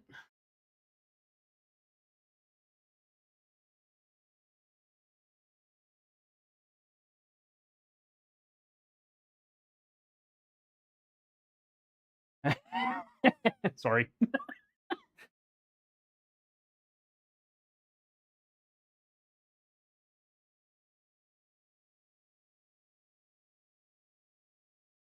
Definitely is bright, guys. You be lighting up.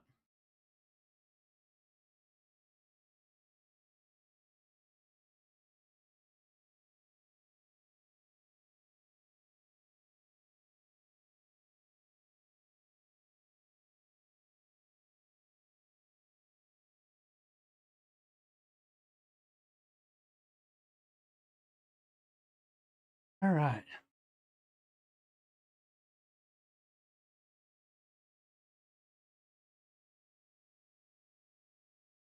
So, a word of advice, guys.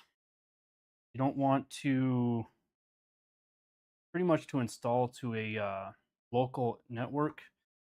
Shift F10, OBE, it pass, and oop,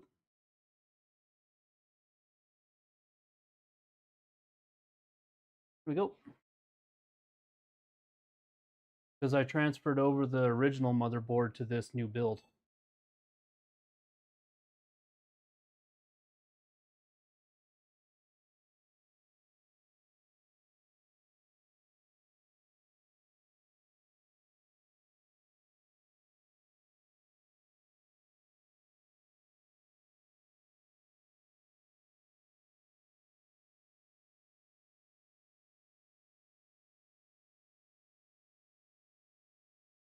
When I get into Windows and I can actually adjust the resolution to 1440p, I'll change the screen back to where it was. No, they didn't. Not if you have an original Windows 11 install.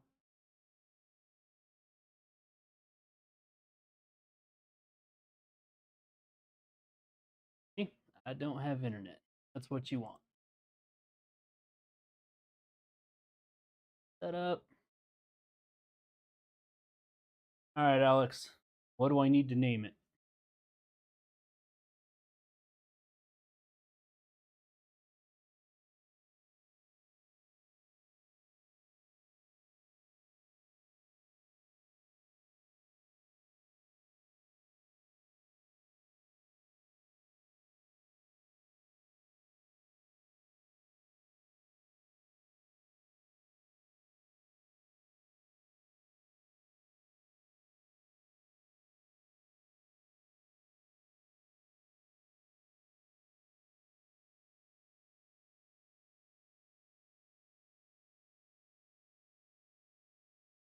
No problem.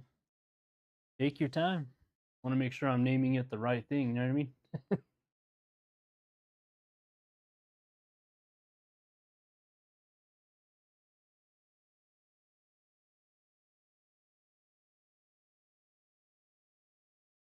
Actually, while you're doing that, I need to set the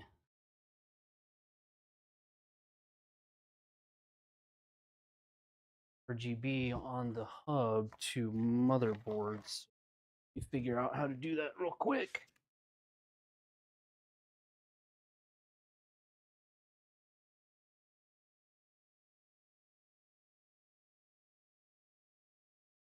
Oh, okay. Actually, do it from the little remote that they.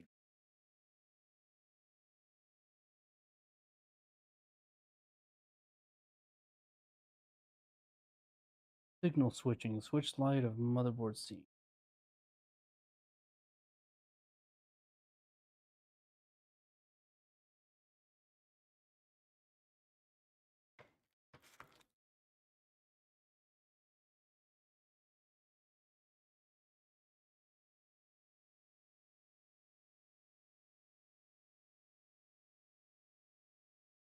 Right.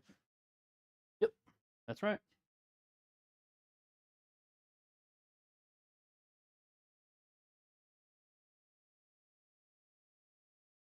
All right. Now it's on motherboard control.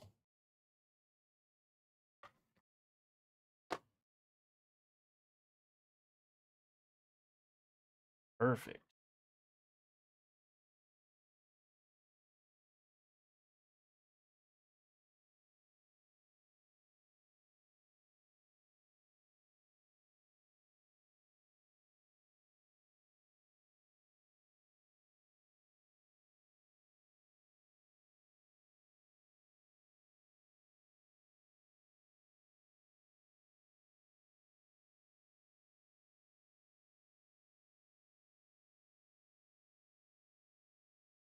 Dude, the nice thing about this thing is You can do all kinds of stuff with it. Turn it on and off. Purple or pink, I think. Blue, purple, orange, red.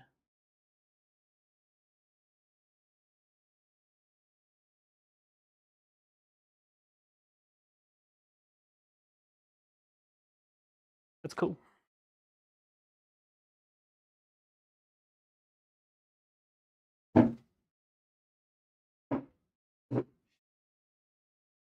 Yes, exactly. All of it gets turned off.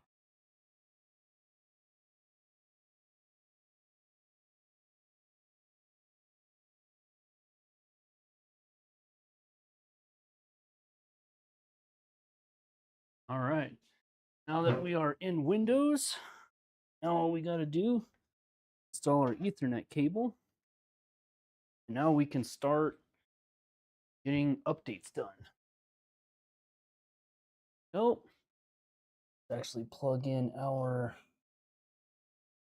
drive in the back.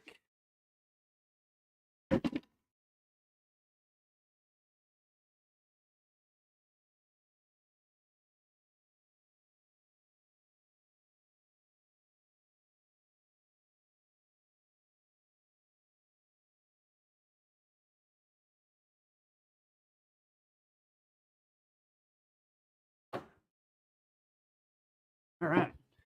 Now we are in Windows. 1480.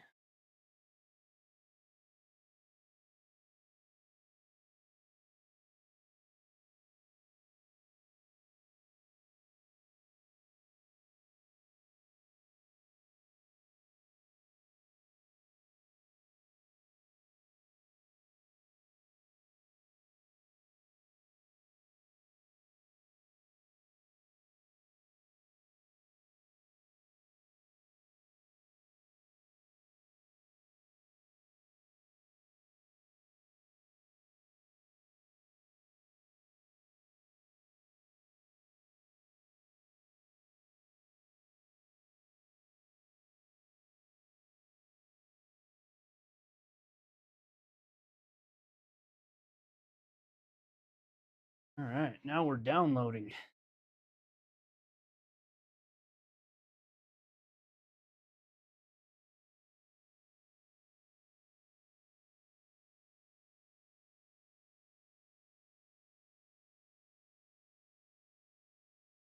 It still won't. That's the problem, is that if it's not, yeah, if it doesn't have the right time and date, it's not going to install Windows properly.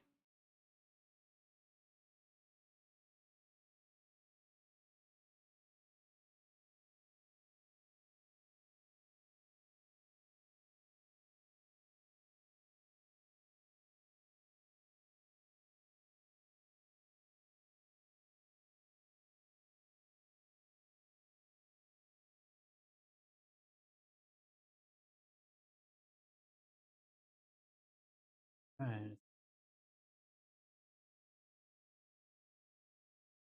Now go into,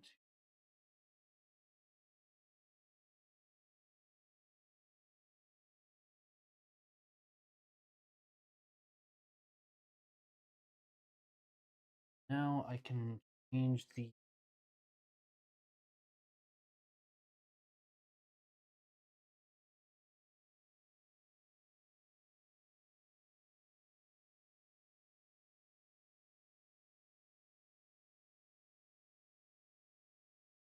may keep this on.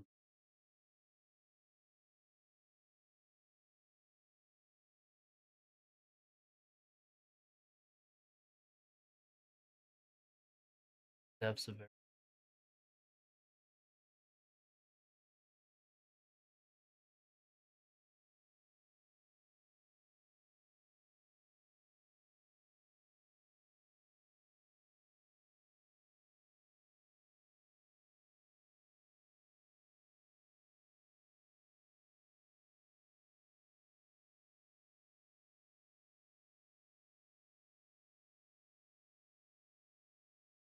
All right.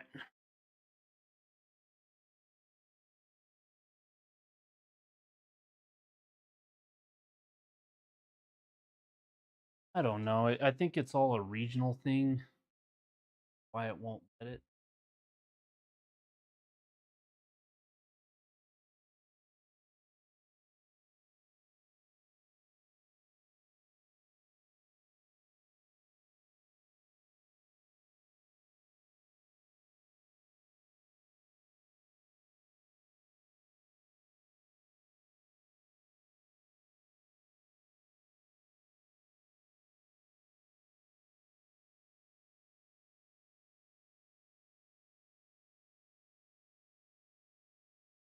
As soon as the updates, or probably when we restart it, I'll get you a Windows license.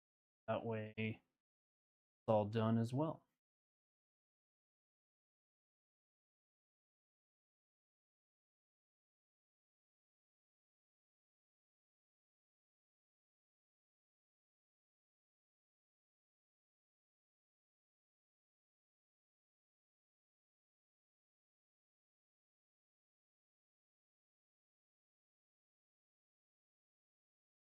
Yeah, this process takes the longest, guys. We'll get to the point where we can actually benchmark the system, but it takes a little bit for all the updates and drivers to install and everything like that. So as long as you're patient with me, we'll get to the games and we'll benchmark this thing at 1440p.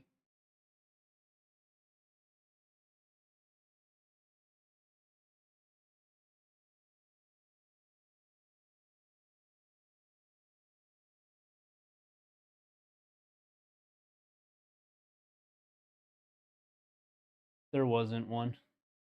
I told I let him know I'd get him a Windows license, no issues. That way he has a key and he's good to go.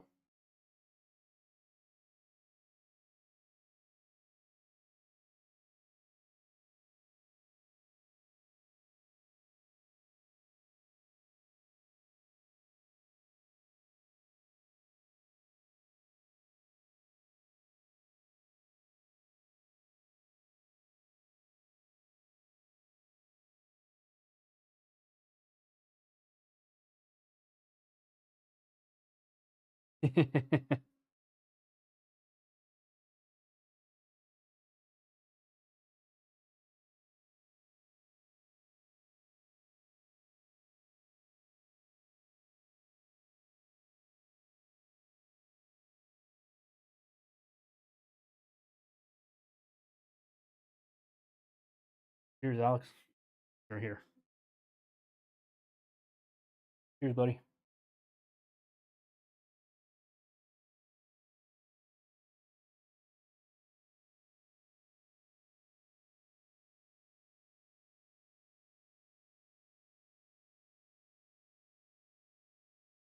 This one installs, then we'll be able to restart. I thought the desk mat is very fitting. AMD Ryzen and Radeon.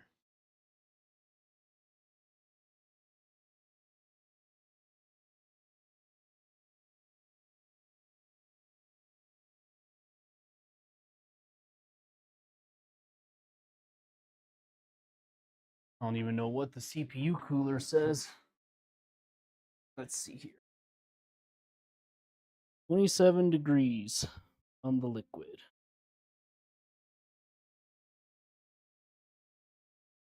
Actually, what? I think that CPU block actually rotates.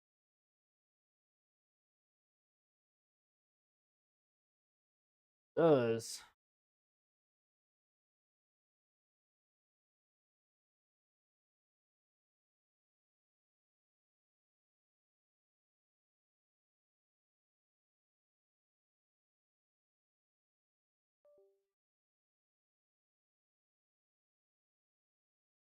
Nope, does not rotate.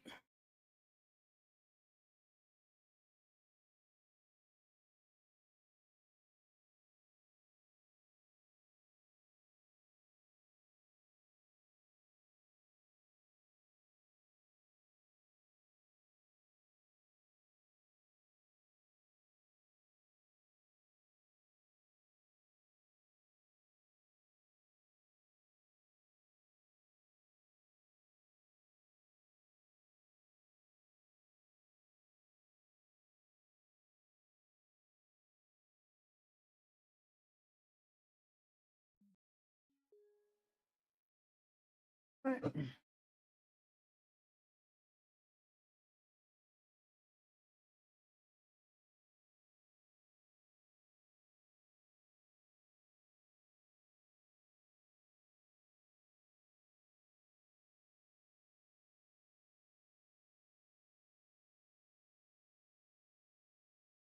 Fanboy of what, bro?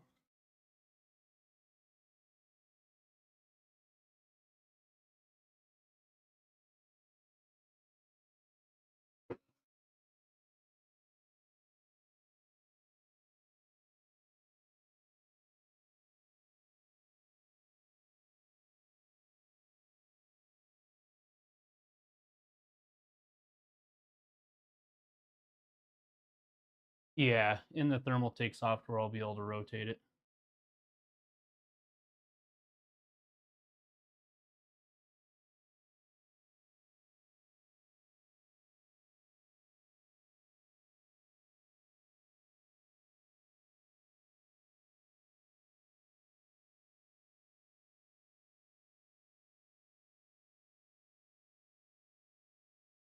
Like them all, bro. I've had this desk mat forever.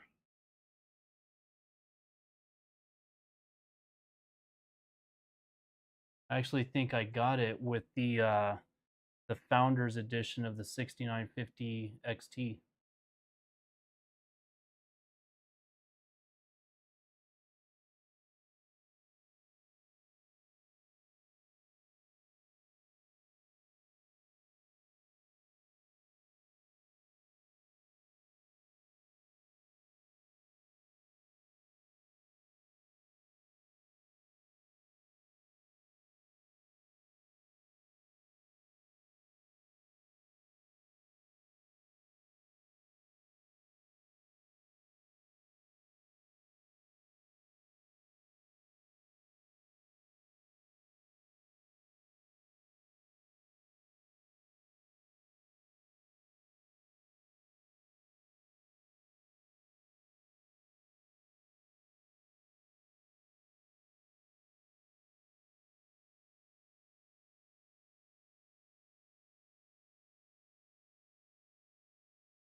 $11 actually.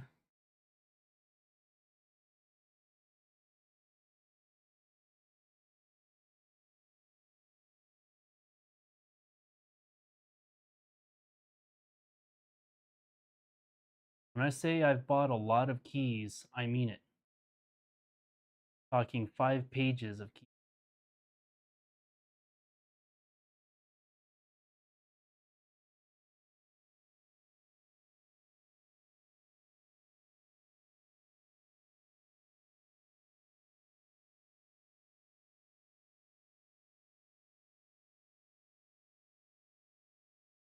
There you go, Alex.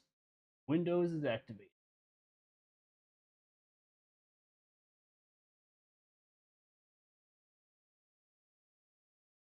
Now,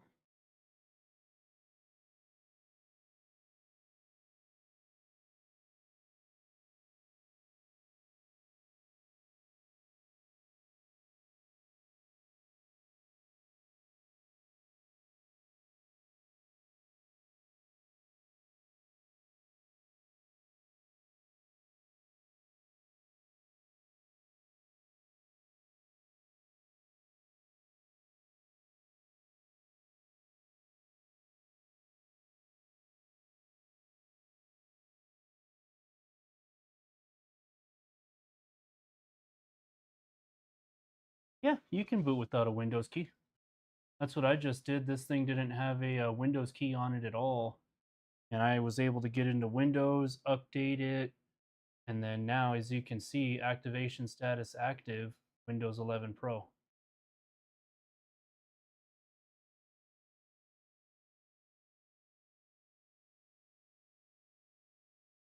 Good, buddy.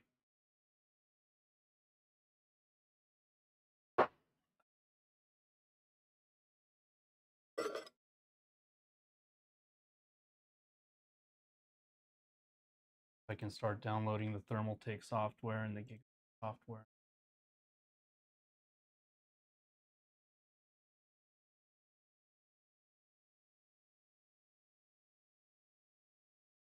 Yeah, exactly. Which, speaking of which, I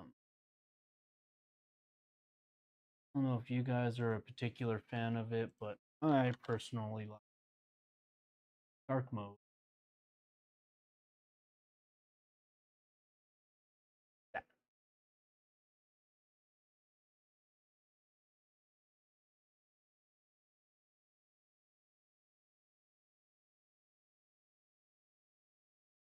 All right, let's see here.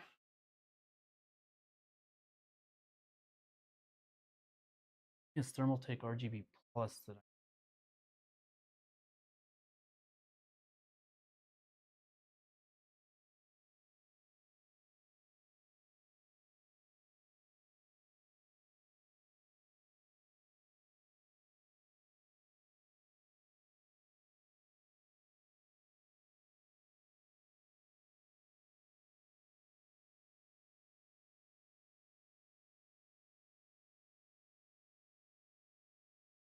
So I buy mine off of VIP-scdkey.com.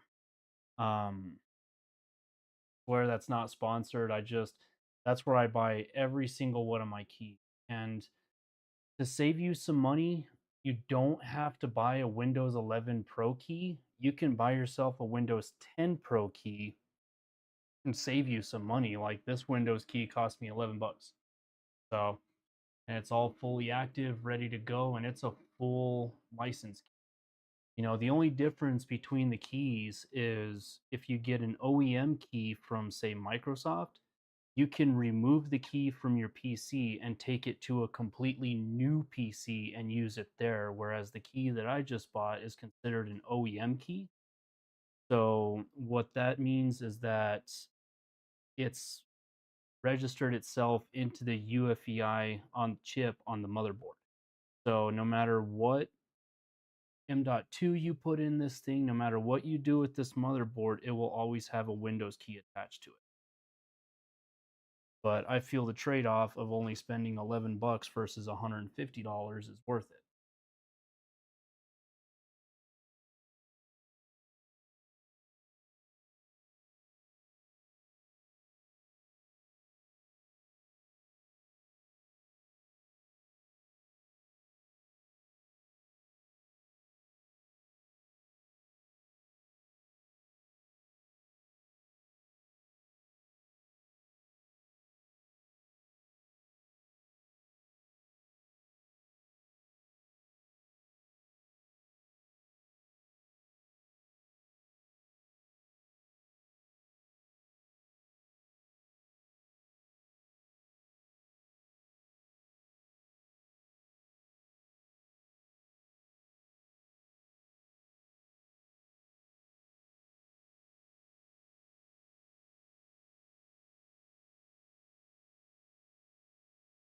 You can if you buy them from Microsoft directly.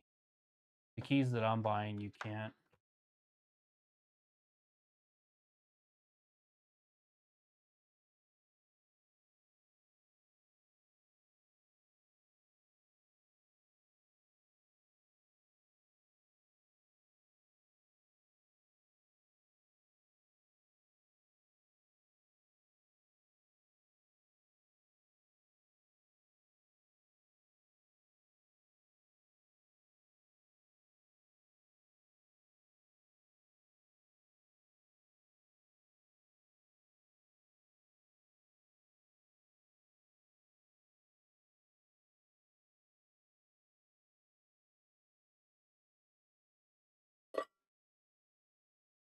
VIP-scdkey.com, bro. I'm telling you, 11 bucks is better than 150.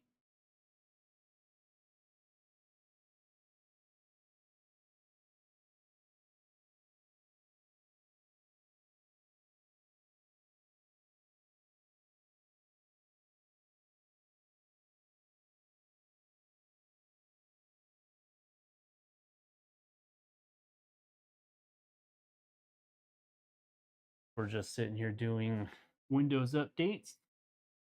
What all do you got planned tomorrow, guys?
So new GPUs are coming out. Um, Pricing on those GPUs is getting a little out of hand.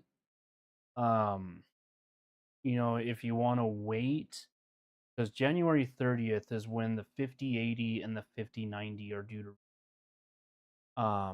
If you're gonna wait, I would wait till probably March. That's when AMD will have their 9070 release for around $500, and also the 5070 should be released by then.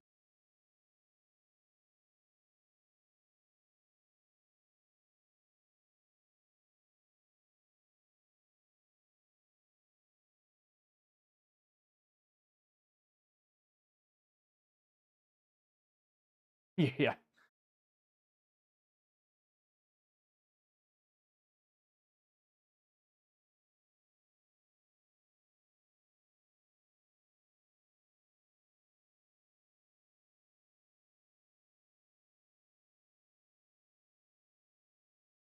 Cool. So yeah, if you're gonna wait for the 9070 XT, then that'll be in March is when they said that it'll release. And like I said, I'm pretty certain that I saw that the pricing was gonna be right around $500.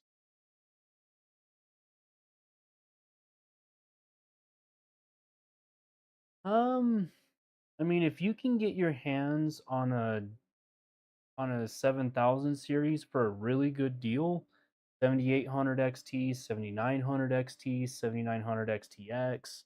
I mean, you're not going to go wrong there. Um, but if you want to have the new architecture, then I would wait for the 9070. Um, it's anybody's gamble that's going to see it. I mean, I plan on getting a 5080 on day one because I'm going to be using that to build the Black Ops 6 system that I have that I did an unboxing on. So that's what I'm going to be waiting on.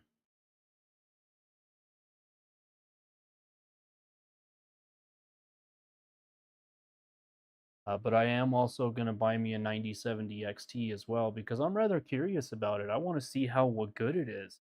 And I'd like to know if it's comparable with the 5070 that's coming out and stuff like that.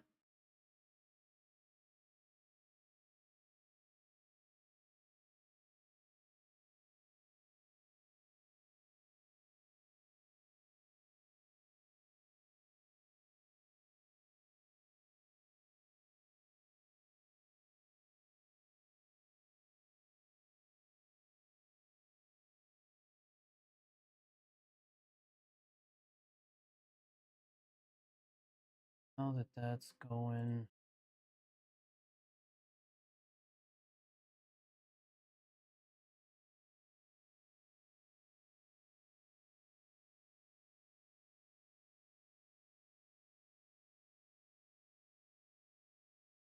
that too, all fair. Alex, you said you wanted me to format all the drives, right? Because if you want, I can leave the H mini drive alone, but it's entirely up to you, man. I can format it.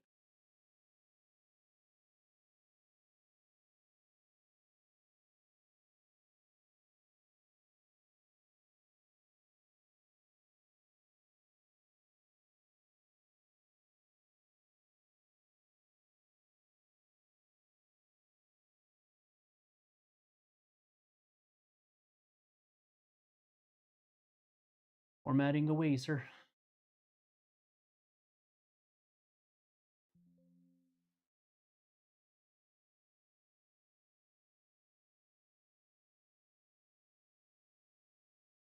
Go. Fresh install.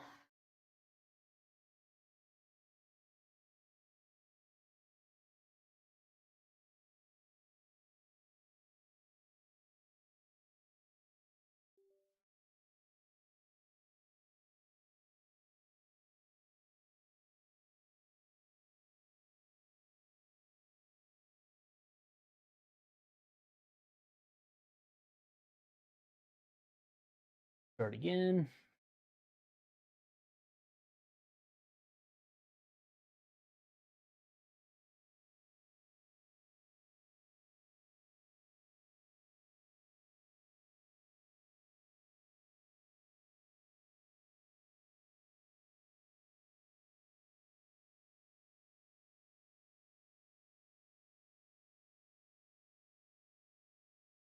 Or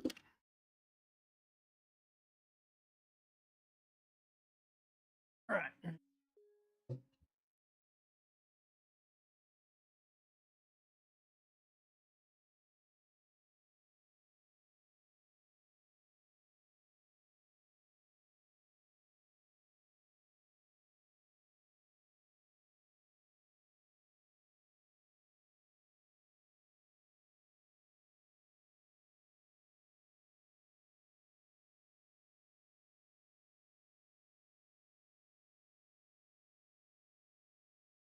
I can tell you this much, Alex, the system's a whole lot faster than it used to be.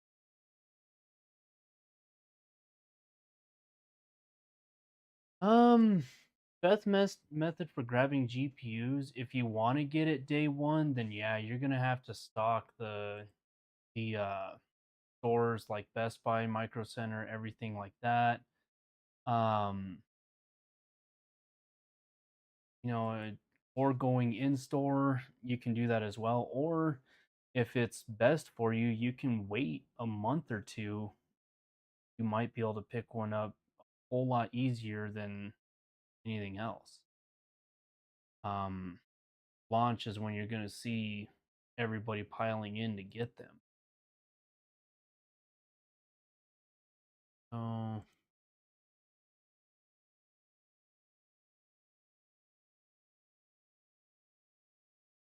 this AIO is situated.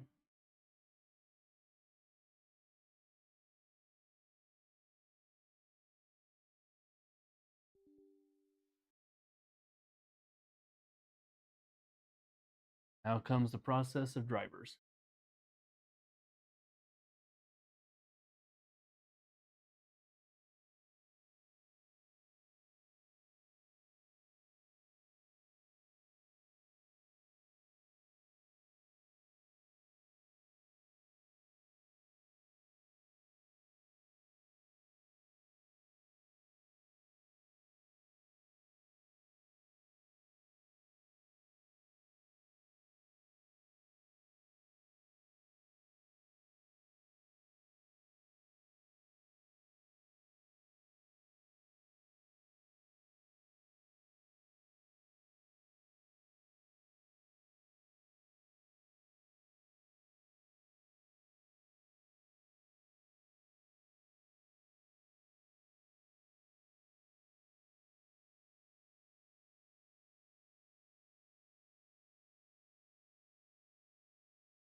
Is it right side up now? Nope, it's not. Okay.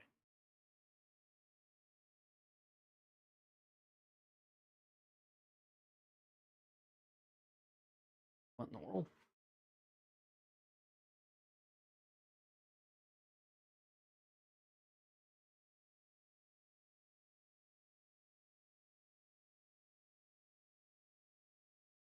And here and rotate.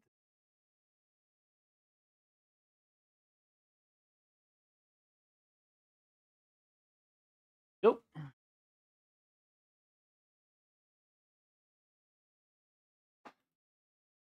CPU package.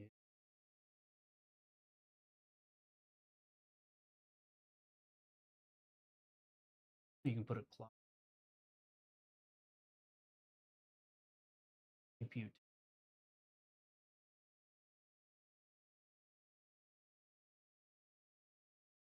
All right.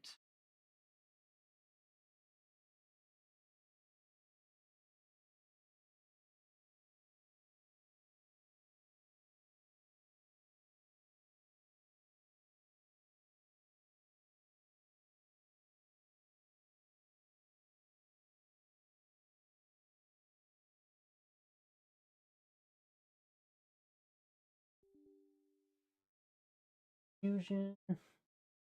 Then we have the AIO in the correct orientation, right?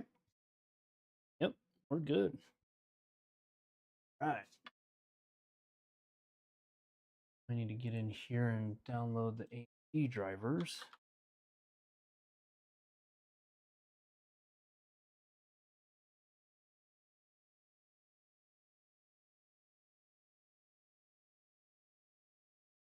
Graphic.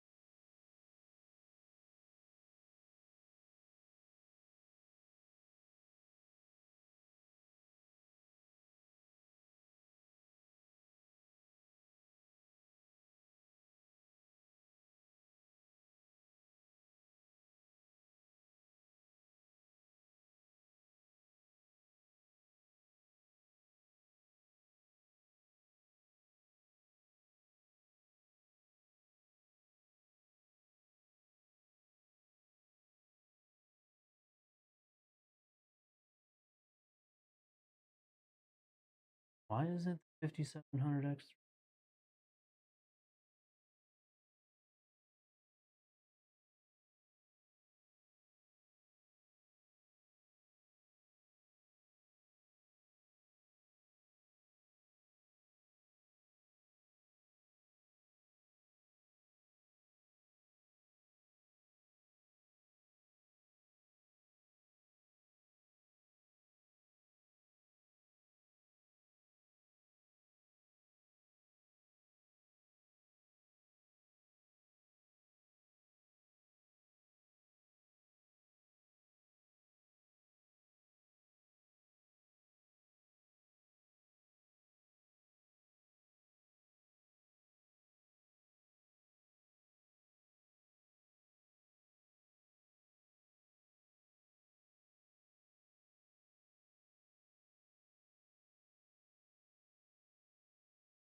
Everything changed over?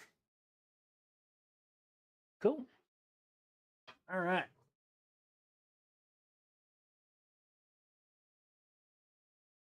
New driver.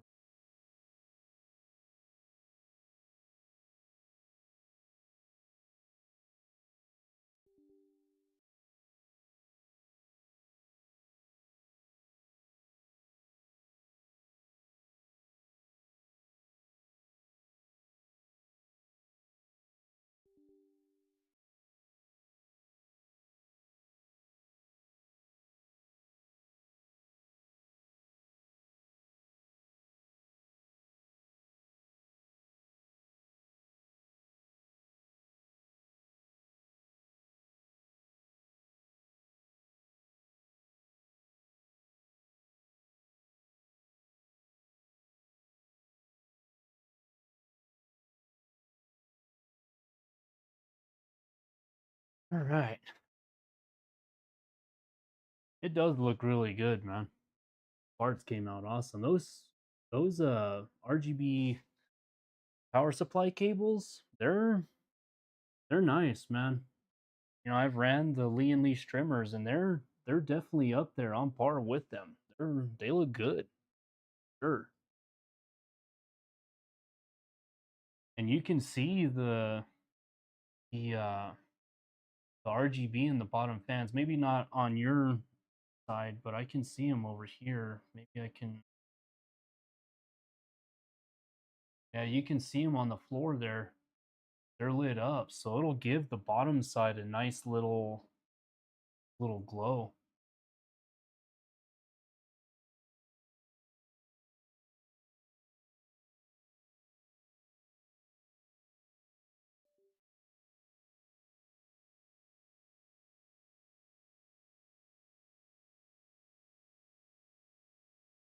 Right?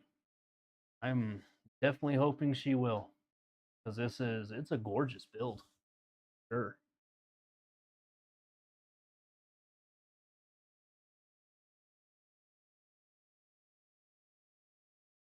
No problem, man. Thank you. Thank you for letting me do it. It's a lot of fun. I love building PCs, man.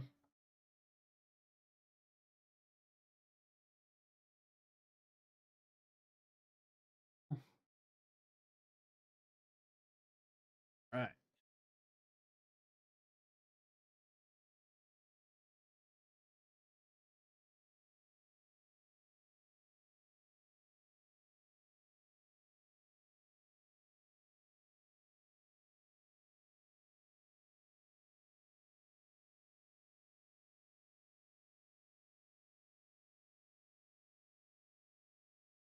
Yeah, exactly. That's why I have the RGB software in there for not only the motherboard but for the AIO as well. She can do whatever she wants with that AIO, putting a clock on it. She can put temperatures on it. She can do all kinds of stuff, and I'm sure she can put like a funny picture and stuff like that on it. Oh, there we go. Over to purple.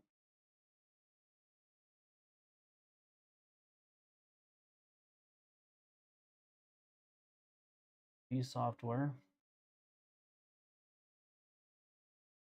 All right. So now that we got all that going, what kind of background do you think we should put on this? Should I leave it just the windows, or should I actually look up something for her background?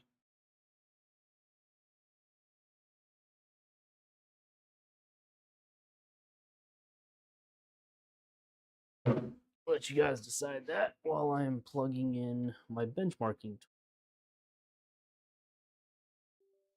We are at the point now where I just need to get the RAM put at the right speed. So, gotta compliment. Yeah, you're right.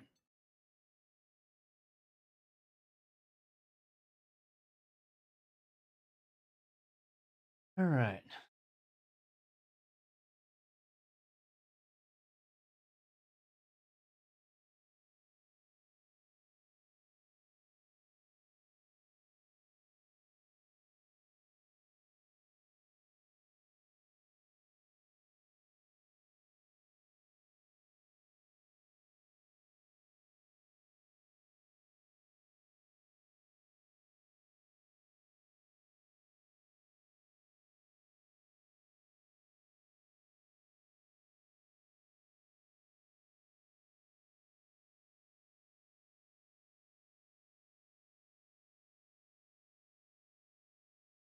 In front of my face.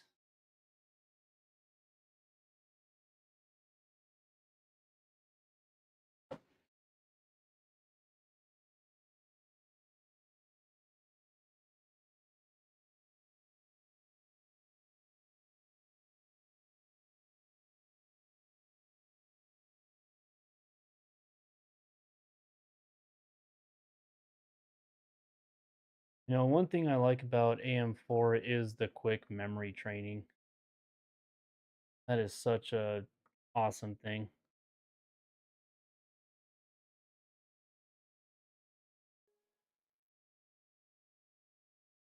All right.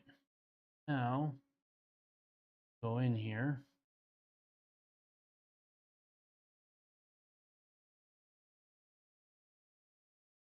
Performance, CPU 5700X3D, memory 32 gigabytes, 3600. Got all of this GPU 7800 XT here.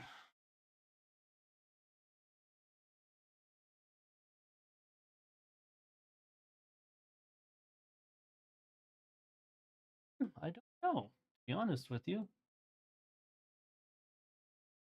Mark, I need.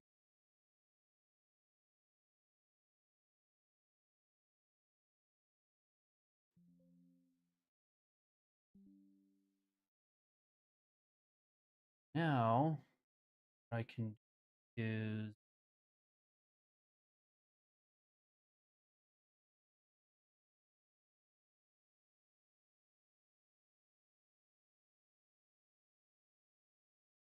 that way.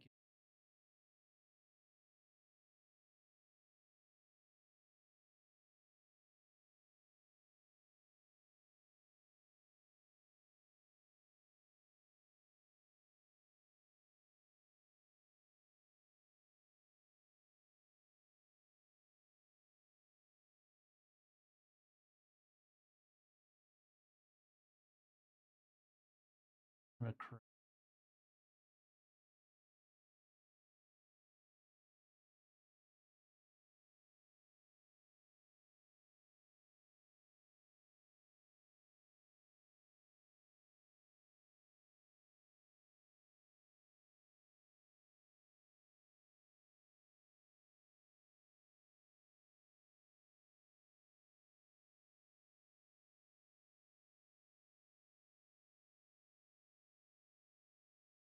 Yeah, I'm trying to.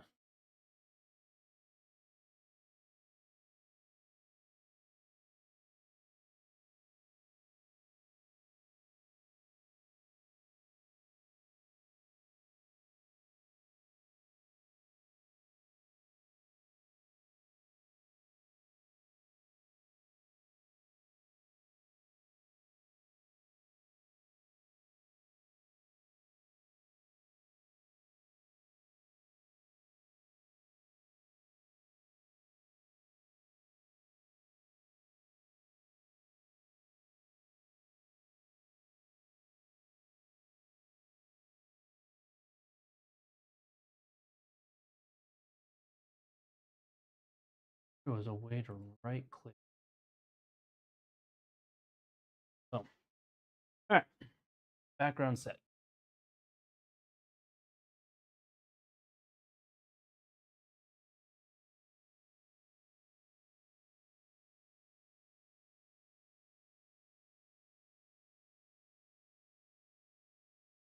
You guys remember, right? Benchmarks. We had 22 in Modern Warfare 6, 52 in Assassin's Creed, and 34 in Forza Horizon 5. These were all at 1440p max settings.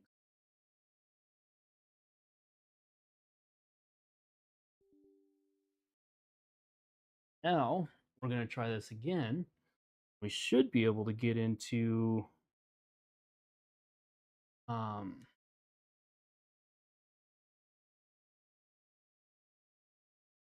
Cyberpunk.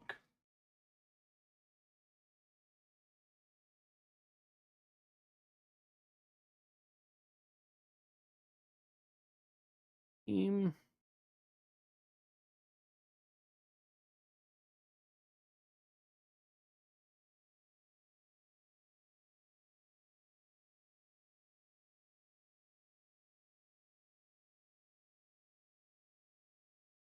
All of this is up to date. Good, guys.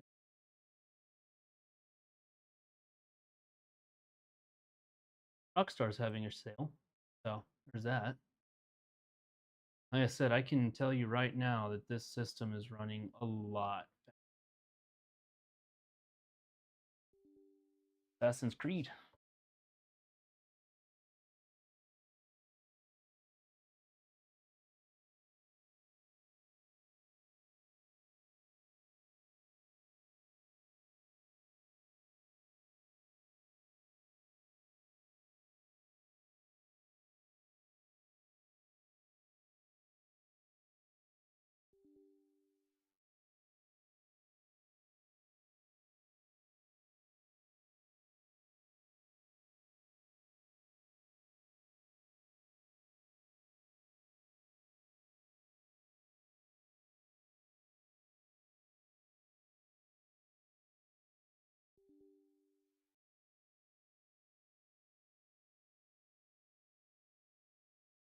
What are you guys thinking for benchmarking? Give me some numbers here. We're going to start with Assassin's Creed. Now remember, RX 580 and 2600X got 53 FPS, so you've really got to be stepping up. Yeah, I do too, man. Their launcher sucks.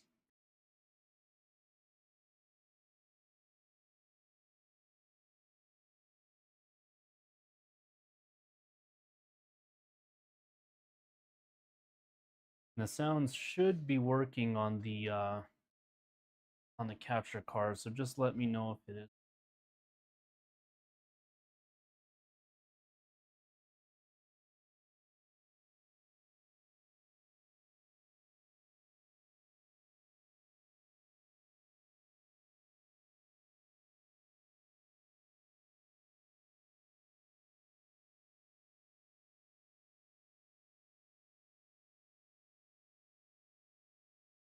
$150 to $180 sounds about right.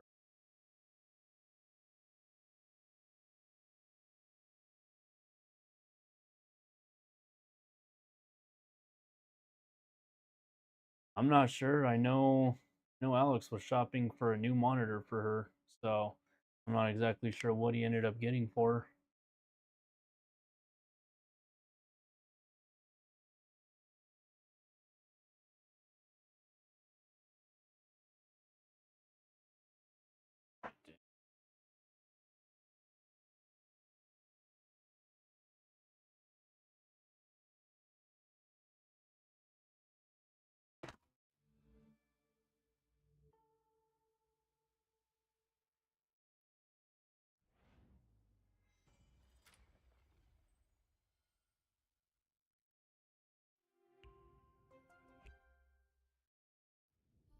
Let me know if the game volume's too loud, guys. If it is, I can turn.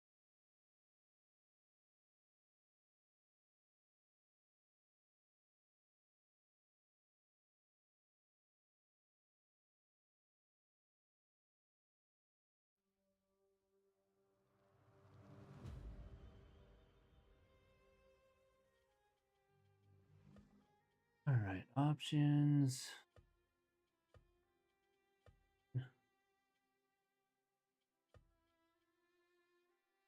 Oh yeah, it really does.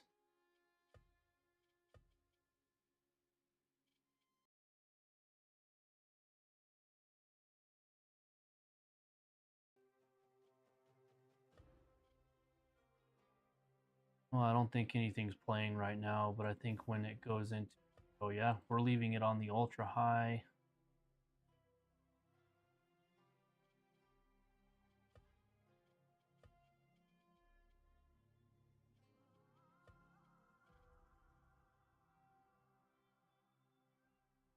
All right, see what it does. All right, so I'm seeing the volume on the capture card going up and down, so should be some noise coming through. 32-inch 1440p, I love it. What was the hertz rating on that thing?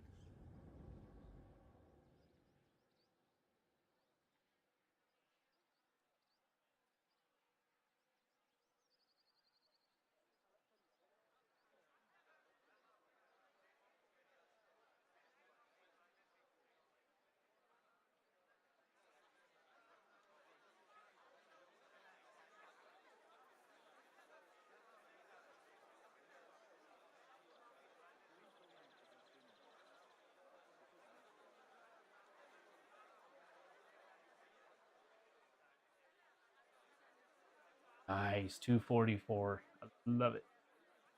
Oh yeah, she's gonna have a great time with that monitor. The CPU utilization 3 to 5%. I guess this is more GPU bound, but that makes sense.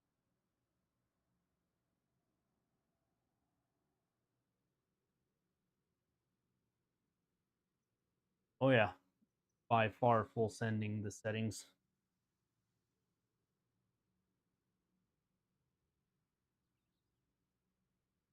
Definitely is a lot smoother, I'll tell you that much.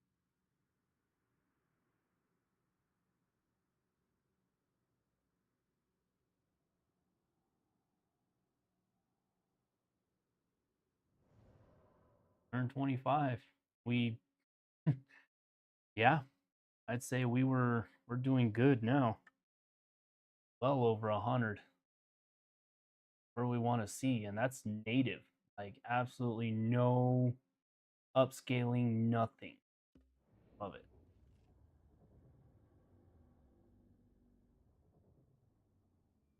All right, so Assassin's Creed. Yeah, that's it. Ultra high settings, just no holding it. Let's go to quit desktop. Down. Go to Forza Horizon 5.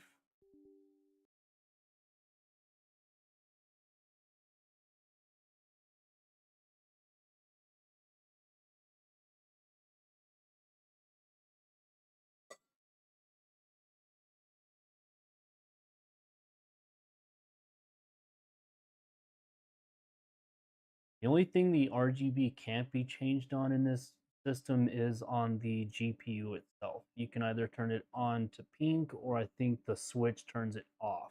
So, but I think it looks good regardless.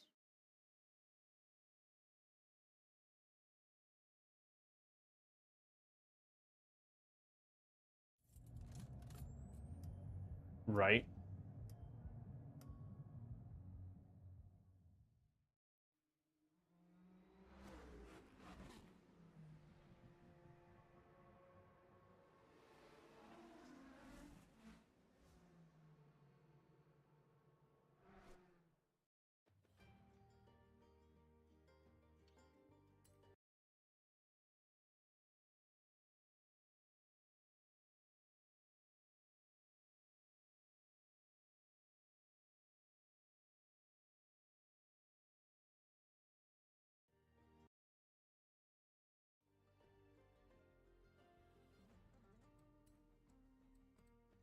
All right, graphics. We're gonna go.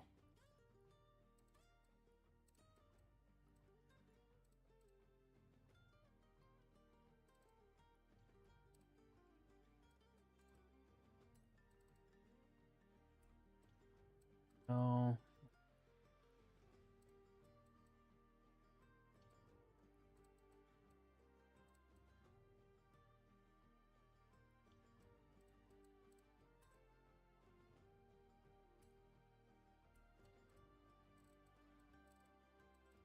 Full sending it.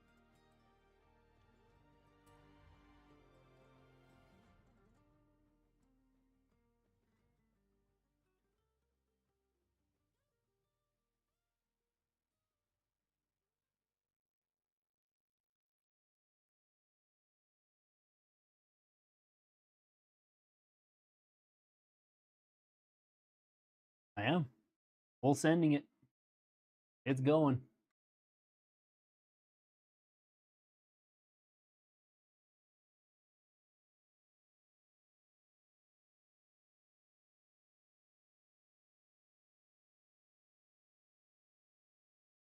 Hope you guys have enjoyed this live stream. I have. It's been a blast, man. Building the system, benchmarking it, doing everything that's involved with a PC. It's been a blast.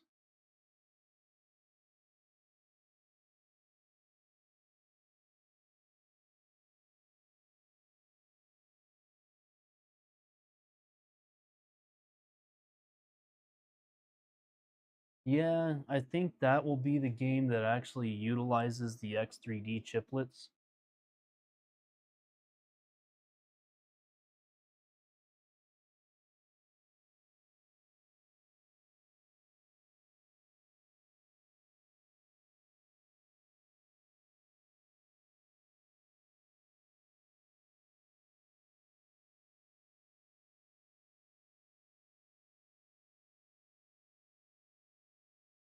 It's running 100 times better, I'll put it that way.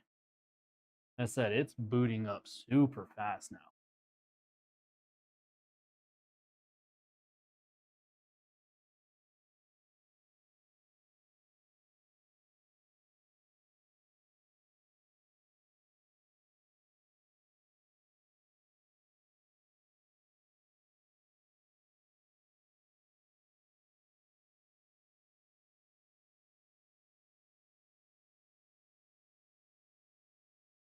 Yeah, I was thinking of doing a video like that. I mean, there's so many out there already, though. That's the thing, is that there a lot of content creators have already done. What do you do after building a PC? What do you do? Like all of that. But no, I wouldn't mind doing one.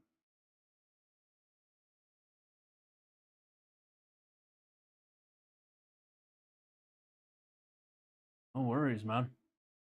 No, I haven't done one already.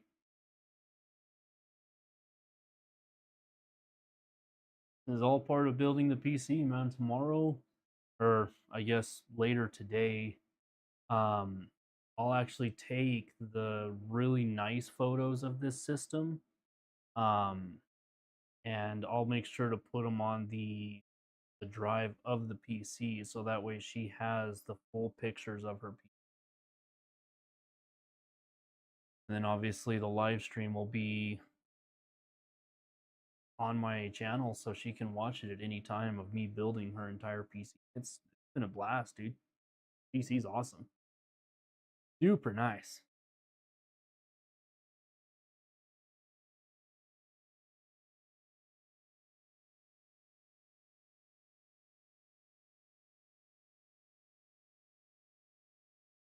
Oh yeah, trust me, I know.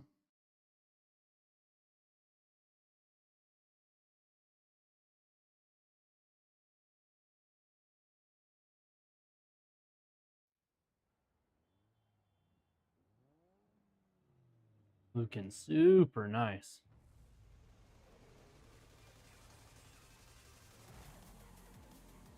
Oh yeah, we're we're more than more than triple.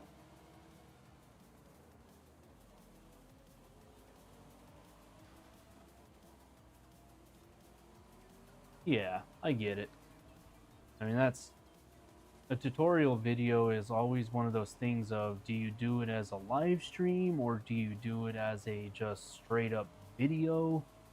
Like, you guys let me know. You want me to do a live stream tutorial?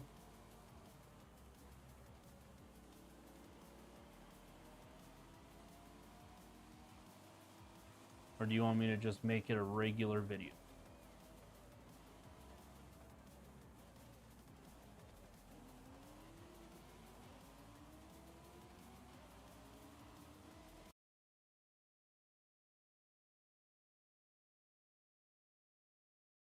I did the video.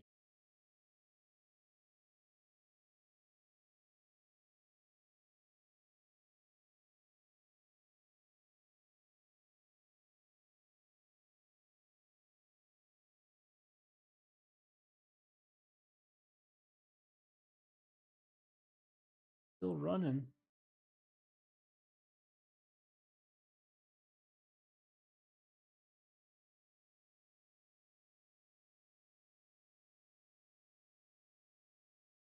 There we go.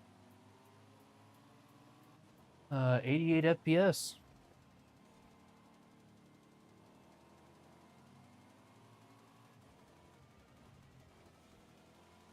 Not bad, not bad.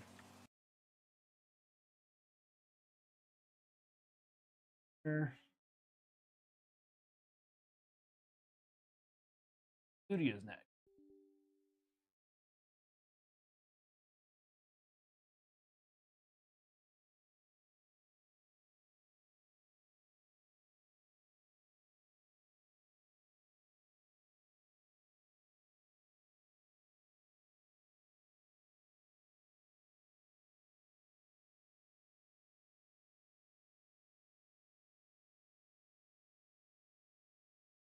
Not getting any errors for driver. Nothing. This is awesome.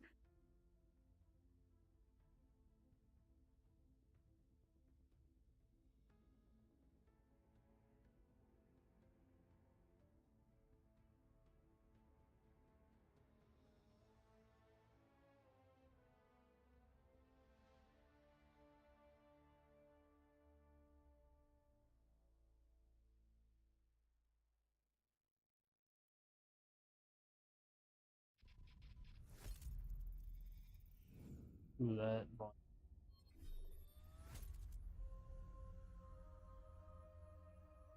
Yeah, it was.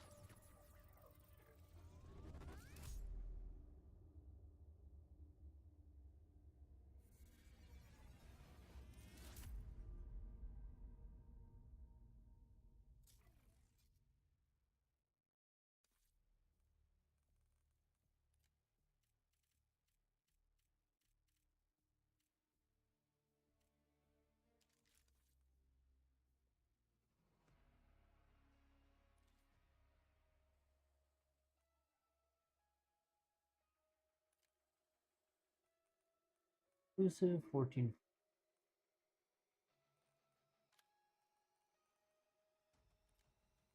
Alien. Native.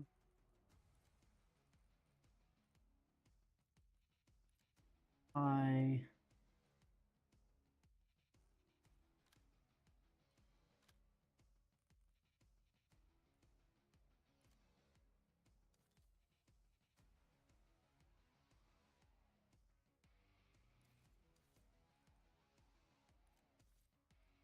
Load its pre-shaders.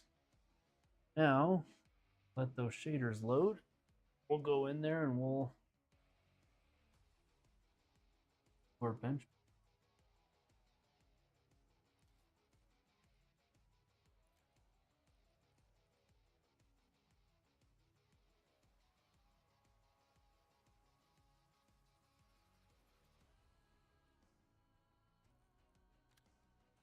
I don't know why it keeps glitching.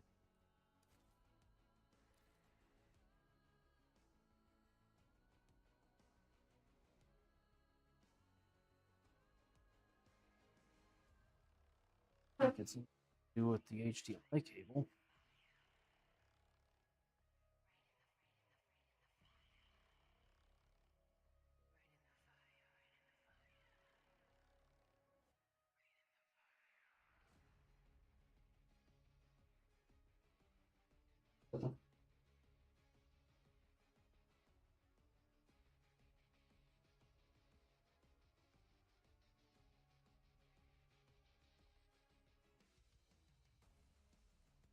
I don't see you on, Aaron.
Like I said, guys, I don't know why it's glitching out, but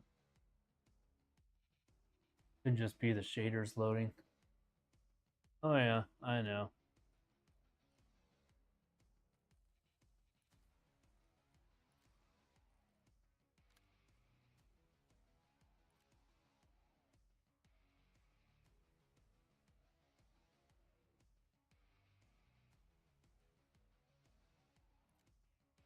All right, full sending it in Modern Warfare, but Call of Duty Black Ops 6.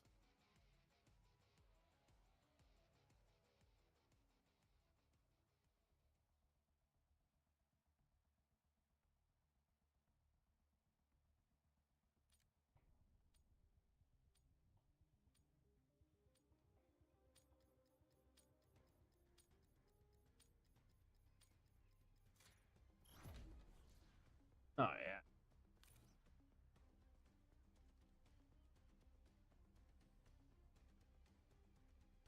You're doing significantly better.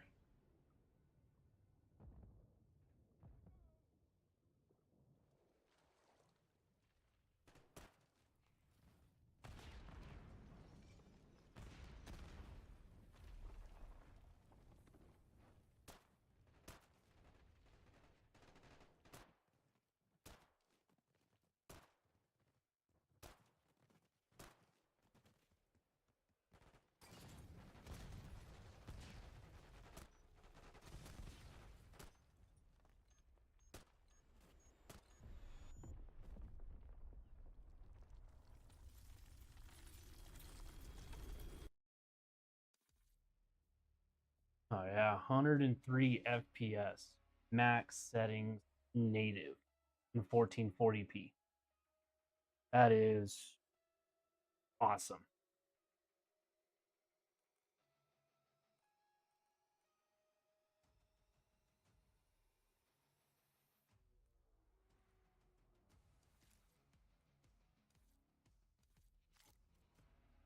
Cyberpunk.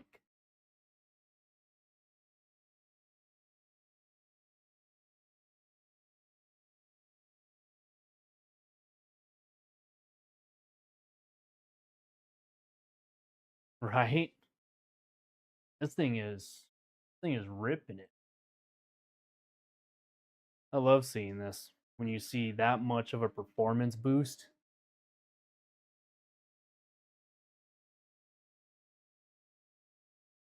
Oh yeah. I think Alex is going to be stealing this PC.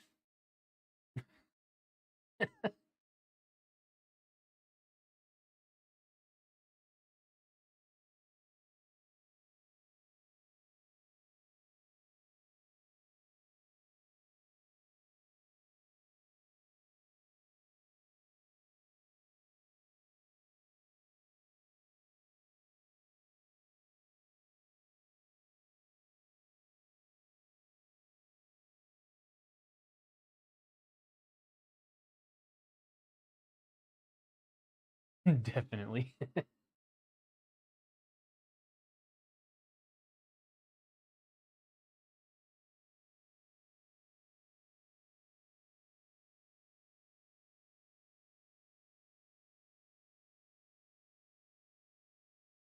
Definitely a nice system, man.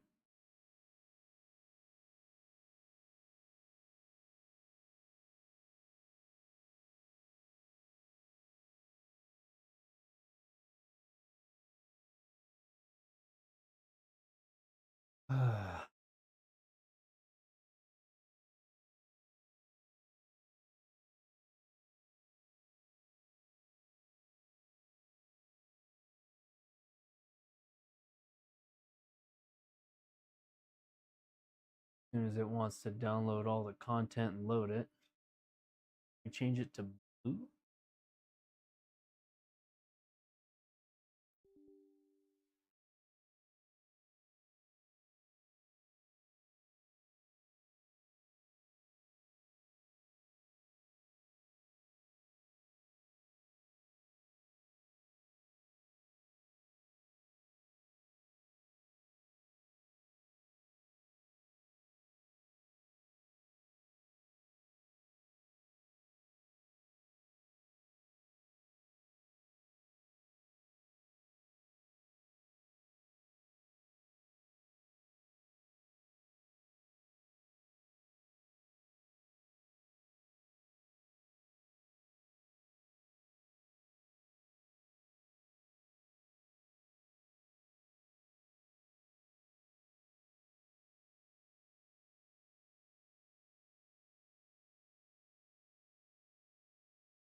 There you go. Blue.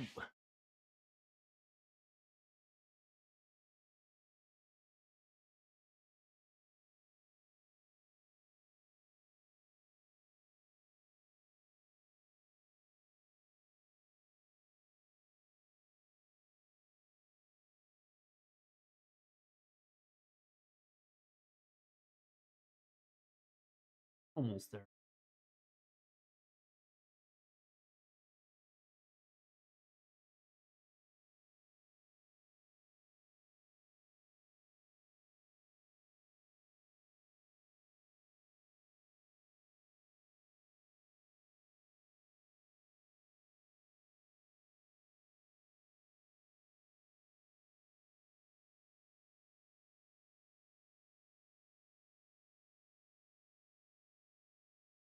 Likes to take its time on this, doesn't it?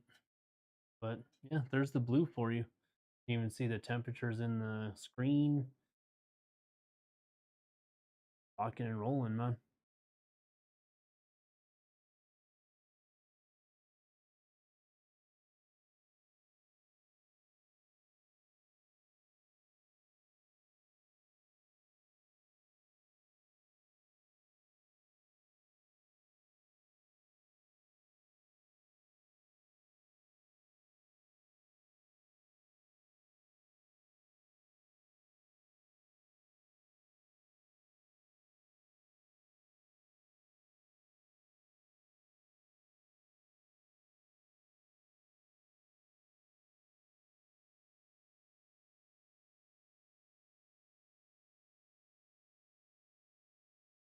This Cyberpunk came out with a brand new update because I updated this morning.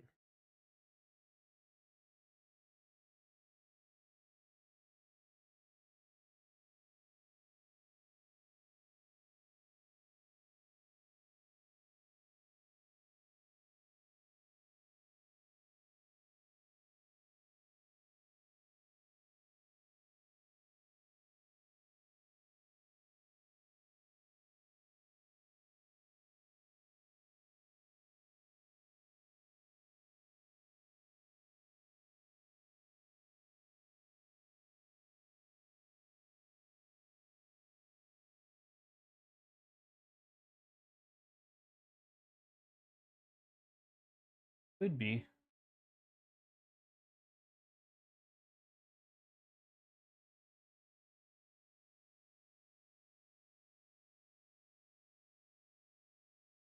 I know Cyberpunk is hard on systems, so I'm gonna run this one just max settings, but I'm gonna take off ray tracing just because that is just a killer on.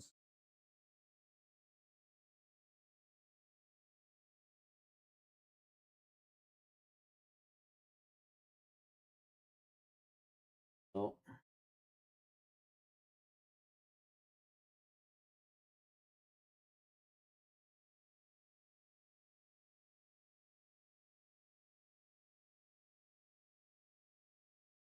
yeah, there's a switch on it that sits right next to the power supply cables that I think you can turn it on or off, but there's really no further customization than that. So yeah, so it's either pink or off.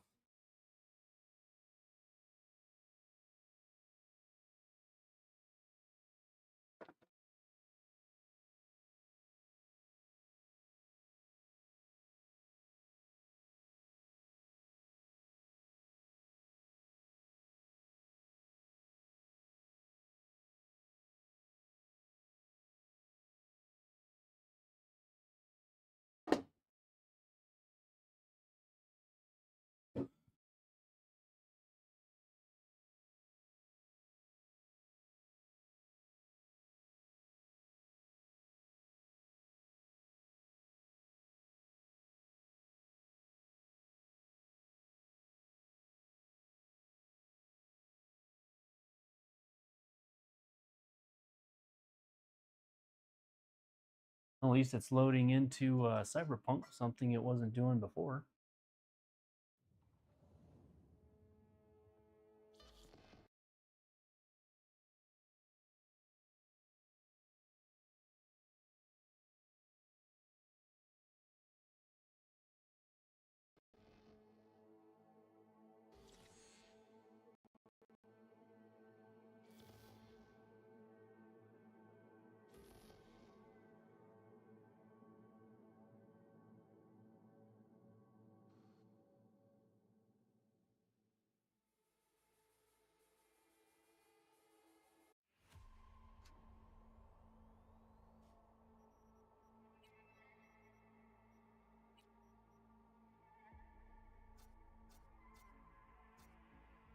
Ultra.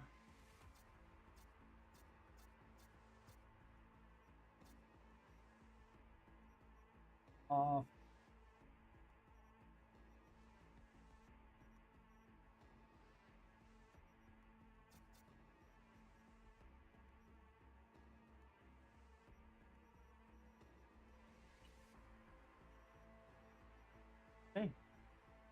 Run it.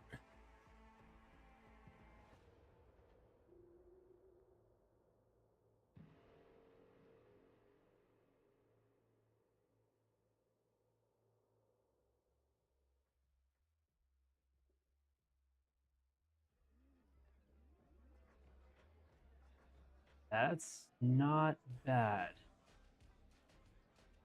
Be real.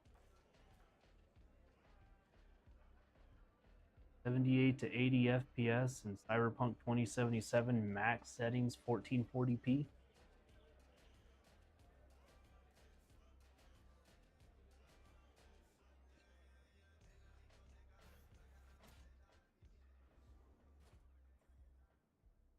No upscaling.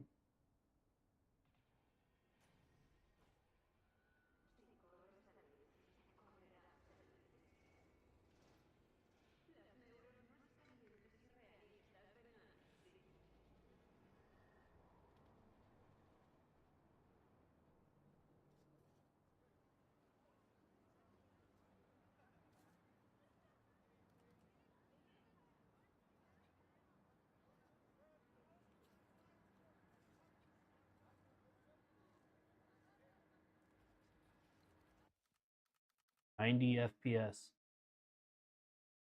1440p, no VSync, no frame gen, absolute max. That's that's awesome.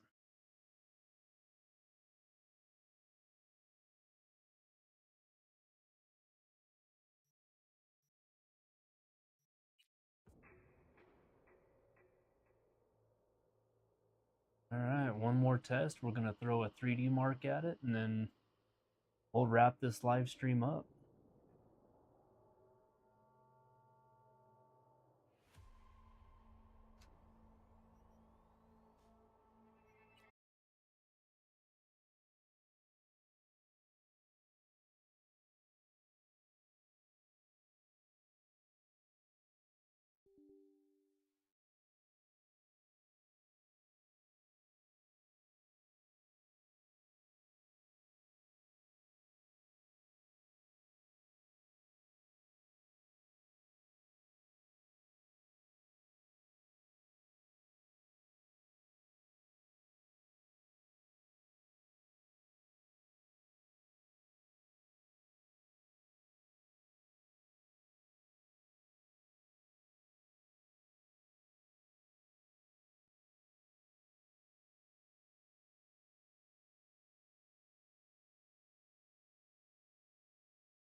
Got a lot further than it did last time.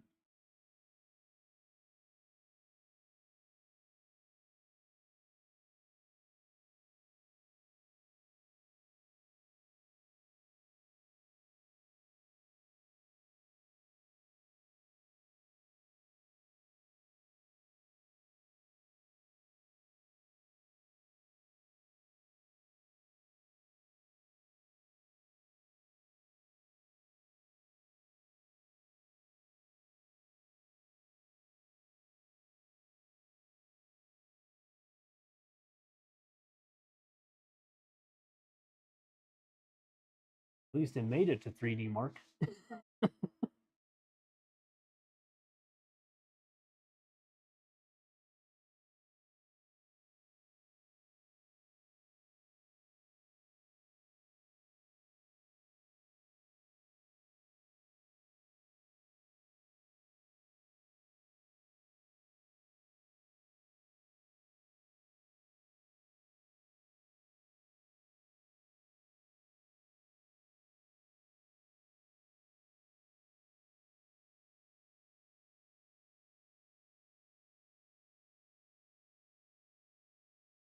I don't know why it's got such a small screen.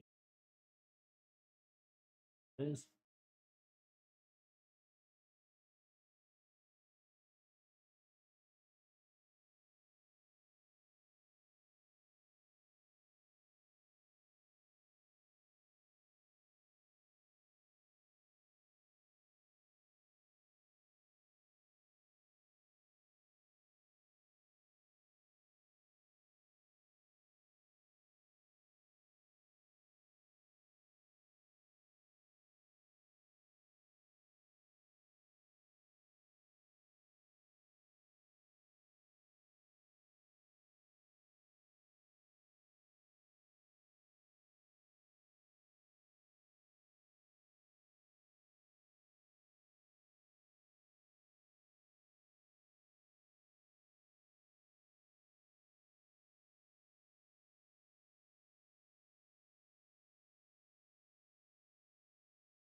Yeah, it does.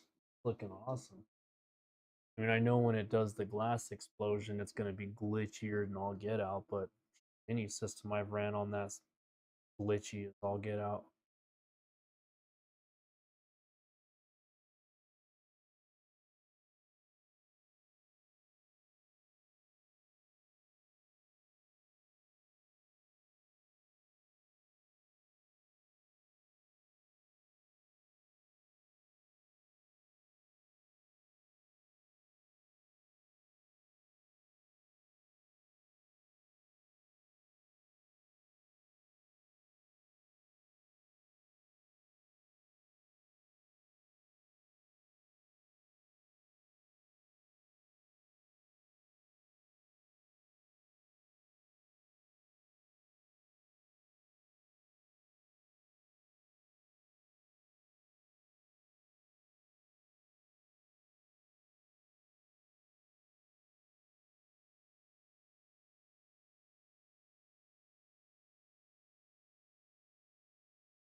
There she is.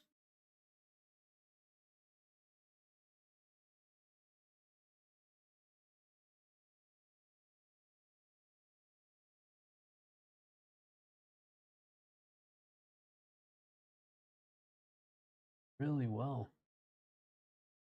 GPU got to 73, CPU got to 72.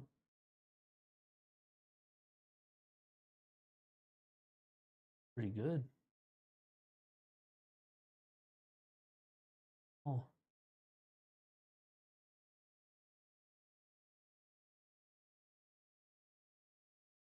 awesome. Well, that's it, ladies and gentlemen. That is the system. Put this back to ink. It's all set.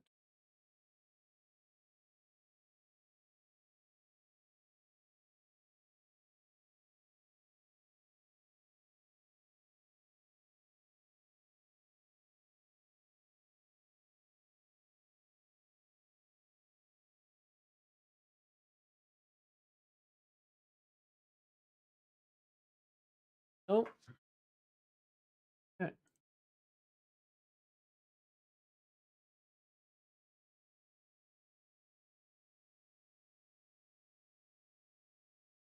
Well, everybody, I want to thank you for joining me on this live stream. Um, we started this at 7, so been on here for quite a long time. Alex, I want to thank you for letting me do this. It was a blast, and I hope she loves it. Really do, because it came out amazing. If you have any more comments for me, go and drop them down in the comments section, and I'll make sure to respond to them. Otherwise, I hope you guys have amazing Sunday, great rest of your weekend. Catch you on the next live.